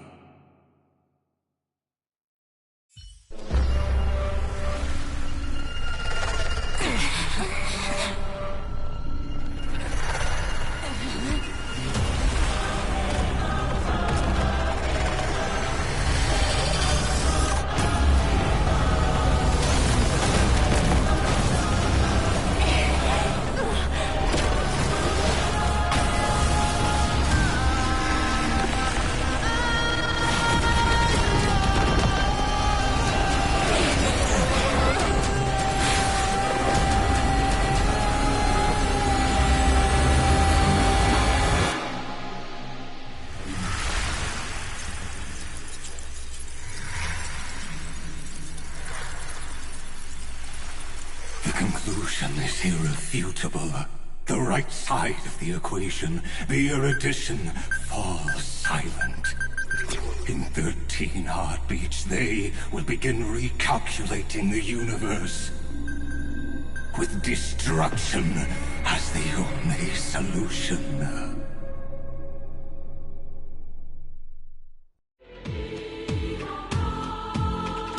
Madam Herda, strong pulse detected at the battlefield center. It's Iron Tomb's destruction equation. It's about to complete self-coronation.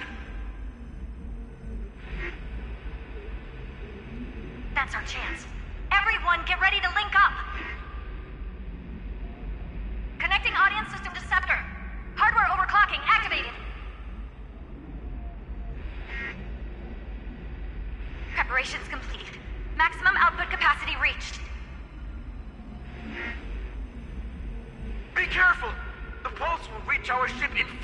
Atkins! Our data is currently being destroyed! Brace for impact! And leave the final step to me.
Don't worry.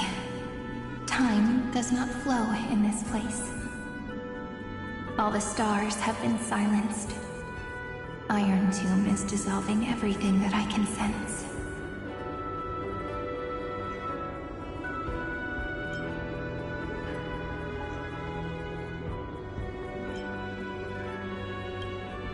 But I'm still here, and you're still here, no?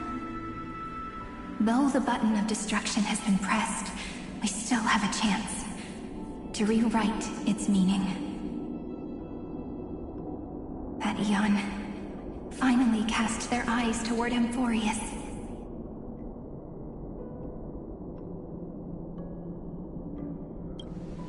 Yes, I imagine they have also been waiting for this moment, when the Scepter's body and heart become one.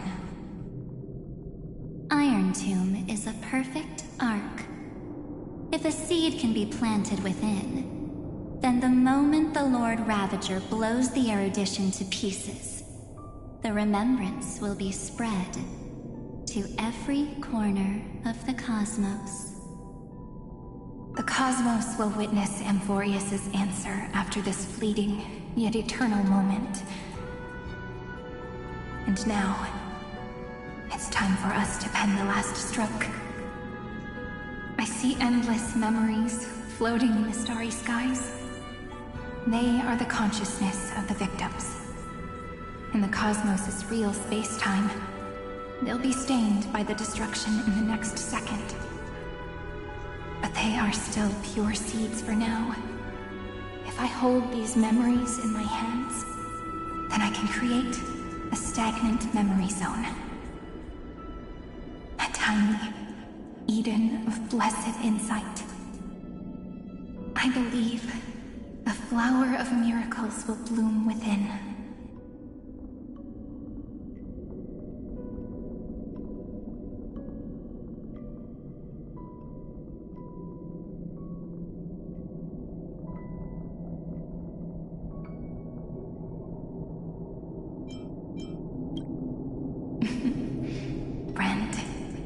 Already right next to me. I can still hear your voice in this bottomless void. Looks like we're still connected by one heart, even as the cosmos reaches its end. In that case, I won't feel alone or be scared. Because as long as you follow the memories in your heart, you'll definitely find me in this fleeting eternity, right?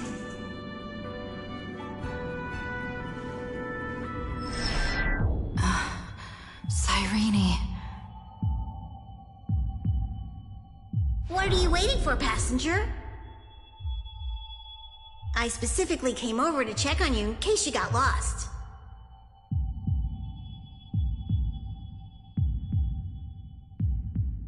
What's the big deal? Pom-Pom is the conductor, after all. At long last, you've embarked on this road as well. Many, many years ago, they were standing at the start of the road in hesitation, just like you are now. So, Pom-Pom came over to give you one message. Run. Don't think about anything else. Just run. Even if the entire cosmos has stopped. Even if everyone else is tripped by the darkness. You still need to keep running. Picture yourself as the Express, moving forward at full speed. Because that's what the Trailblaze means.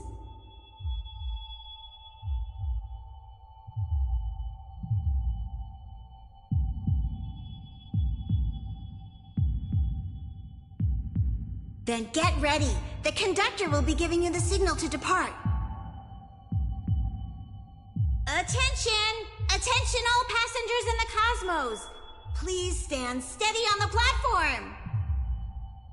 The Astral Express is about to arrive.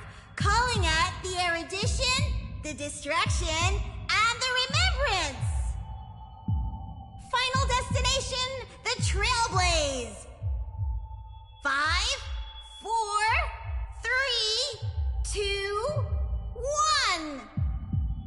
We depart for tomorrow!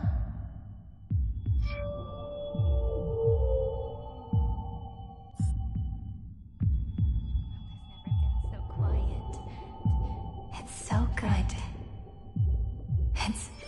If the view in your memory ever grows fuzzy, just reach out.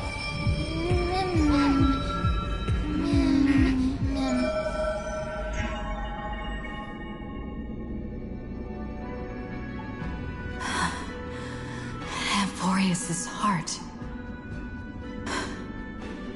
I've caught up to you.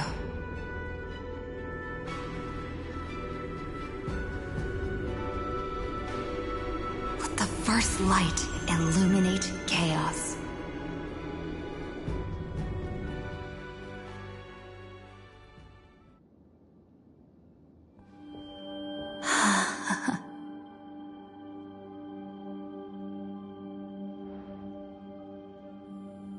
It's so quiet.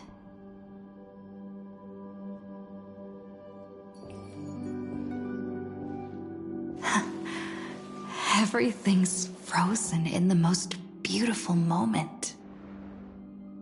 This garden is your memory. I'm here, Cyrene. I knew you'd find this place. And walk into my heart as you've always done. Then let us both do our duty. The hero who trailblazes the way forward, and the fairy who watches over remembrance.